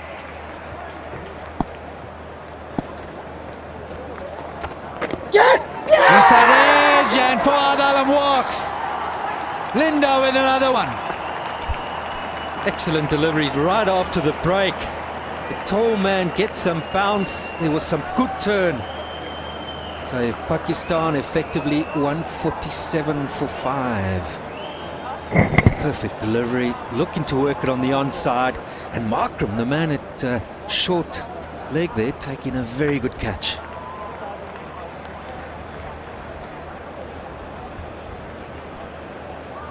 Well, Pakistan spot a bother, yeah, the man that has kept the innings together on 2 occasions during the series. He goes for 12. 76 for 5.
Water break, serving South Africa well by Mushraf.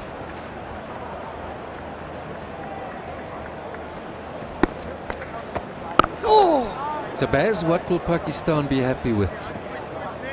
They'll be comfortable defending.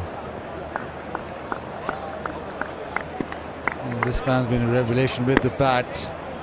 Lower order for Mushraf.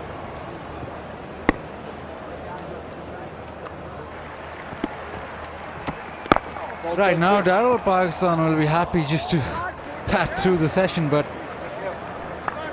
I think minimum they'll want 200. Big inside edge. It flew to Markram. He's done really well. But the pitch is playing up. It's offering spin. Also for the fast man, it's that invariable bounce also coming into effect.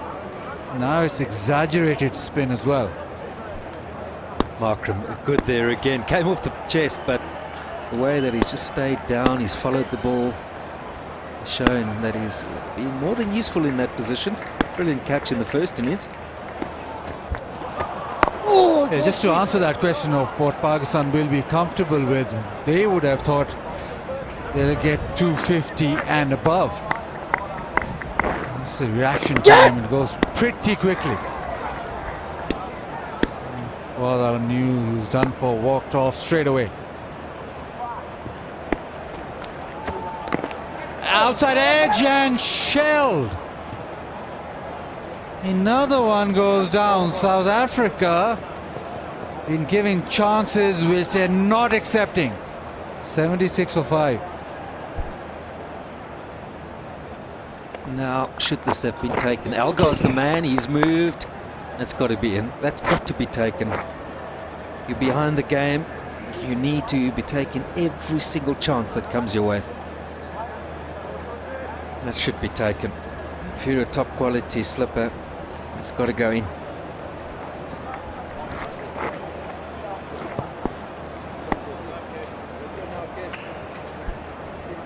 Fielding letting South Africa down. You don't often say that, but that was almost regulation. The outside edge found, and it easily floats towards slip. It's not a inside edge, and another opportunity. It's all happening. Every ball, there's something happening.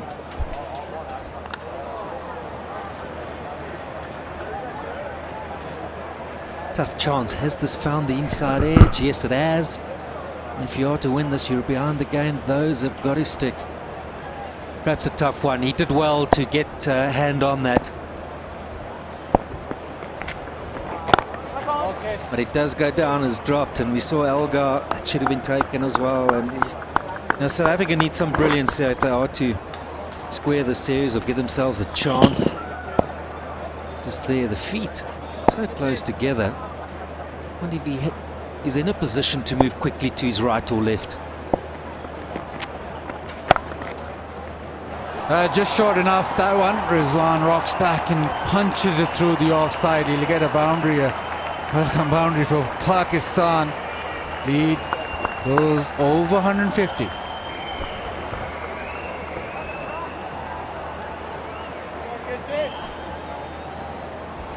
The moment the ball's in the right area, there's something happening, but if you miss the areas, it does allow scoring opportunities.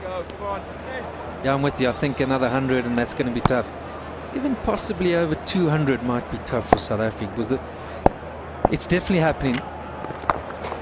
That's well swept. That is down to Rabada. He's at deep backward square leg. So we've seen Bavuma put one down, we've seen Elgar, we've seen Keegan Peterson. That silly point. Just need to find a bit of luck somewhere. You need those sharp ones taken. We saw Markram take a good one. And it was the dangerous Fahim, the man that played superbly well. We sang his praises about how good a batsman he looks. In those moments, these sort of guys don't often give you many chances.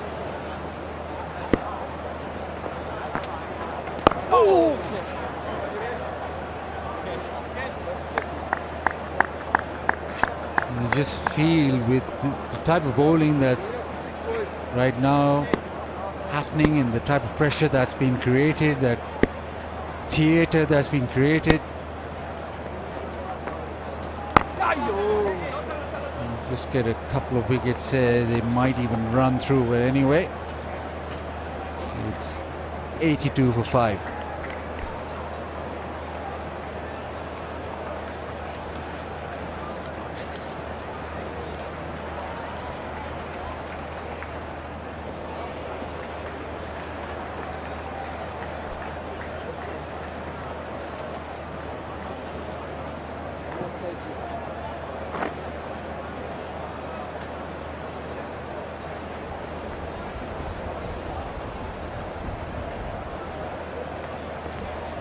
It's worth having a look at Dean Elgar in the slip position. He does do it quite often, but the hands are low, he's moving, he's kind of stepped, the head's moving. And that's often the problem as a slip fielder. It's very similar to batting. You've got to be still, you've got to be in that moment, anticipating an edge, and you should be every single ball. You've got to think like a keeper, it's your head position. Look at him, the head's moving, he's trying to move. Goes and everything's moving, so you can't really pick it up. You battle to pick up the pace of the ball.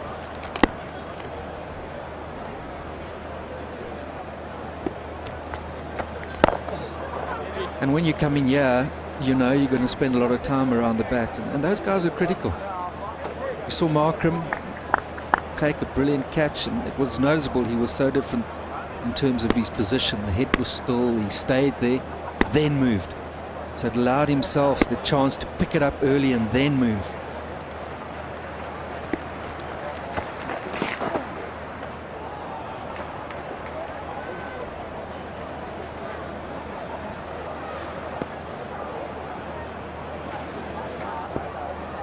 We've all put them down, but can't help thinking that perhaps needs to think about his technique and how he goes about fielding in that cordon.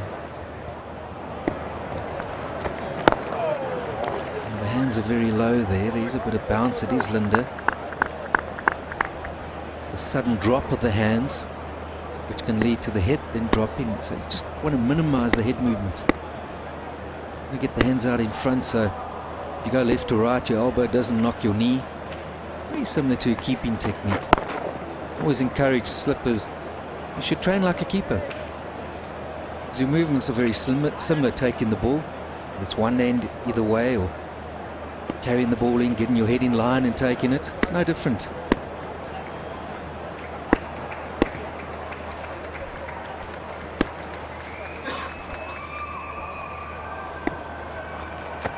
Oh! 82 for 5.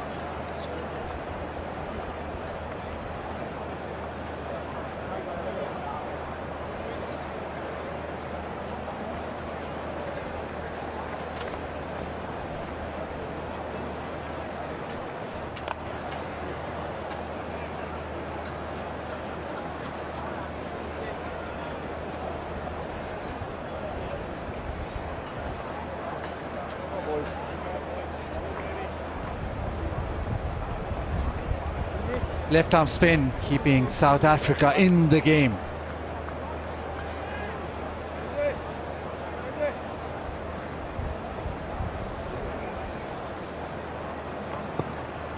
We're talking about chances being missed, and South Africa, well,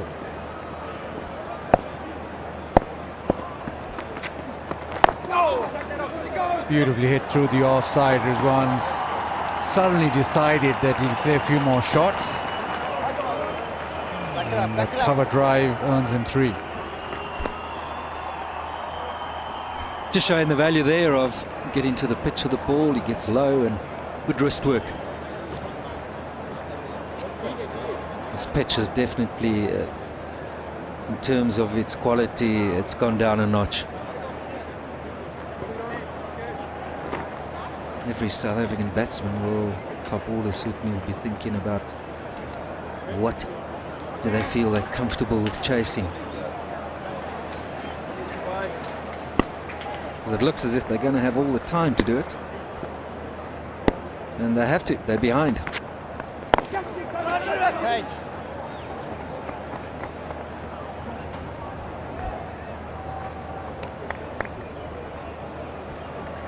South Africa in the field. Well, Bavuma, difficult one inside edge. That one I thought was pretty simple. This one another difficult one, but missed chances, the opportunity of getting back into the test match. And they need some special efforts in the field with the ball.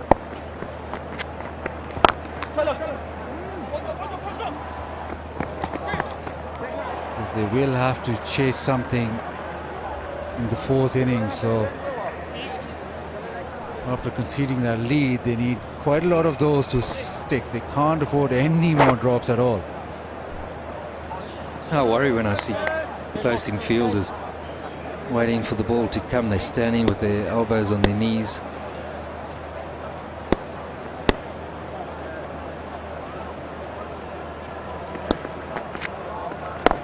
The problem is that last moment when you get ready, you get the hands out and the head drops. You need to make that position with a still head, like a keeper. You don't see a keeper waiting for the ball. His elbows on his knees. He's presented his gloves, presented his hands, stays down, comes up with the ball. And the moment Maharaj plays, when he finds that length, he just finds that right in between length, something's happening. We saw with Fard Alam Lunda, there was a big puff of dust. Oh, Pakistan happy to push out in front there. It does bring those close-in fielders into play.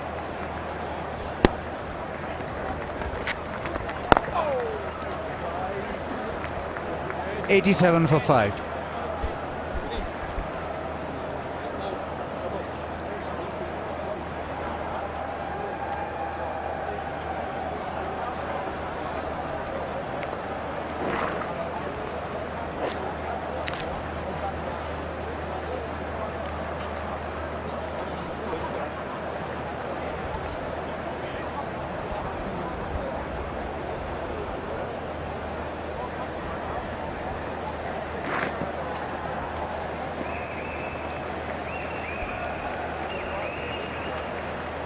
2 for 9 for Linda.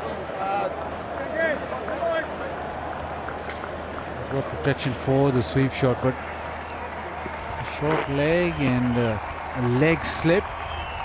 Leg slip also with the helmet on.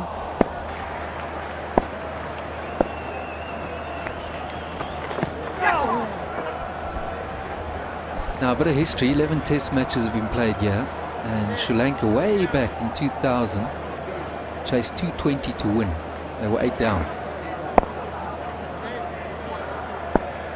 The other matches, they've been draws or innings victories.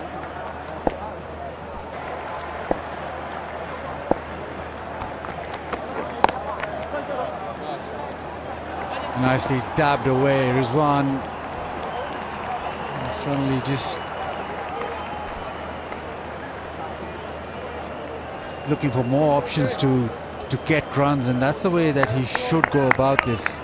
He brought out the sweep shot. He's tried that cut shot. They are fielders in attacking positions, so it's good for him the way that he can get the runs flowing as well. It's not just about batting time, it's about getting that lead extended.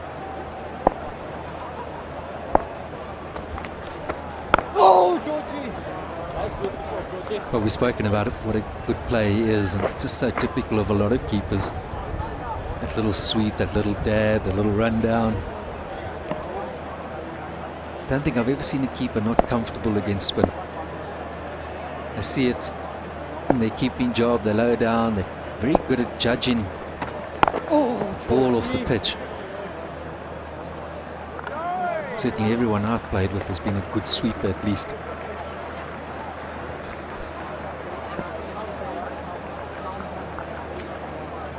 It was pleasing to see Linda get in a bowl. He suffered that damage to his bowling hand in the first innings. He's been a good cricketer through the years. He plays down in Cape Town, and just through consistent performances has made his way into the national side in ideal conditions. This is when you want to bowl. This is when you want to establish a reputation for yourself. And 2 for 11, about to finish, and he's 7th. Can't argue with that.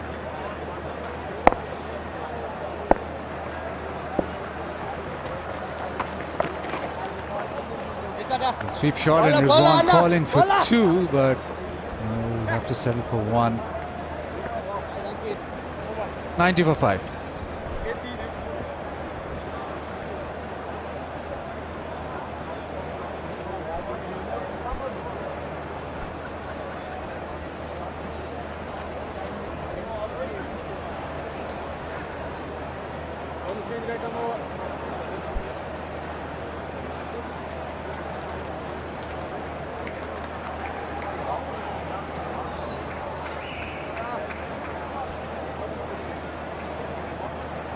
The bottom line, Pakistan lead by 161.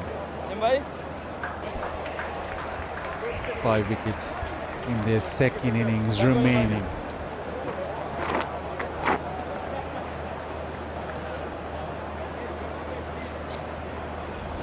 Change of tactics. Here being brought back on, and he's replacing Maharaj. So watch out for some reverse swing. He bowled exceptionally well in the first innings, bowled pretty straight, used that short ball to good effect. Got rid of Rizwan with a short ball, albeit with a newish Kookaburra. This one is quite battered.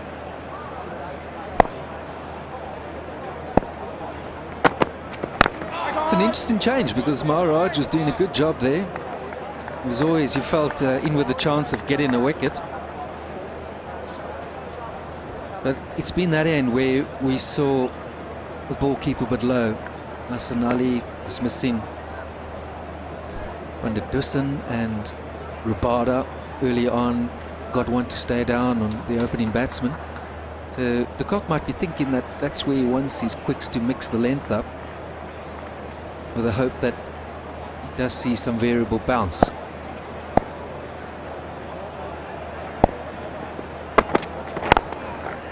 Well, that's a quality shot. That is a proper cricket shot. Yeah, the balance was all perfect. The ball was angling back in, or even a hint of reverse swing into the pads, but Rizwan held his shape and hit it through mid-on and mid-wicket with a vertical bat. That's a quality shot. He's playing a little blind here now. He's moved to 20 of 29, showing the value of good balance. And it's quite unusual because he's moving to the off stump, but just shows that full face through and finds the gap.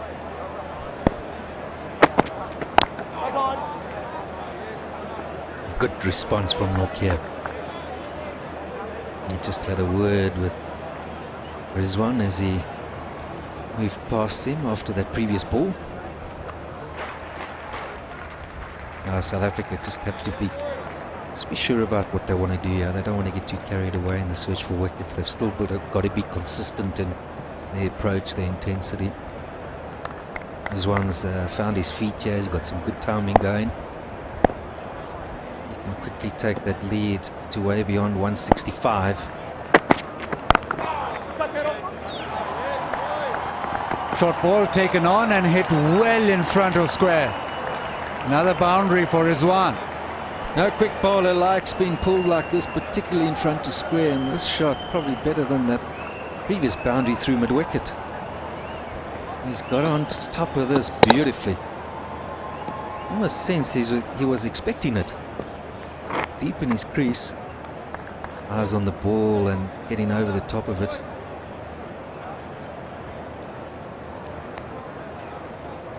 That bat coming from high to low, so it's always going towards ground, that shot, but every boundary now just adds pressure to South Africa. Tests him again with the short ball. First innings he got him out with the short ball, but it was a newish ball, much more pace off the track. This is an older ball and Rizwan will take the short ball on. Well, for a moment there, Alimdar has stepped in. The aggro is flowing, and Alimdar just asking Rizwan to settle down, and Nokia as well. He has a man back. As you say, Baz, he did get him out previously with a short ball.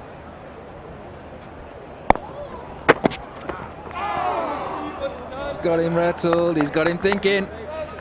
41 gone, 98 for 5, and just a little reminder, and that's the reply. Let's get in the battle. Get through that, please.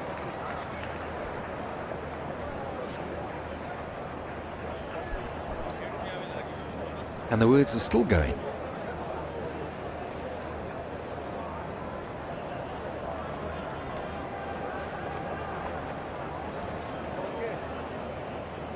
Stay up there, please, Anna, please.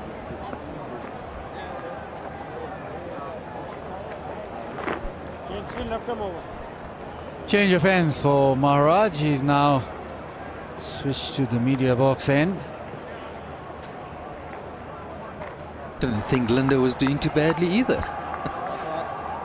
I guess he's the top spinner, and he's now been given the choice of the other end. There's definitely more rough outside the off stump there for the left-hander. That's the correct line, but it's nicely played by Fahim Ashraf. But Maharaj shouldn't mind this because this was basically on the up. He wants him to try and play through the offside. What Maharaj doesn't want is to too full to make that shot easy. I can't help thinking, I think Linda deserved a couple more overs. Not to say Maharaj can't pick up a wicket, but there's absolutely nothing wrong with the way he was going, and that delivery to Fawad Alam just bounced beautifully, well taken. That short leg. Perhaps it's a double change. You may see Linda come from the end Nokia's just bowled from. Yeah, once you go too full, it's easy pickings. That was a danger with the line outside off. And every boundary is just a reminder to Dean Algar for putting him down. We know he's a good batsman. We've seen Pakistan's Atal, particularly in Karachi, bat well. South Africa just can't afford to give away any loose deliveries, easy boundaries. They've got to keep that concentration focus going. Sure, they're hitting those right areas. Easier said than done. Day's been long, even spinners tire. Yeah, the low orders really stung South Africa in this partnership. Already 26. Fahim Ashraf, both test matches, has rallied with the tail. But it's here where Pakistan have gone away with the test match, the low order. Sweep shot, big sweep shot, nobody back, so another boundary for Fahim. A real blossoming little partnership, this 30 or 40 against the run of play. It hasn't been easy all day, and both these now are helping themselves to some good boundaries. No man back. Coming around, one would think that's not a bad option, at least when you're around the wicket to the left-hander, of having someone back. If it's straight, he's going to play it again. There's no one there. Gone again. 3 boundaries in the over. Fahim has started to blossom. 110 for 5.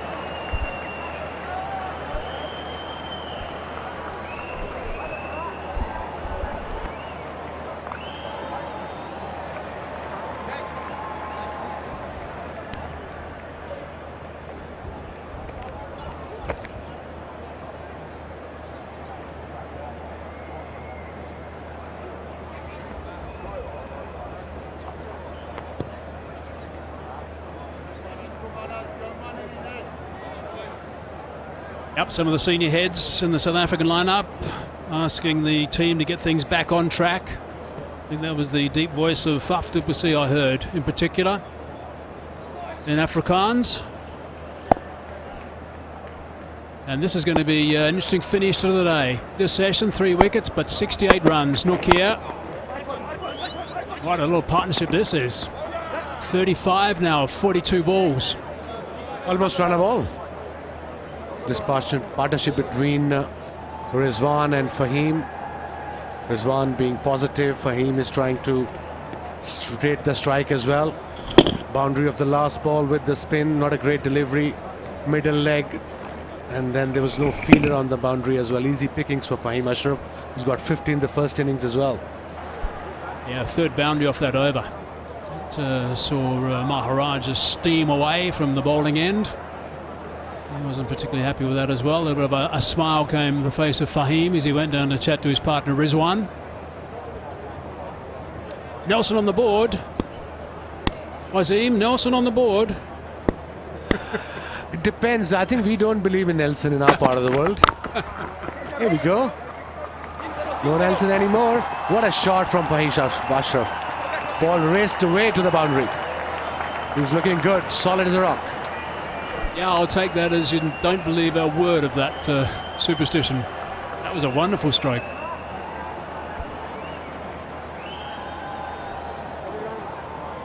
Look at the shot. It was slightly short and wide, and back foot drive is in good nick. 15 Karachi, 15 first innings here, and he's on 18 now. Turned out to be an incredible series for Fahim Ashraf as a batsman.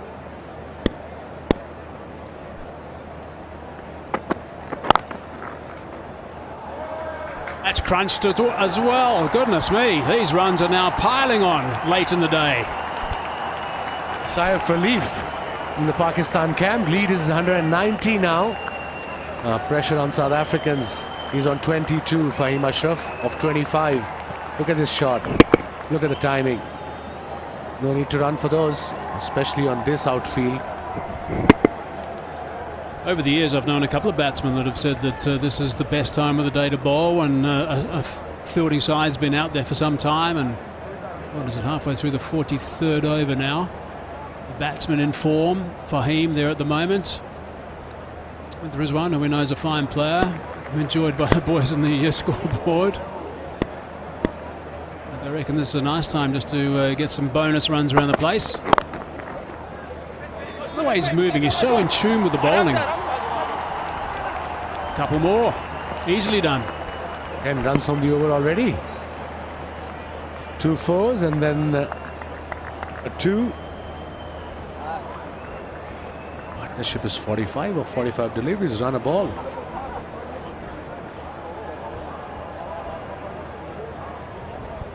Tapal Danedar enjoying a cup of tea.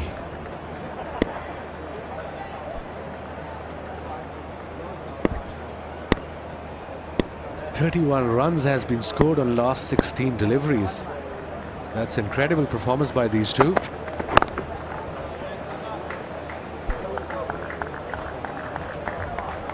Yeah, that previous over went for a dozen. This one's gone for 11 now.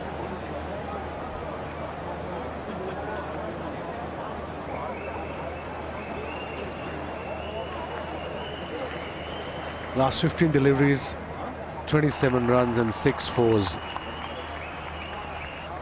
192 runs ahead Pakistan in this test match.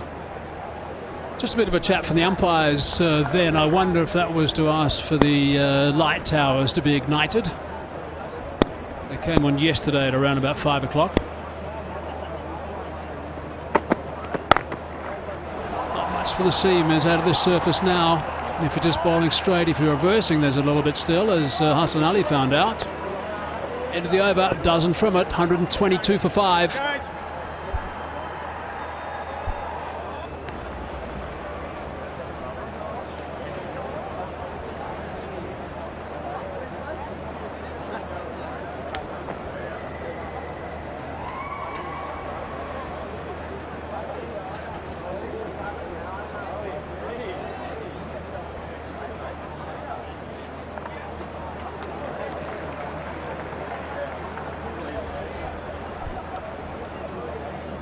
And a very sunny day all day today. It's been very pleasant. The sun's starting to set now.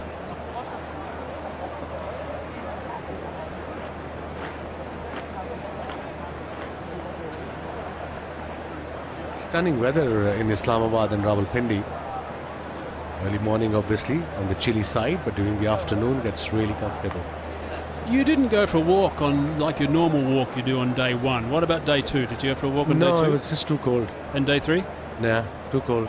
6 o'clock in the morning, dark and too cold. Oh, see, what's going on? You're a bit lazy or what? What's going on? I was doing it in Karachi at 5:30. No, you were. It was fine.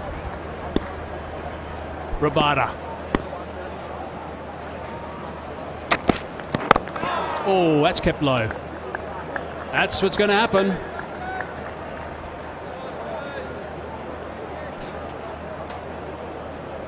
Yeah, on this pitch, this should be the line. Length, obviously, is back of a length, and it should finish within the stumps. If you bowl slightly wide, like Nokia did in the previous over, got hit for a dozen runs. Why? Hassan Ali bowled well for Pakistan because he was trying to aim the stumps every time.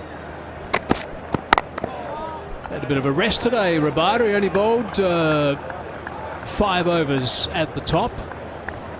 And he's back in proceedings now, so he'll be feeling reasonably fresh, I would imagine. So the first ball kept low. Second was standard bounce. When he picked up that wicket earlier today, the first wicket he picked up, it clearly meant a lot to him with the celebration that he got going. Early call is always a good call. That's what Rizwan said, no, straight away. There's no need to take a risk. Partnership is flowing beautifully. It's worth 46 now. Mikey just mentioned he's using his wrist. Let's have a look how. There, at the last minute, you can see he wants to bowl the outswinger. It's a reverse is happening a little bit. At the last minute, if you can notice the flick of the wrist. Let's pick that up. Tidied up by Mulder.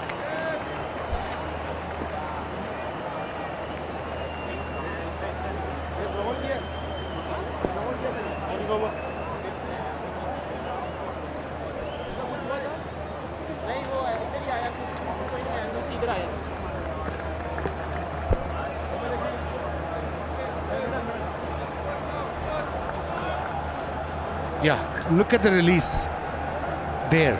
Okay, if you see his wrist, he just flicked it at the last second, and that means that he was trying to get the ball away from the left-hander around the wicket. Not an easy thing to do. So you're saying at the last minute he was flicking it, basically flicking his wrist towards the slips. Basically, that's what he's.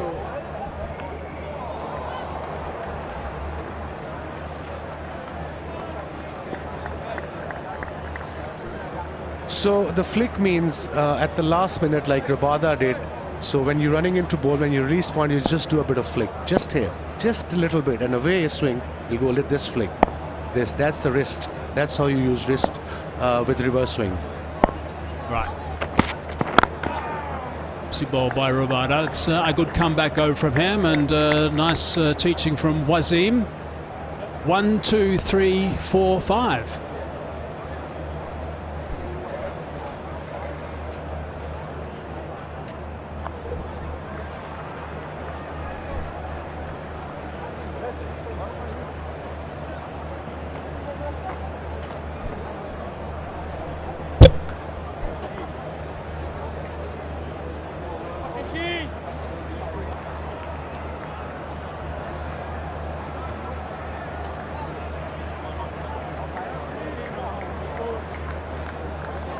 I reckon we've probably got around about 17 minutes left.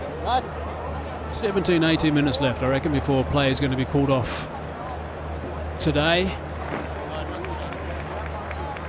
Still 14 overs remaining. Yeah. So all depends on the light. Yeah, we'll miss out on some of those.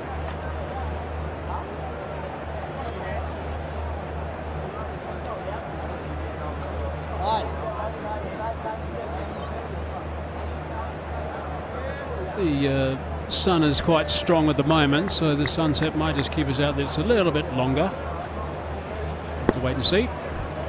Winter sun suddenly disappears in 5 to 10 minutes gone. Go!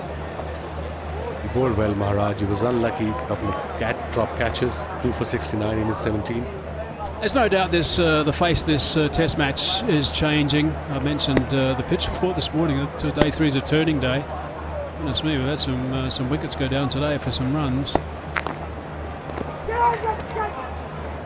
Carrying, I'm not sure there was any willow involved. Bit of maybe a little bit of a minor disturbance of the pitch as that one came out of the rough. That's what baffles batsmen. Couple of last over, no turn, straight, and this one hitting the rough and turned sharply.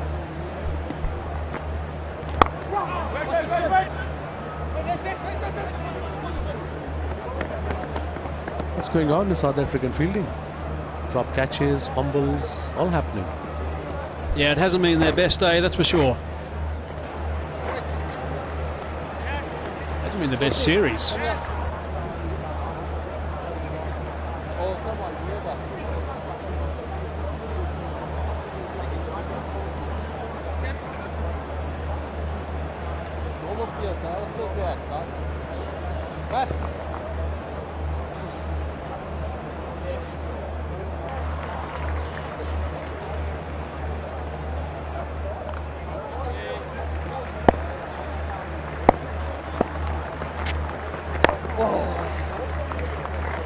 So what I was saying is the fact that the seamers were involved in this test match as it started, and Nokia got 5 on the first day. Hassan Ali also got 5 going into today also.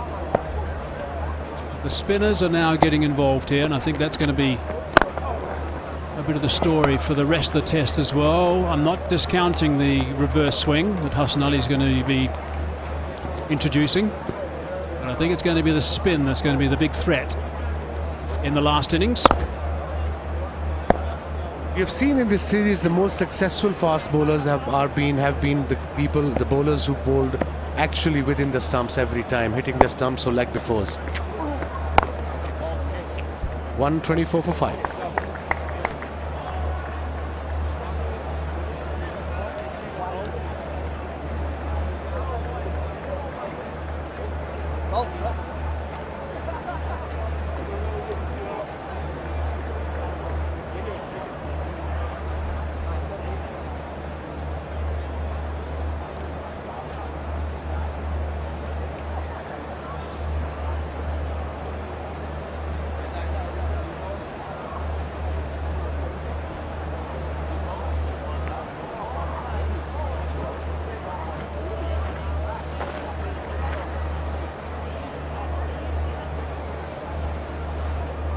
We're not going to get them in, I'm afraid. But we will have another early start tomorrow, so it'll be a longer session first up. On day 4, Rabada again, he's looking in good rhythm. Wherever you're watching this broadcast, I have no doubt you've enjoyed the action. There's been plenty of it. PTV Sports in Pakistan, Sky Sports in the UK, Willow Cricket in North America, Sky New Zealand in New Zealand, Sony 10 in South Asia, Supersport of course in South Africa, Caribbean Flow Sports.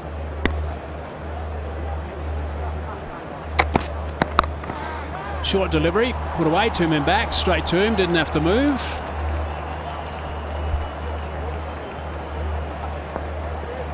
Controlled pull shot from Fahim Ashraf. He's getting better as a batsman day by day. His confidence is back. He made a comeback into Pakistan's side. He's got a couple of 50s already in this series against South Africa. 50 in the first innings. Now he's on 28 of 37 when he came out to bat. Pakistan were under pressure. They were 5 for 70s, 149.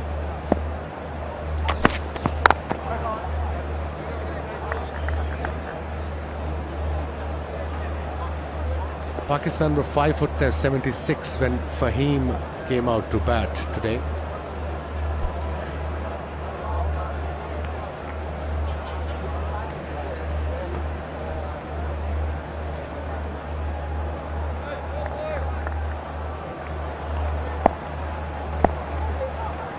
They need a wicket, South Africa.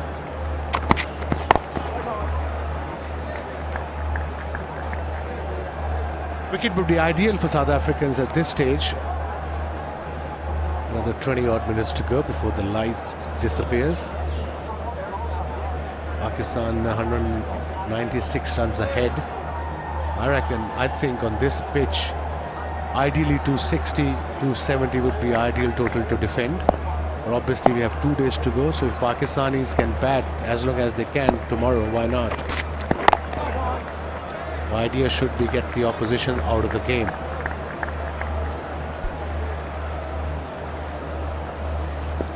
It's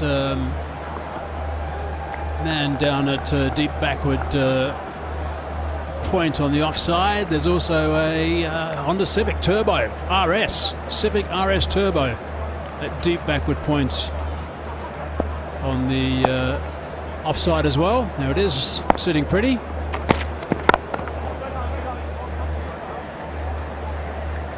So 46 overs gone, 125 for 5.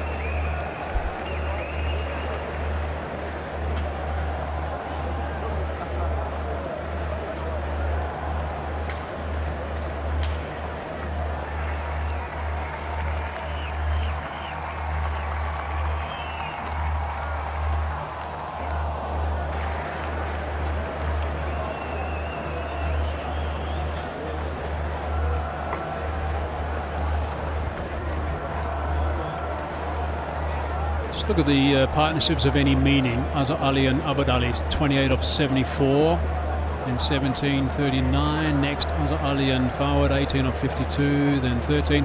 Look at that. Suddenly, 49 off 65 balls only between Fahim and also Rizwan. That's really stepped on the gas. Fahim is averaging 170 in the series at the moment.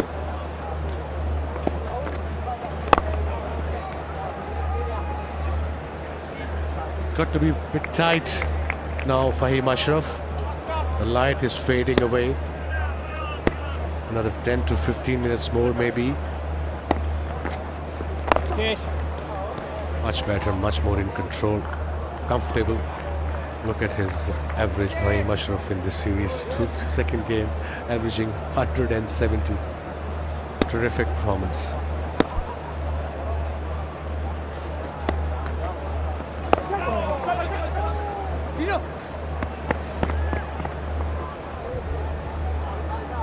Really good work from these two guys. That brings up that 50 stand, 68 balls only. Such an important time to do it too. 41-run stand in the first innings also, so a little shake of the hands. Yeah, good effort by Rizwan and Fahim Ashraf under pressure, taking control of the situation. Another good delivery, comfortably played by Rizwan. It really is quite curious that Nouman Ali was getting some turn off the straight. We haven't seen too much from Maharaj. This was actually on day 2 that Nouman Ali was getting that turn off the straight. Maharaj hasn't turned too much. And therefore, they've been able to comfortably sweep without too many concerns. Probably he's not trying to turn the ball as much. He's bowling it slightly quicker, Maharaj. He got a couple of wickets today on the straighter ones, Azhar Ali and of course Babar Azam. But you're right, Nouman Ali turned a lot more yesterday than Maharaj did today.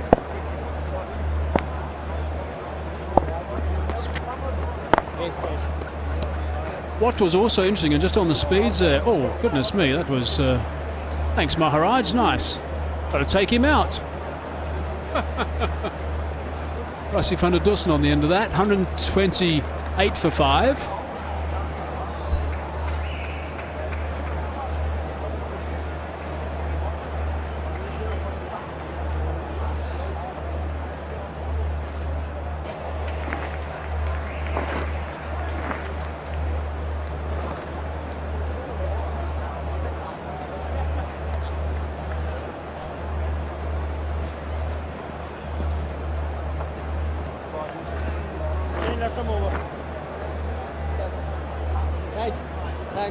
George Linder picked up a couple of wickets. He'll be happy with that after his mishap with the digit, little pinky on his left hand early in the Test match.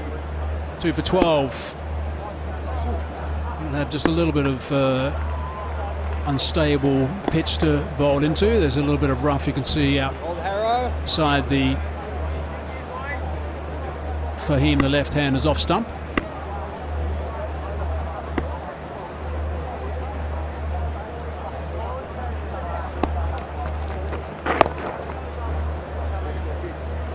But interesting, Nouman Ali was bowling quite briskly, we noted, when he was bowling in this Test match, and Maharaj in the first innings was a little bit on the slow side. There is just closing the door. No, just coming back out again. And I wonder if there's been any adjustment of Maharaj's pace. Looks like he might be bowling a little bit quicker, Maharaj. He's averaging under the 84 mark earlier.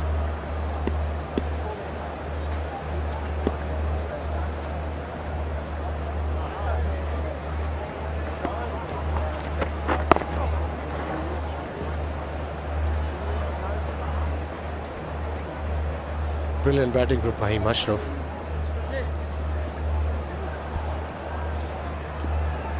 Average at that's in this match. I was actually wondering if he was any quicker from the first innings to the second, actually. See if we can get that for you.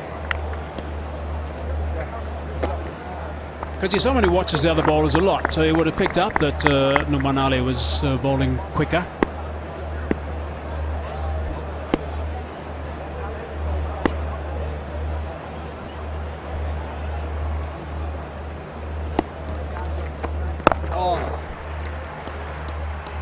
Yeah, it tightened up for him. I should have realized another probably 3 to 4 overs to go, maybe earlier. There's no point taking a risk. Partnership is 52 now between these two. South Africa under pressure now. This is the beauty of Test cricket. It changes from session to session.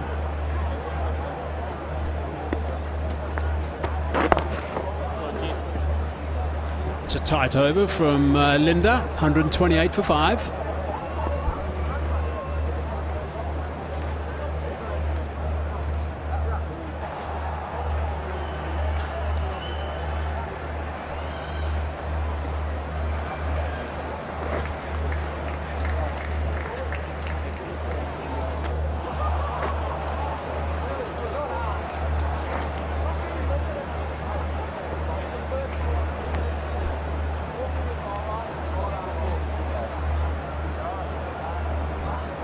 Dinelga just having a bit of a chat to Quentin Lecoq, just to try and put the brakes on things at the moment,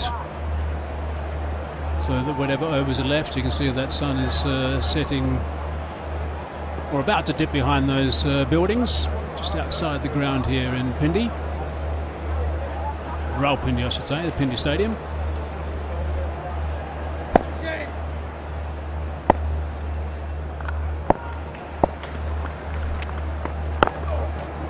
Okay.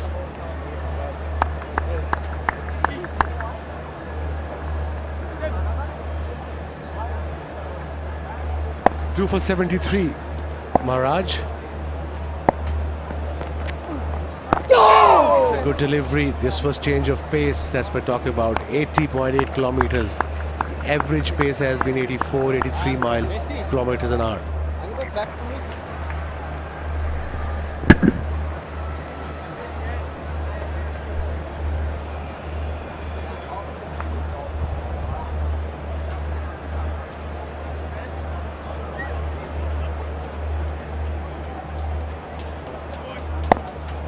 Fastest of 91 and just a little bit quicker. A little bit of bounce there, a little extra bounce. He was averaging 83 in the first innings, 85 in the second innings, so he's just stepped on a little bit, and the fastest is quicker than he bowled in the first innings, so he's trying to just bowl a little bit quicker after seeing Nouman Ali.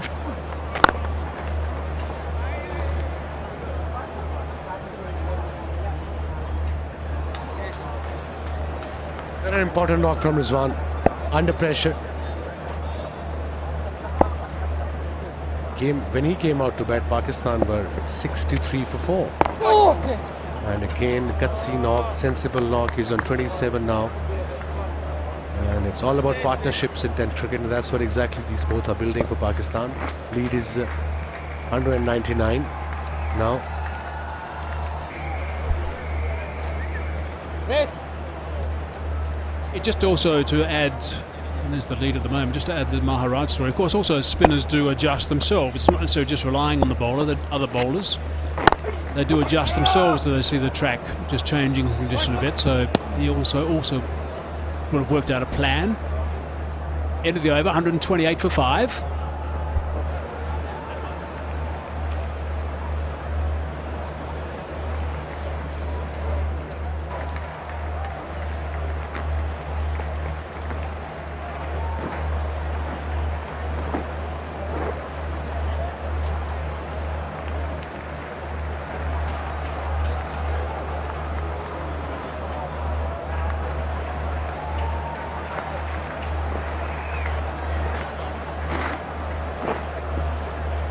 I would suggest it's only a couple of overs now before the umpires will get involved. With a bit of luck, we go a little bit deeper, but this is getting close to the time that yesterday we came off.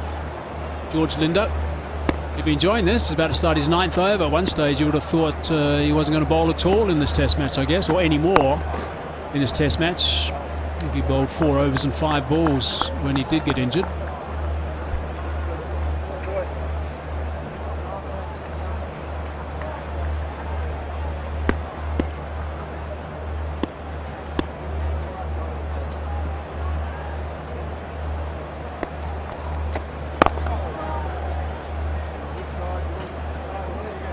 Fahim has no problem from rough or no rough. The way he's batting is looking so comfortable against spin, equally comfortable against the pace bowlers.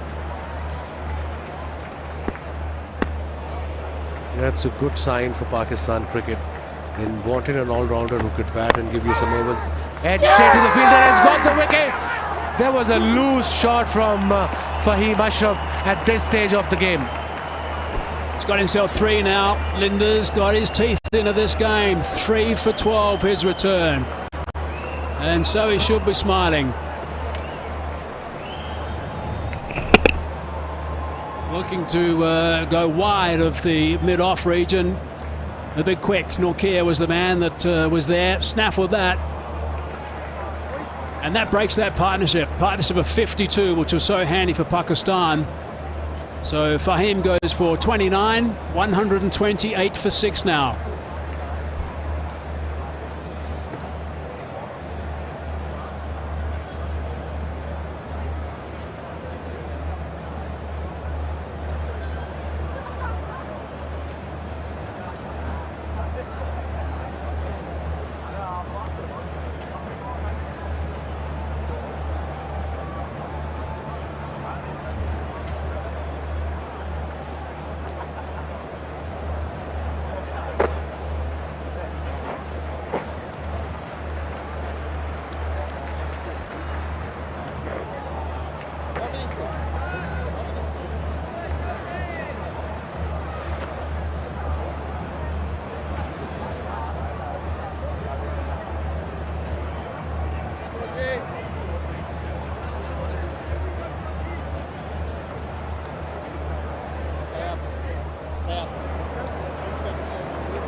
He was outstanding with the ball, Hassan Ali.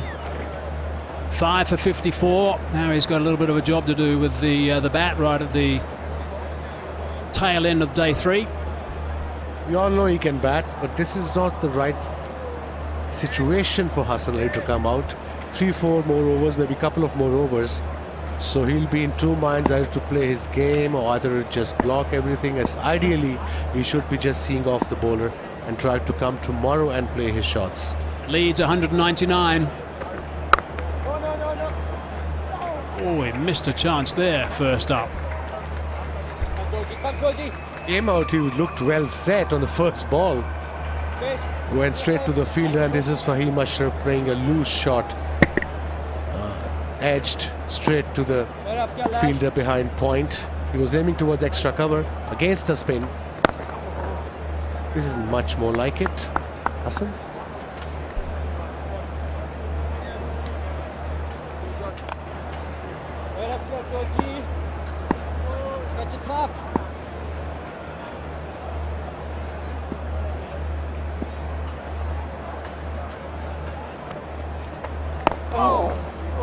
Quicker to finish the over. Good work from George Linder. 3 for 12, 128 for 6.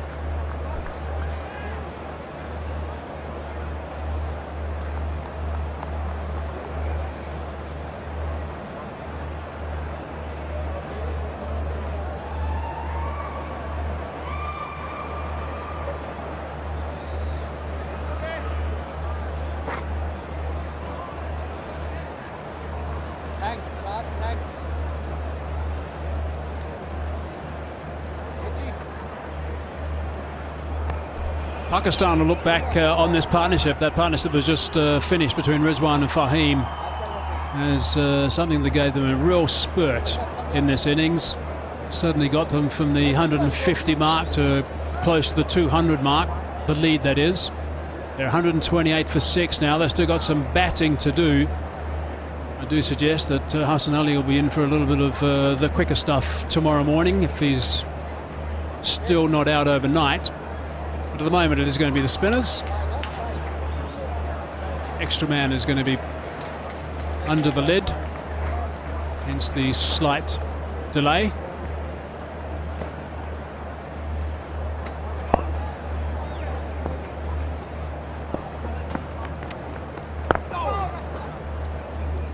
$233 runs for the loss of 12 wickets today so far.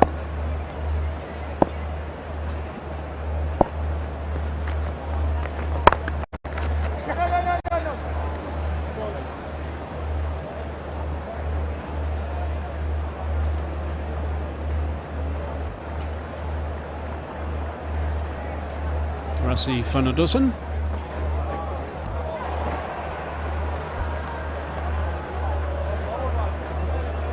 Right onto his knee, although he's wearing the shin pads. Round arm. That's a subtle variation from Maharaj.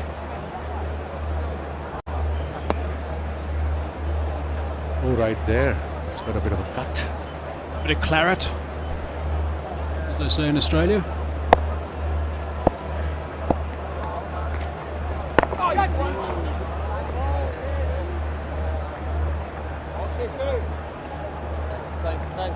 So that singles bring the leads to 200. Bit of a sigh of relief in Pakistan camp. Still 4 wickets in hand. Rizwan is looking good on 28, and Hassan Ali just walked out.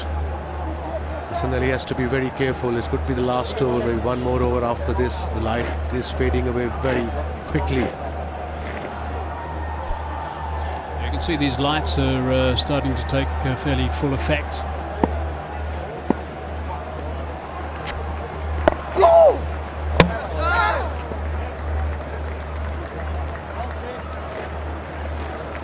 Players have got 4 shadows, which is an indication. You see some of the wider shots.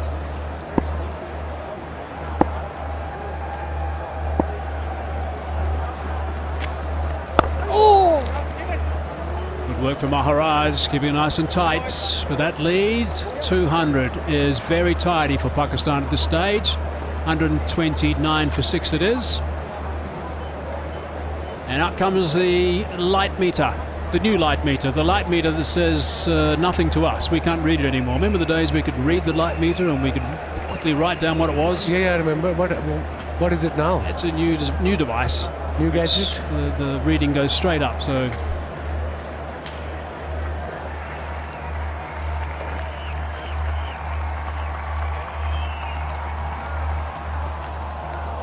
And the reading, of course, is all about, it's supposed to be all about being dangerous to the players. And you've got spinners. And to me, this happens a lot. And I know we're only going to miss out on a couple of overs here, probably. But to me, this happens a lot.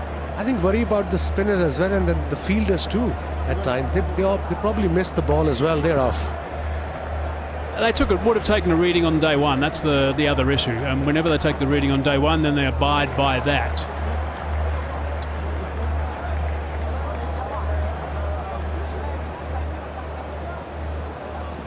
So that's the end of the day's play today. That is the final session. 4 for 87 in session number 3. What a day.